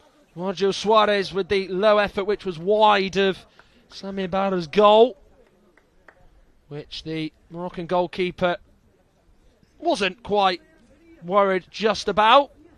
Could have been a bit different had it been a little bit more straighter and going towards goal rather than away from the goal. But just going back to the original point, I mean, certainly will feel like the Moroccans will be a lot happier than probably the Brazilians at this moment in time. Yeah, they'll be happy, the Moroccans, because I think they're playing up to their potential. I still don't think Brazil are. I think Brazil are better than this, and we're not really seeing, well, I would say the proper Brazil. They're sort of a little bit half pace and not quite switch on. There was a ball just played a couple of minutes ago and went from the far board across to this near board, and it was a good ball. It was two Brazilians over here, and they both just stood and watched it, and no one reacted to it, and that's not like Brazil. So I'm sure the coach for Brazil, who's been involved in the game for a long, long time, used to be their goalkeeper, he'll get round them at half time and stir them up a little bit, and I think they need stirring up a little bit. The coach, by the way, is Fabio Vasconcelos, and speaking of him, he has made a change as Maicon has gone on for Brazil, as Thiago Silva is the player to make way for him. There's Nonato, comes off his left thigh and goes up for a goal clearance. When you talk about Brazil not quite playing to their potential, what do you exactly mean by that, Dixie? What is their strength? Well, their strength is their passing and their running ability with the ball. Now, if anyone's got a chance to get onto YouTube and sort of put Brazil Paralympics in, and you watch them, it's just unbelievable. The pace that they run at, and we're not quite seeing that right at the moment. I think it'll come, and I think they're playing well within themselves at the moment. But a dangerous game to play because. You go goal down and it's quite difficult to come back then. I'd just like to see him do a little bit more. Morocco got themselves a corner on the near side. Sneesler trying to bring it infield from the near side. Cassio Reis with a excellent tackle. Here's now Maicon Junior. Maicon Mendes as it was known, but he has got Maicon Junior on the top of his shirt in green. Goes over to the far sideboard. It's come out the better in that duel, but then Hatab hits it against Maicon, and it will be a goal clearance for Morocco. It does feel like Sami Ibarra's had the most touches of any Moroccan player in the last few minutes than any of the outfielders. Here's now Sneesler. It has reached the Moroccan number 9, but he just goes into Cassio Reis, and there are some people in the Moroccan camp, players and staff, a little bit unhappy that decision was given against Zouher Sneesler. Yeah, there was no voy. You could clearly see that Francois was pointing to his mouth, no voy. So it's another foul. Well, I'm looking at the Brazilian coach, and he's not stopped barking orders all the time. He's trying to get his team going. And, it's not a holiday, boys. Come on. Well, they're certainly not living up to their name. You know how good they can be at this sport, and they certainly have got A lot more to give, a lot more gears that they can go through. Seems to be stuck in one at the moment. Joao Suarez battling away with Zuhair Sneesler. He's away from him, but he can't get away from Hatab, who's had to play a very different role to what he did against the Mexicans 48 hours or so ago. Here is now Hatab, will shoot from range, and he's closer this time. He is very much a player who will shoot on sight, will look to score the most audacious of goals. And he's always shot from over the right side of the pitch. He came in full from the left side, and he was close there. It feels like the next one he's going to have is going to end up in the net. that was another sighter, wasn't it? It was a heck of a shot, honestly. He's got some power, that boy. He has indeed. He got a hold of that wonderfully, didn't he? But it just was not quite on target, as Luan was happily going to see that one go away from him. Probably the moment it left Hatab's foot, he was probably thinking, I might have to make a brilliant save to keep it out, but as it was just drifting away, he wasn't needed to do. That's a lovely back heel. That was a bit of brilliance from the Brazilians there by Joao Suarez. Gives it to Nonato, and he actually picked out a yellow shirt there as well, so that makes it look even more stylish and wonderful to see. Good work by Maicon Junior or Maicon Mendes. Away though by Redouane. Forward it goes by the Brazilians. Nonato can't get there. Here's now Hatab. They're going to start to close it down. Here it's it again! And that has forced a save out of Luan. And no wonder he's cheering, because that is a fantastic save. You just said he had an absolute sighter with one that went wide. That one is as close as he's come, as Morocco nearly find themselves in front with a wonderful strike from Hatab being saved by Luan. That's 15 metres out.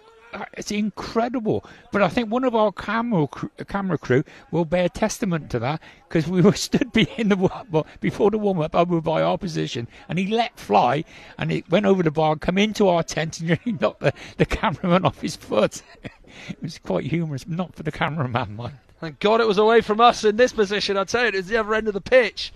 It was going from right to left. Of course, Morocco are in this first half rather than going from left to right. There was a pull on. Maicon was there. I think the Brazilian head coach, Vasconcelos, is a little bit unhappy about that. Zuhair Sneesler, given the benefit of the doubt, Sneesler hits it. It is a goal kick. Rather wild attempt there, and the whistle has been sounded and the buzzer's gone off for what seems to be a change here for the Brazilians. Yeah, the timeout. The timeout has been called, and we're going to see the opportunities now that have happened for Morocco. And that man, Abderrazak Hatab, well, that was one that went whistling past Luan. As I mentioned, he came in from the near sideboard. He's about 15 metres or so out, and he got a hold of that brilliantly. But then what about this one? Well, you have just sensed and have got that feeling that he is going to get closer and closer, and the next one he's going to have is surely going to score by the law of averages. And what happens next, because that was a tremendous save by Luan. We've seen some brilliant saves in this tournament, but that might just be the best of the bunch as the game now has restarted with just under 4 minutes left to play. And you have to say the Moroccans have been far and away the better side at the moment, as Brazil have made a change as Jefferson Gonçalves goes on. The man who, of course, if you type in on YouTube his name, it will come up with one of the wonderful goals he's scored in the various competitions.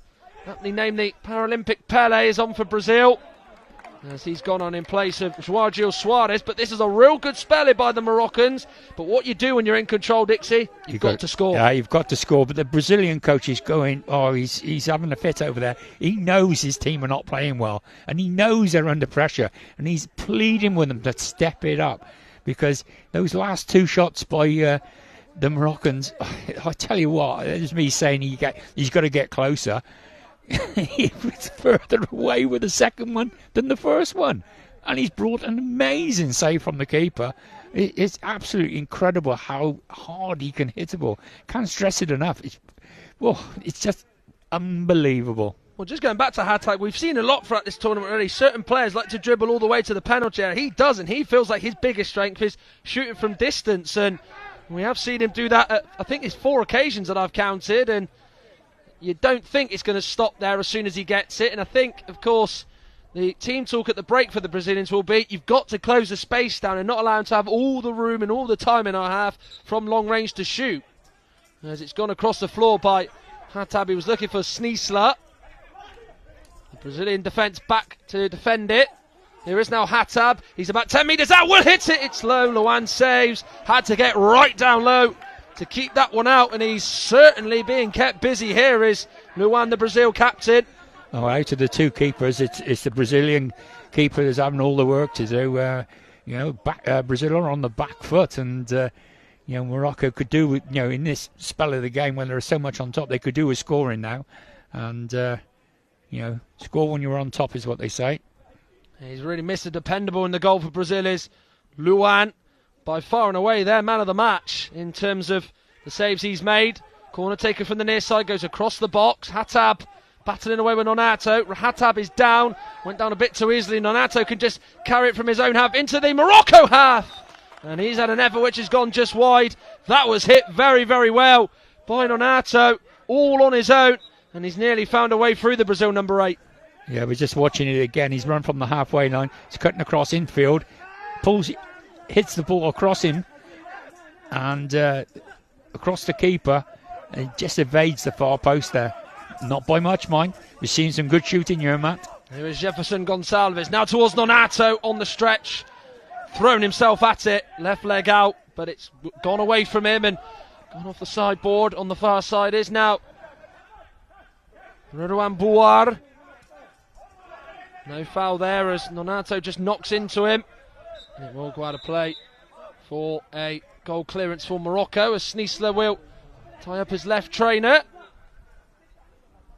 As I think the Brazilians are planning a change. It does seem as though a note's just been passed to the sort of officials in the middle of the sort of near sideboard where the staff are for both countries. The Brazilian coach is still waving his arms around. He's not happy. He's not happy at all. So we've got a substitution. Yeah, there will be a Brazil change.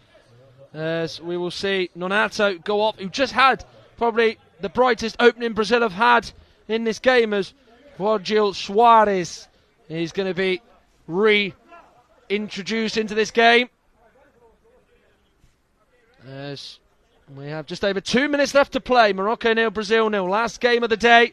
And what is day 5 of the men's football tournament, or the blind football tournament overall. Women's group stage is over. Still one more match to play after this for groups A to D in the men's tournament. Here is now Hatab. He goes on. He's looking to shoot from range again. It's low. Still did go through the crowd of the Brazilian outfielding defenders, but it was an effort that was probably by his standards quite tame. It went through to Luan. That was his swinger. It was his left foot. He's better with his right. Here is now Jefferson Gonçalves. That's well defended by Hussam Gil. He's had a good half himself. Jefferson just knocks into him. His eye protector has gone off, and the referee Francois Carcouet is going to give it back to him. But Hatab carries on. Goes off Cassio Reis into the penalty area. Hatab, it's in the face of Luan, who's not affected by it at all. He's almost just able to get straight back up. But Abderrazak Hatab still getting shots away. This time it was inside the penalty area. And he's getting closer and closer to the goal, and even getting closer to scoring. Here is Jefferson Gonçalves, but it's gone out of play for a Morocco goal clearances. It seems as though Francois Carcouet is just going to check if everything's okay for Hussam Gili. But we're going to check this chance again for Abderrazak Hatab, and it's a save Luan doesn't know too much about. Oh, that's got to hurt. He's what, 3 yards away from him? And he's absolutely smashed it, and the Brazilian keeper's just stood up, took it full in the face and stood there. Oh, my word. They make him out of strong stuff in Brazil. I'll tell you what, if that hit him straight central in the face, I think we might have seen a physio or some sort of medical professional come on and attend to him, because that would have been seeing blood pouring out of his nose as Gilly flicks it forward for Sneesler. It has gone out for a goal clearance for Brazil, as Morocco are going to make a change. As Hikum Lamlas is going to be introduced. Sneesler is going to go off with 47 seconds left of this first half.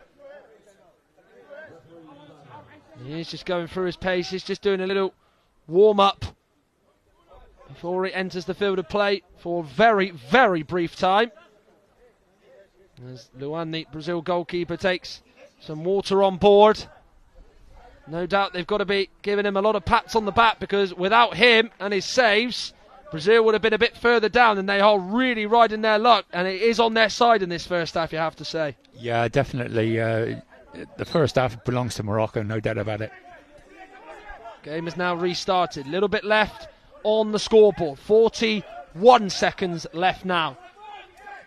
Sergio Suarez trying to go into the middle past the 14-metre line. It rolls across towards Jefferson Gonçalves. He's away from Gilly. You can't get him going and motoring towards your goal, because it does seem to be like there's only going to be one outcome, which is the ball in the net. But the Moroccan defenders defend it well. Here's now Hattab. It's a right-footed effort, which is wide.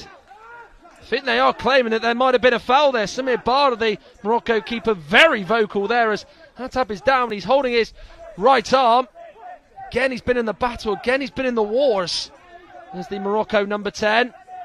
As we might see a goal right at the very end. It's Sergio Suarez. Great block by Hussam Gilly. He's had a very good first half performance. Here's Hattab. Now, does he get fouled by Cassio Reis? He does not. And the buzzer will sound for the end of the first half. Well, we've said Hattab's name quite a lot, and that's simply because he has been very, very active and very much busy in terms of getting shots at the Brazil goalkeeper Luan, who has made some terrific saves to keep him out. There's been at least 2-3 good saves made by the Brazil keeper and captain that has kept out Abdelrazak Hattab, as it has been a real captain sort of display by Luan. As the highlights come in, they're all going to probably be sort of a compilation and a sort of showreel of Hattab's efforts in the first half, and he's the bulk of them, and a bit of a repetitive theme, shot from a long old way out. That was around 15 metres out. He came in from the near side. Same again, 15 metres. It was high. Big right hand by Luan. Pushed it over the bar and away to his right out for a corner kick. That was a fine, fine save. And then he would take one right in the side of the face towards the end of the half, as Hattab would shoot low. And he would get another low save out of the goalkeeper. They've been all types of saves, haven't they? He saved with his face, he saved low with his right, he saved high with his right.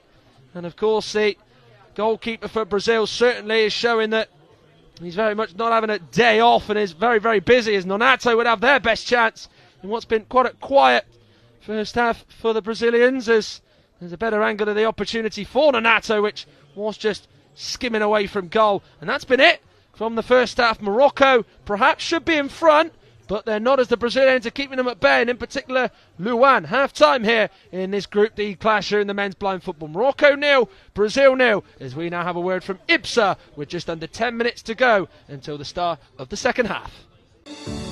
IBSA, International Blind Sports Federation, presents, with the support of the International Paralympic Committee, IBSA Anti-Doping App, the first application of its kind in the Paralympic movement, specifically designed for blind and visually impaired people. Athletes, coaches, medical staff, managers, and the public in general now have a powerful tool to stay focused on the principles of clean sport. Scrolling down the main menu, you can find all the important themes you need to know to play fair and be alert to testing procedures and necessary adaptations for athletes with visual impairments. IBSA gives top priority to anti-doping control, being the only international federation with 3 sports in the Paralympic family: goalball, football, and judo.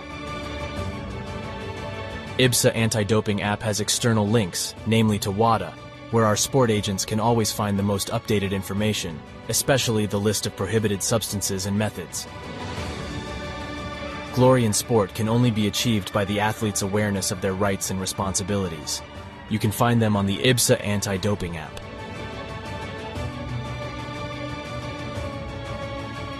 IBSA is continuously promoting anti-doping education to all its affiliate athletes and sport agents, not only about the consequences of the use of doping and the risk of using supplements. IBSA believes that education is the major tool to fight doping in sport. Informed athletes can make better decisions. Download the app now at the usual operating system stores. And ladies and gentlemen, we have seen history being made today Such a great team at these championships. IBSA. Beyond sight. Feel the sport.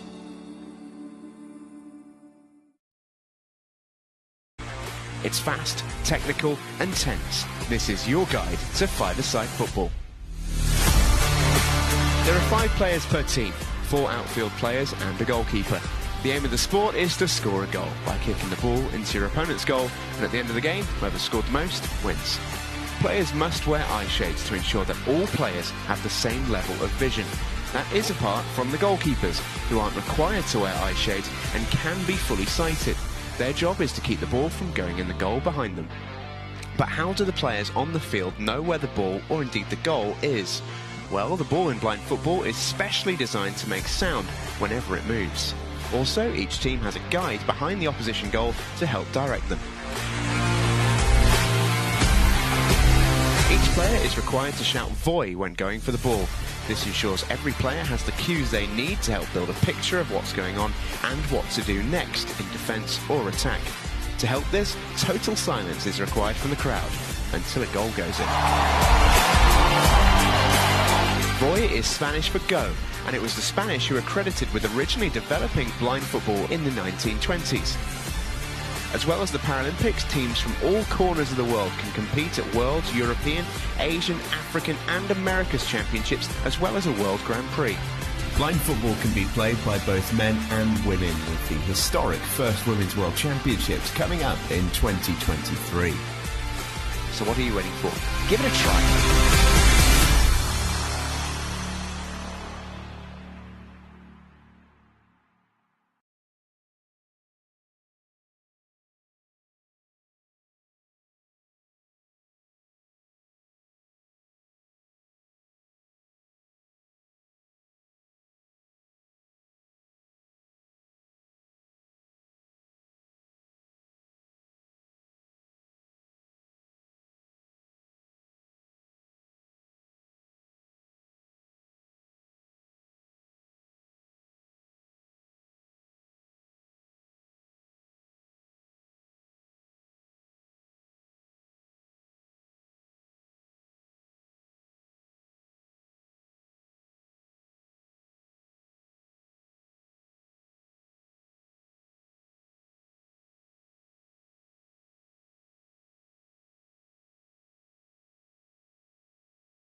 the Birmingham clock in the background says on it that it is 11 minutes past 7 on this Friday evening, which of course is the final game of the day. The last 15 minutes of action on this Friday of the blind football tournament. The women's played this morning, where of course there were 2 0-0 draws. There was a draw between Colombia and France, of course. Mali and Spain was of course a game that didn't take place on this pitch due to Mali not being here. It was a walkover result for Spain as they won 6-0. We also saw Iran and Mexico draw 1 apiece.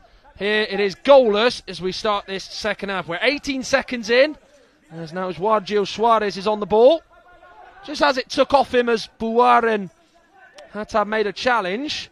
Quite interesting about Hatab. He's hobbling now, very much in that game against Mexico. He had a lot of treatment and a lot of ice on his ankle during the game, and he was taken off at certain points. They certainly would have probably wrapped him up in cotton wool, but it might seem as though that it's striking again at certain times, and he's been the one for Morocco, the one who's going to be near enough, you think. If they are to score, it's going to be him, but yeah, to be the case. Here is now Nonato for Brazil. Come on for the start of this second half. He didn't end the first half on the pitch. Right-footed pass. Joao Suarez chases, and we'll get there. We'll use the boards and back into the front of the Morocco number 4, Hikam Lamlas. Morocco, though, are able to get it clear. Here is now Hatab. He's away from Cassio Reis. He still can't find a way through. Luan denies him and gives out a bit of a cheer as well, as the Brazil captain with another save. And he's made the save very early on in this second half. Yeah, it's another great strike, this time with his left foot. And the keeper stood up big and strong. And he's hit him in the left-hand side of his chest. And he's let out an almighty roar as he's saved another certain goal. And yeah, he's very pleased with his performance so far. Yeah, Hatab did a very Hatab thing, didn't he? Which was basically run past the Brazilian defence. He's usually not even thought about trying to run past the opposition. He's just almost sort of shoot from range and hoping to score a worldie, but he was quite close to Luan there as he got his shot away. Luan with the shot, it's blocked, it's landed in the penalty area, and Nonato gets it away. He's going to the halfway line, but there has been a foul that has been pulled back, and it has gone in Brazil's favour. I think Nonato was just clipped there, just around by the halfway line. Yeah, he definitely had a little tug at him, so we've got a free kick, and it's in the Brazilian half. Quite central. Early foul given again with Morocco. Clicking that foul count up again. Yeah, reset, hasn't it? So, of course, it's the first one of the half. They made 2 fouls early in the first half, which they wouldn't get penalised for. There is now Joao Suarez. Straight to Hatab, who more or less just sends it clear. Thiago Silva holding him off all the way. It'll go through to Luan. We'll reveal the 2 sides of the second half very shortly, as the action is still going on here. Nonato away from Bourar, but in the way of him is Hikam Lamlas, who's there to try and clear it.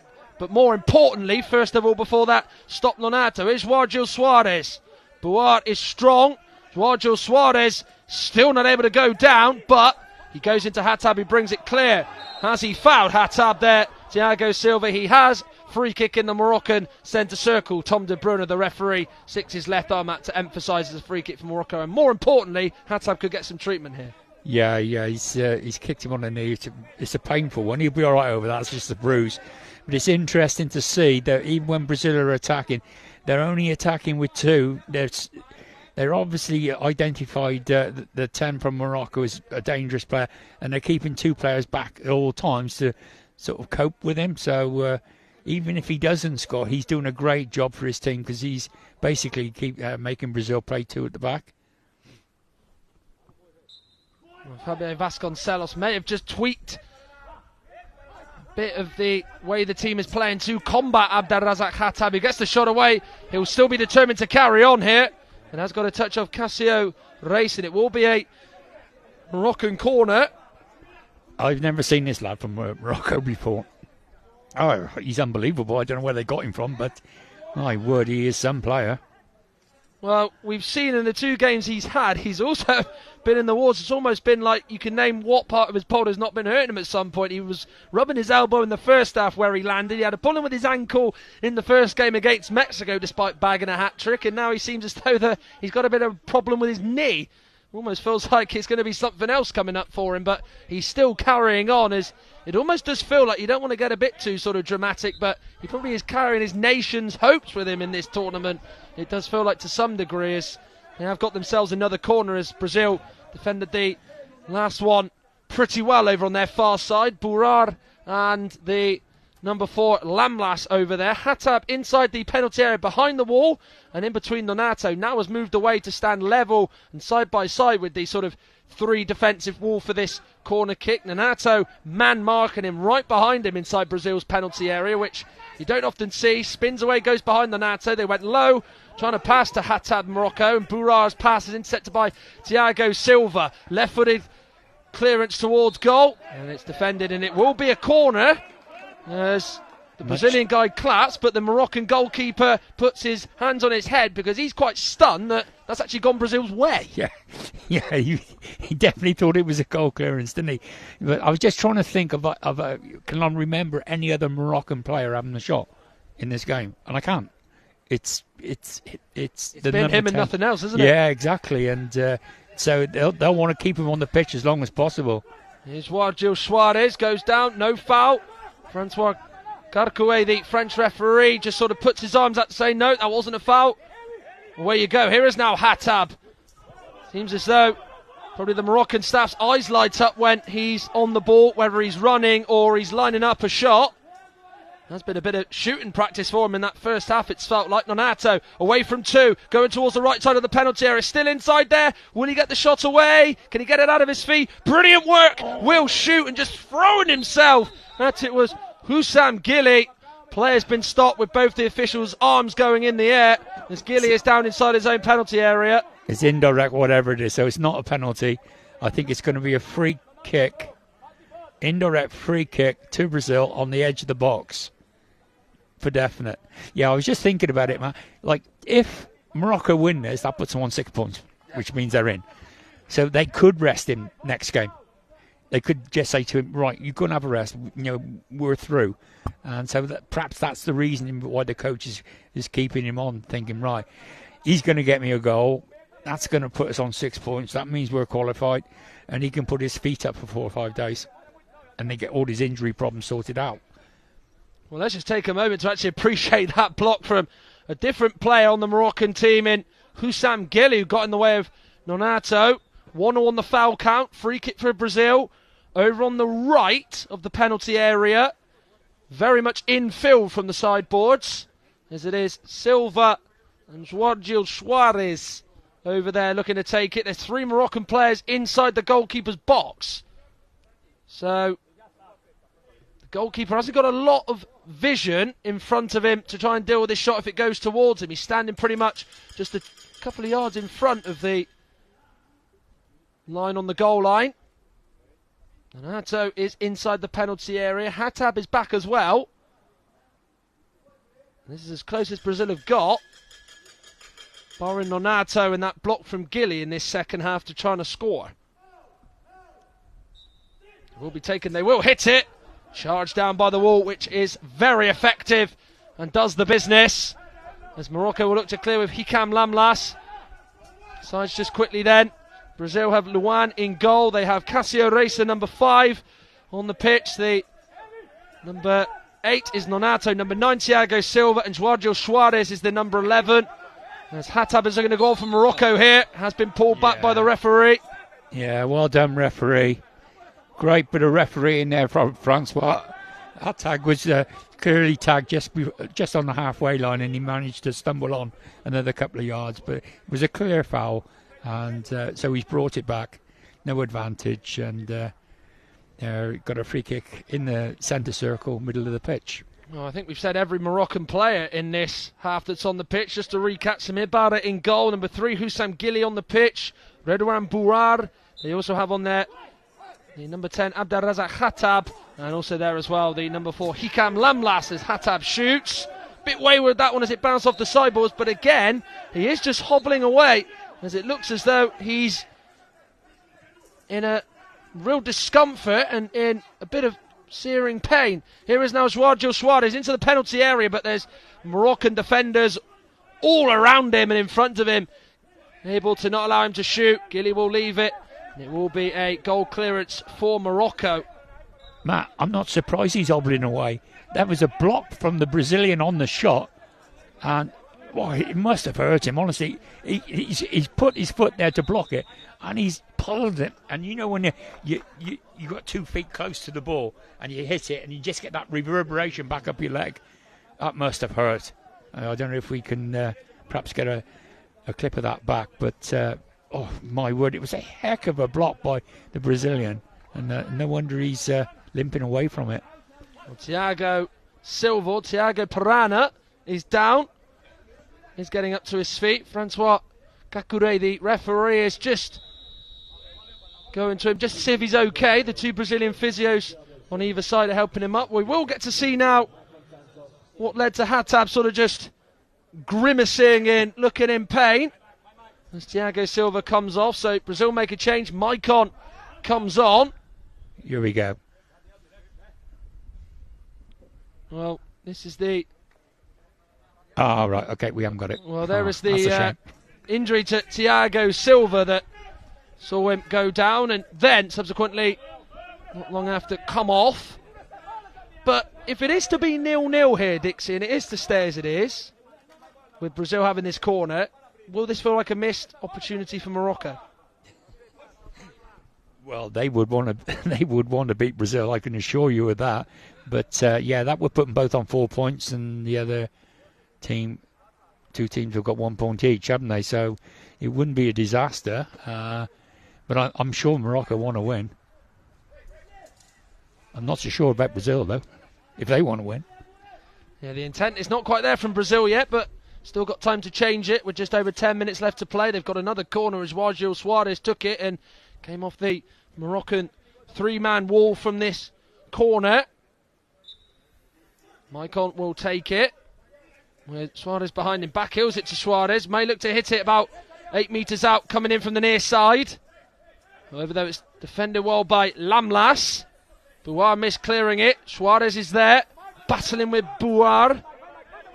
Yes. Brazil have it now with Maicon over the 14-metre line. Good challenge though by Hatab, who's just trying to get motoring on, but he runs straight into Cássio Reis, who wins it back for Brazil. Now it is with João Suarez. He goes on. Good challenge by Lamlas. There has been some good bits of defending actually by Morocco. The number 3 Gilly and the number 4 Lamlas have been excellent when they've been called upon. Here's now Hatab all alone up there. He goes down. Is he fouled? No. There was no foul there. No foul. Referees are quite right. He has gone down, but there wasn't a foul there. He had 3 Brazilians around him and none of them touched him. And he's just gone down under the weight of having 3 bodies around him. But it looks like he's got a stomach injury now.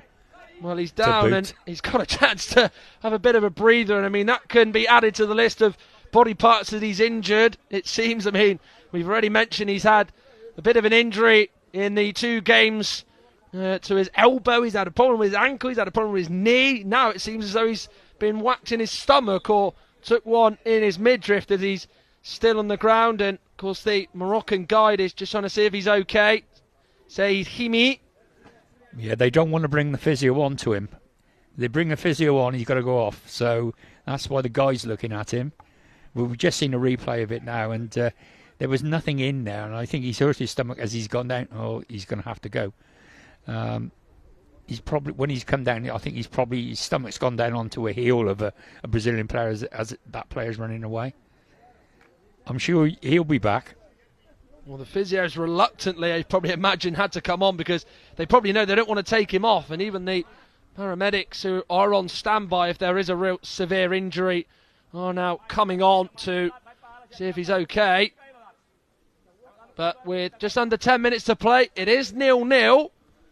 And certainly, Brazil still looking a little bit unconvincing. But if they would weigh this up after their 2 games, after 30 minutes of tournament football, they were to not concede a goal, get 4 points in the manner their performance is, I think they'd probably say, well, that's not too bad given we are still yet to really showcase what we're all about. But they're Brazil. Brazil don't do that. No, none of the teams in Brazil do that. They just want to play all the time, we've got Jefferson coming on for Brazil now. Well, Hatab is still down. Of course, there is no sort of time added on in blind football. It's stopped on the clock when there is a injury or if there is a timeout or anything else. There's the Moroccan physio and one of the sort of ambulance crew or paramedics, medical services, whatever you want to call them, try and help him up. As it does now appear that he is up and will, of course, as Dixie has mentioned, he will have to come off for however long it will be that he's out of the action for.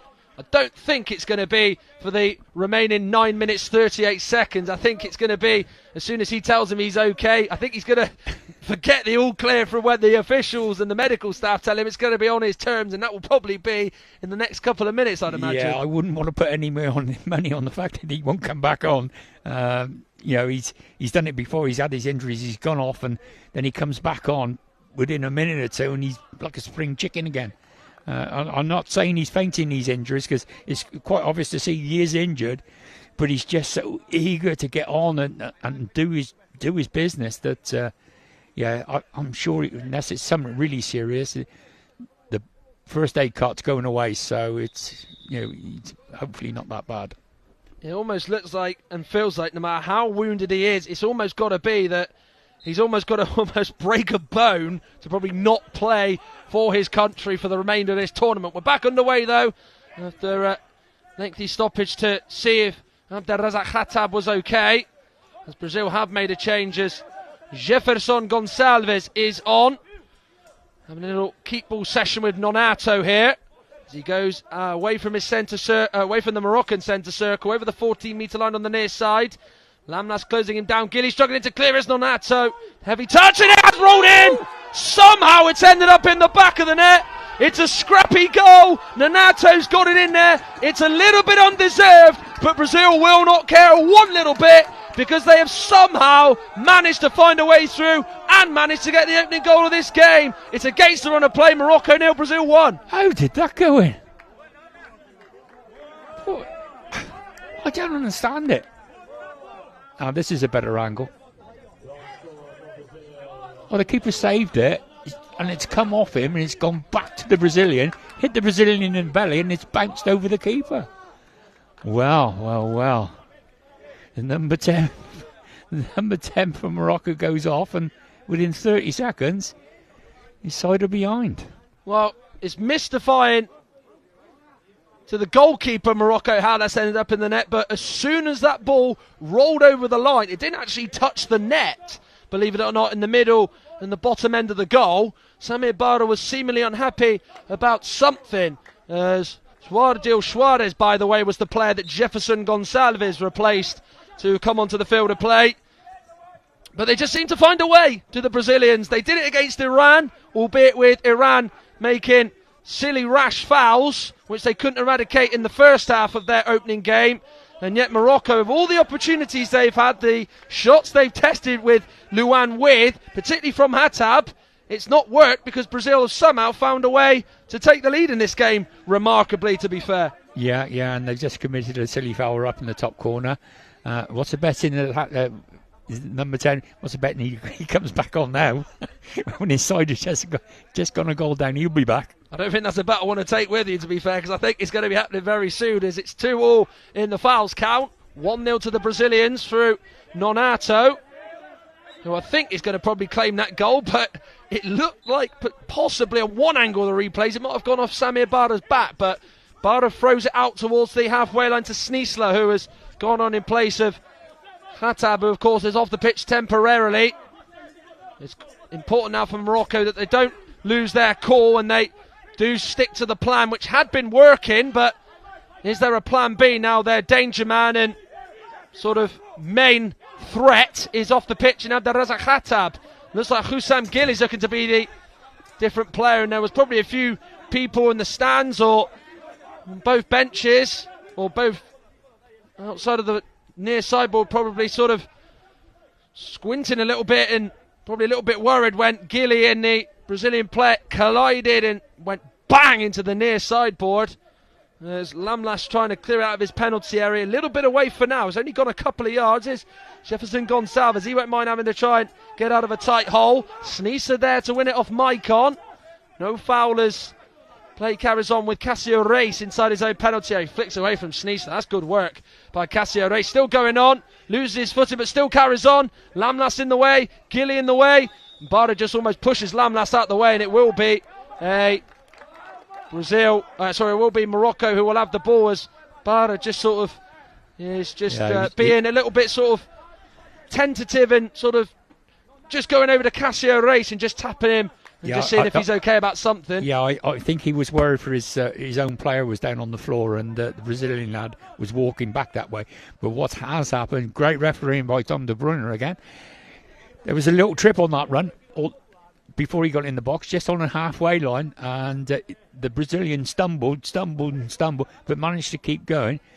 It ended up nothing come out of it, so he's brought it back, and we've got a free kick to Brazil just in the Morocco half.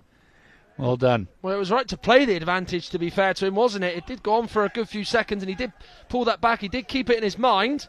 No foul, though, on Jefferson Gonçalves, who gets up. Tom de Bruyne very quick to make that decision. That's been the real theme of this tournament, isn't it? Is the referees, a lot of the time, have been very quick to stick to their original decision. No changing of the mind at all. As now Lamlas goes on. It's a great run, this. Challenge goes in by Cassio Reis into the penalty area, but he has hit it wide and towards the far green fence. But I think it has taken a nick off a Brazil player, so it is going to be a corner, in fact, as it won't be taken yet because the timeout's been called. Yeah, it was a good bit of defending by the Brazilian, and he's got back and managed to get round the Moroccan and get a foot in there and smack it out for a corner. I'm just looking up the pitch to see if we can see the number 10. Is there any sign of him coming back? There's not at the moment. Yeah, he's just sat sort of in the area off the pitch, taking a sip of water on board. You probably think now is the time to bring him on. They probably are just trying to go over their last checks and just almost do something just to get him on, fast track him on pretty much. He might, to be fair, Dixie, have to play through the pain barrier here. Well, he might do. He doesn't look too bad, to be honest. He's moving around quite comfortably in their dugout, and it's players talking to him, and it doesn't look like he's in pain, so we might see him again. I wouldn't be surprised. We wrote him off the other day, didn't we, when he was having treatment right in front of us. We ain't seen him again.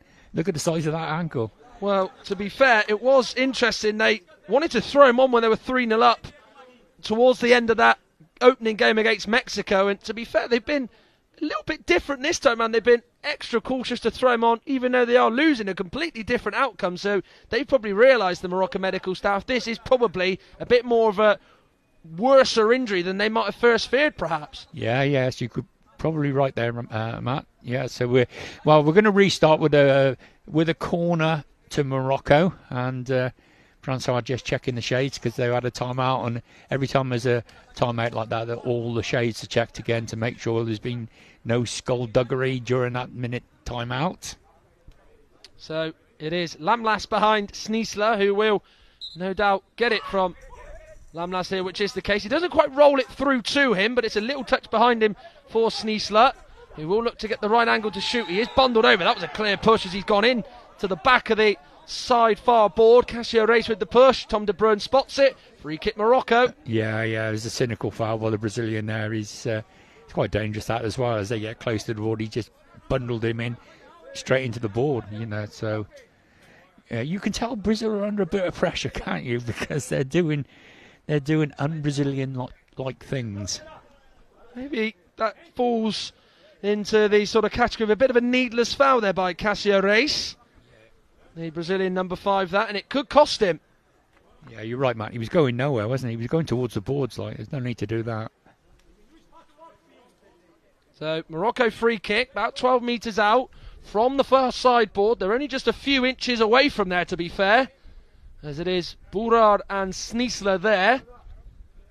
Brazil, as it stands, on course for 2 wins out of 2. Morocco second on 3 after 2 matches played. Iran third on 1 point Mexico bottom on 1. Iran got a better goal difference on -1 compared to Mexico's -3 after their 1-1 draw earlier on today. It's now Sneesler who hits it, but it's too high an effort, and Luan just sees it fly comfortably well over his head. As Brazil are going to make a change. As Jefferson Gonçalves is going to go off, and we spoke about him just a few minutes ago, but the number 10 Hatab is going to come on, no doubt. That is going to bring cheers to the Moroccan fans in the crowd.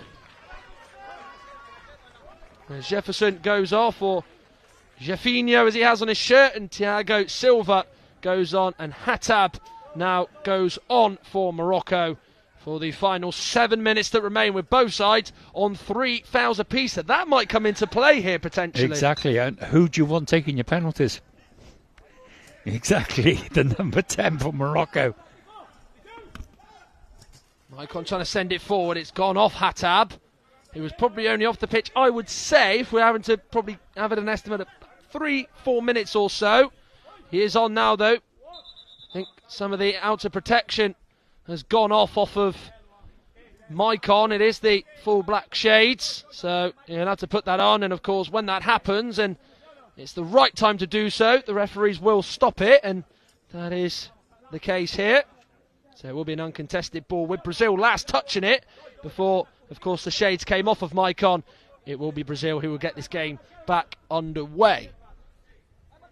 As the player who came off for Morocco was Sneesler to allow Hatab to come back on. So 6 minutes, 41 seconds remain. The final game of the day here in the blind football tournament. Men's, what we're looking at now, currently seeing with Morocco leading, Morocco behind against the Brazilians. Perhaps on a different day, might have been different. But it is what it is at the moment as Morocco look to change it. As Gilly tries to clear it. Misses it, goes off a white shirt last. Brazil have got a corner.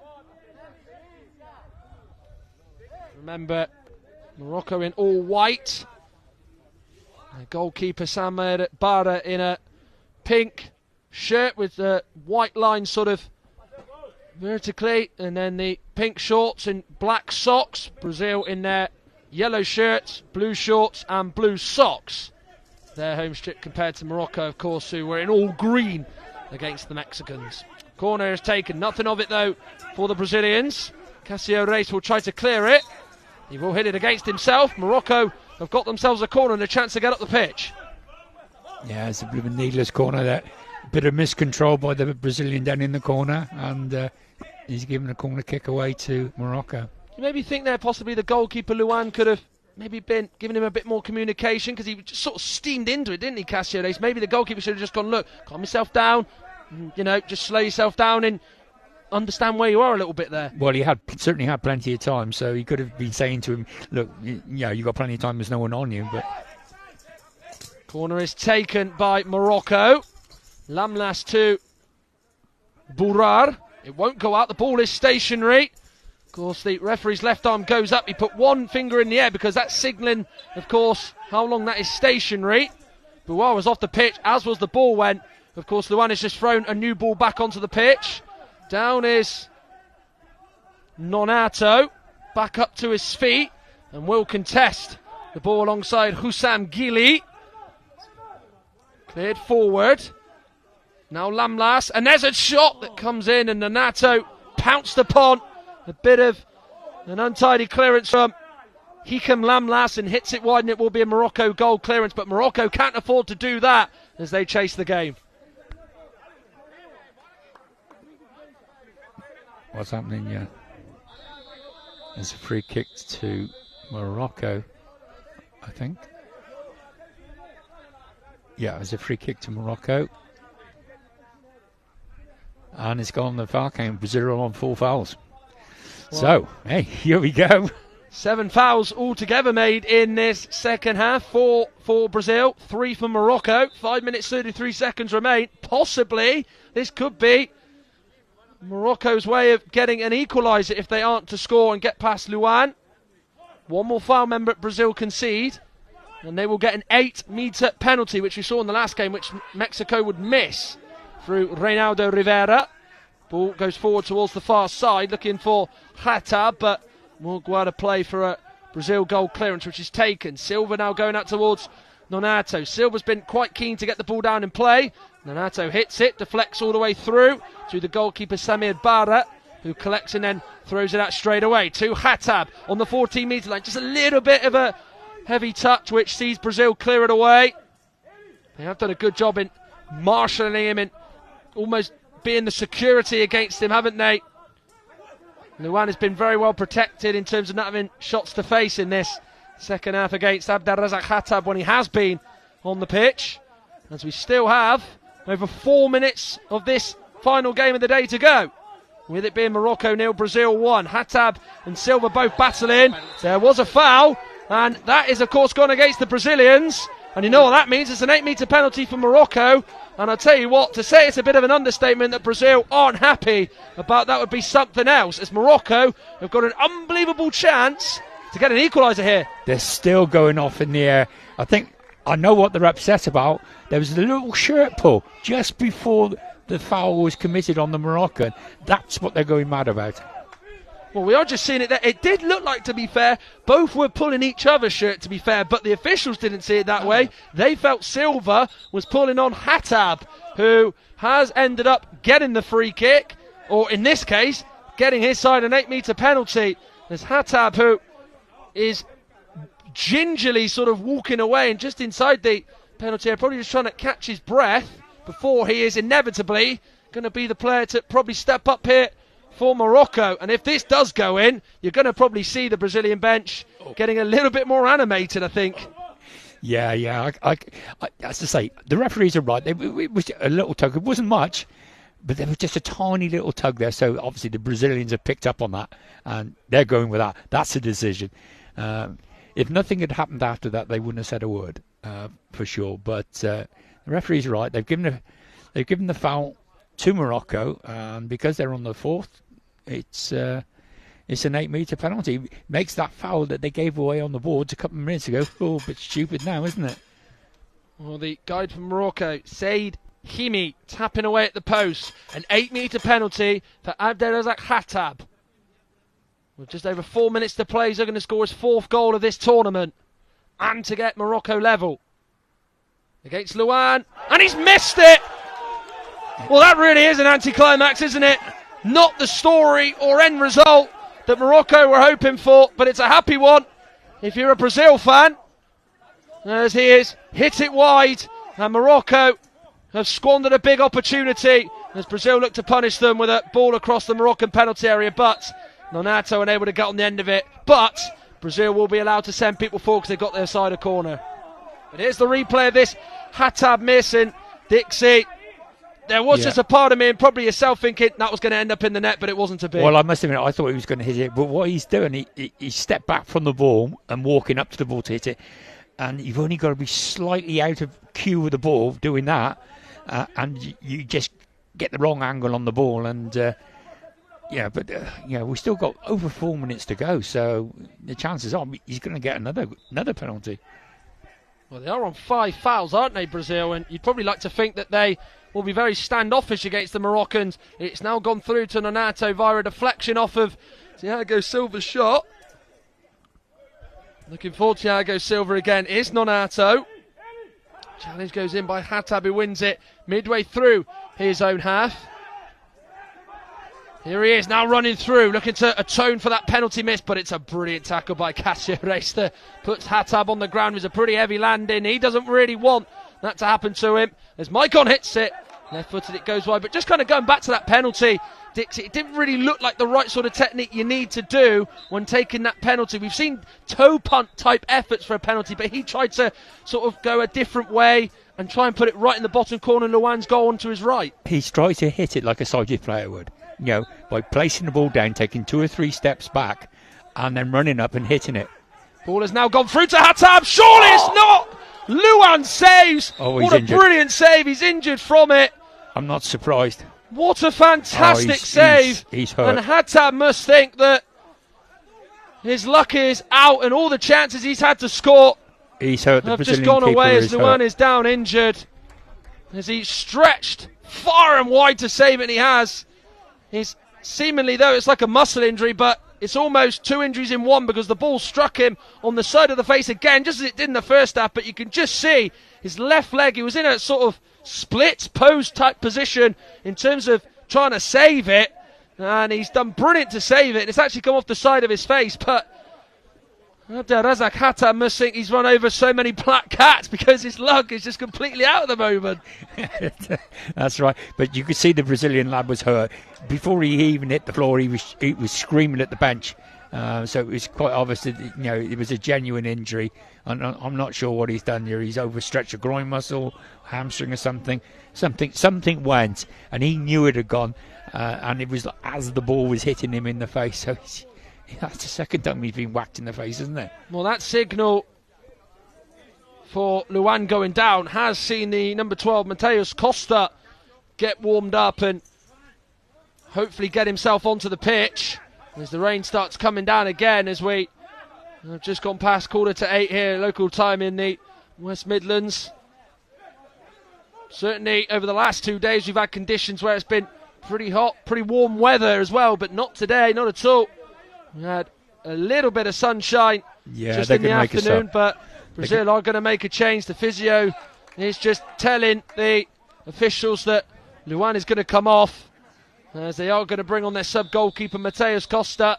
And tell you what, Luan is just walking in front of us, and he really does not look good in any way at all, does he? No. I don't know if it's a hand. It looks like it could be a hamstring. I think he might, as you say, he went down in a splits, and so he could have tweaked a hamstring or something, but it doesn't look good.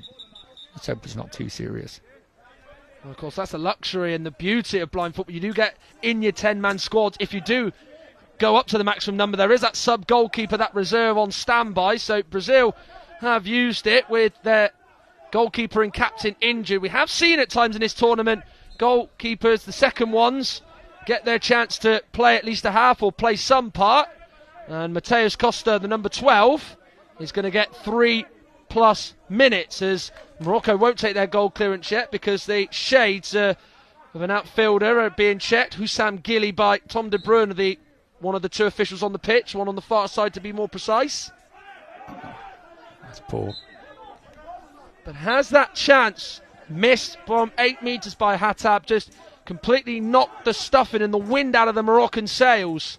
Maybe the belief has now just totally gone, perhaps, over the last few minutes. Here's Nonato trying to go to the penalty area. Great challenge, though, by Hussam Gilly, and he has put in one hell of a shift for his side. It feels like he's not missed a single tackle when he's been on the pitch for Morocco, who've still got to believe they can get a goal. No matter, even though Hatab probably is not 100% fit, but it just looks like it's getting a little bit into desperate territory now for the Moroccans, Dixie. Yeah, and there's been a couple of poor throwouts by the keeper as well. Not really giving Hatab a chance to get onto the ball. Come on, man. You can see what you're doing. You're throwing it. Give it to him. Does just feel, just to add to the point, a little bit more and a little bit rushed from Sami Bara. Hatab is still up there. He's got his hands on his hips. He is just trying to walk into the centre of the pitch, in the centre circle. Francois Garkoué does stop. The play, blows his whistle, and it will get thrown back to him. So I think he's just going to drop the ball down. Back into the Moroccan's path here, I think. It was. Yeah, I think the ball must have, we can't see it from this angle, but I think the ball must have hit Francois. That's the only thing I can think of. And obviously, you've got to blow up for that, because he's affecting the play. And the ball just goes back to whoever last touched the ball before it hit Francois. So I guess that's what it was. I can't see from this angle, but if I'd have bent my head round, I could have seen it. What we do know is it is an uncontested drop ball, which the Moroccan defender Bourard will clear, but he'll clear it straight off Nonato as it bounces back off him. However, then Morocco able to get a foot in and win it.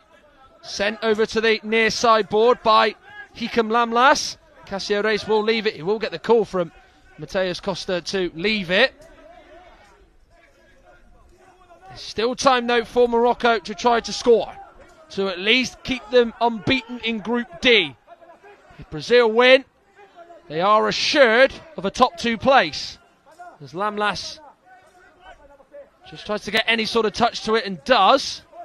Here is now Thiago Silva, still going on, powering his way through. Francois Korkuet pulling it back and saying that there was a foul. He let the advantage play for as long as he could and did have to give Brazil a free kick in the end near the 14-metre line of the Moroccan half. Yeah, it was good refereeing again, and I think that puts Morocco on 4 now, doesn't it? Does it? It will do when it goes it's not updated yet, the scoreboard, but that certainly will do. So, whoever commits a foul, we're going to have a penalty. We're just having a little timeout, and a few final instructions, and I bet you to my bottom dollar, both coaches are saying, draw a foul, get a foul, just run at them, draw a foul. Ever since sort of Hatab has missed that penalty, it almost just feels like, for Morocco, it's, a little bit rushed. It just feels just like they've gone against what they were originally doing, because they were creating chances, playing the way they were. Do you sense that there has just been a slight change of emphasis and a focus and a shift change completely by them? Do you perhaps feel, Dixie? I think there's a bit of panic. Yeah, I think they've realised that time is running out. They had that penalty, which was a great opportunity to, to equalise, and the time is against them, and they're starting to panic a little bit now and not trying to speed everything up too much. And it was indicative of the throws that the goalkeeper was making. He was so rushed to get the ball up the field, he wasn't giving the players a chance to get onto the ball. And it was 2 or 3 throws, one after another, and he threw it and it just went out. And just think, well, you had time. You had 3 or 4 minutes. There was plenty of time left. So throwing the ball out all the time, I'm afraid that just falls into the hands of the Brazilians, doesn't it? Suher Snisla is on. The player wearing the long sleeve black shirt underneath the country's top. He's gone on in place of Redouane Bourard. So it will be a Brazil free kick about 16 metres out. Nonato gets it in front of him from Thiago Silva. He's away from Sneasel off the boards. He's into the penalty area. This to wrap it up, surely! And he perhaps should have done, but he hits it wide on his left foot. A let off for Morocco. Barra dived. As it dived past him, the ball, and it is cleared straight through to Samir Barra. They have left 2 inside the Brazilian half, and again, it's a bit of a poor throw by Barra. It's gone straight to Nonato, who looks to shoot. He goes down, it goes off. Hikam Lamlas last, but it does feel as though Samir Barra is just throwing it out when the Moroccan players are just completely not even ready yet. Yeah, I'm shaking my head during. There was another 2 throws he had there, one after the other one. He threw it straight to a Brazilian. How frustrating for the coach. Well, they're going to make a change right at the very end here, the Brazilians. Joagil Suarez is going to come on. Hasn't played any part in this second half as the Brazil number 11. And he will come on now with under 50 seconds to go. There's Nonato, whose goal is going to get Brazil 6 points from a possible 6 as it stands in Group D. Still, we don't know how that ball ended up in the back of the net. I think I'm still going to be scratching my head once this game is over, and I think you probably will be, Dixie, as well. Yeah, at least you got hair to scratch. It's a mystery. I don't really know what happened. I don't know if the keeper made a mistake or what, but he seemed to have it, then didn't have it. Certainly the Brazilians after that, not a 2, as they just try and take it on the near sideboard. This tactic of not quite taking it in the corner but hold it onto the sideboard is working to good effect. They have just killed at least 10 plus seconds. Here is now Silva going for goal. Well blocked by Hikam Lamlas. There's all sorts going on over there. And it is a Brazil corner as they wind the clock down, as they look to manage the game accordingly now with so little left on the clock. Yes, this is not what Morocco wants. They want the ball played and they want the ball in open areas. It's exactly what Brazil don't want. And Brazil are doing a really good time management thing here. Getting the ball down into the corner, keep knocking it off and get another corner. Just kills the clock. They have got a corner on the near side. You're going to probably see the 4 Moroccan players in the wall from this corner kick go right out. That did go out of play from Joagil Suarez. 2 balls on the pitch, so they have to wait. Samir Barra was going to throw it out. Probably a good thing that he's probably having to buy a couple of seconds. He throws it out, it bounces past the halfway line. There was Thiago Silva, doesn't pick out anybody in white. Sneesler chasing, it's beyond him. Khattab there as well. Brazil have got every player back, outfield in their half. Khattab, he gets away from Silva. It is a goal kick. As Casio Reis just stayed with him. As Mateus will now take it with 7.5 seconds left onto the sideboard. This is where Brazil want to be. They can smile now, they can rest a little bit easier. As the buzzer sounds, relief, sheer relief, a pop of the cheeks no doubt, as Brazil have got over the line.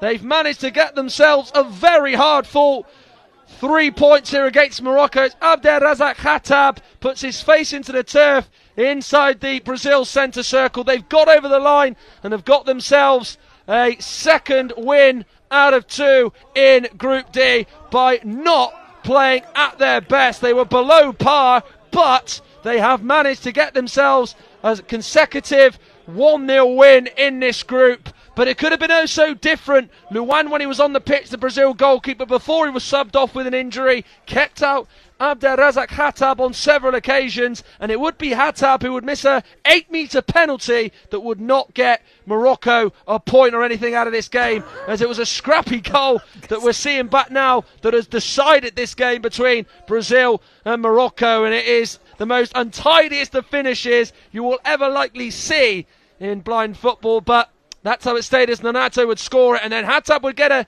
8-metre penalty. Brazil, of course, would get done on the 5-foul rule in each half. Khattab would hit it. Not a usual technique in blind football way to take the penalty, but he would step up and he would fire it wide. A brilliant end to the day's action, as in Group D, Brazil make it 2 wins out of 2, with still a lot left to be desired for the Brazilians. It's back-to-back 1-0 wins, as they've managed to top the table and are assured of at least a place in the top 2 in Group D. Morocco stays second after that win against Mexico. Iran third with a point. Mexico bottom, of course, on a point after their 1-1 draw. But Brazil, the most important team at the top of the tree, they have 2 wins out of 2. It is finished here in Birmingham. The final game of the day. Morocco 0, Brazil 1.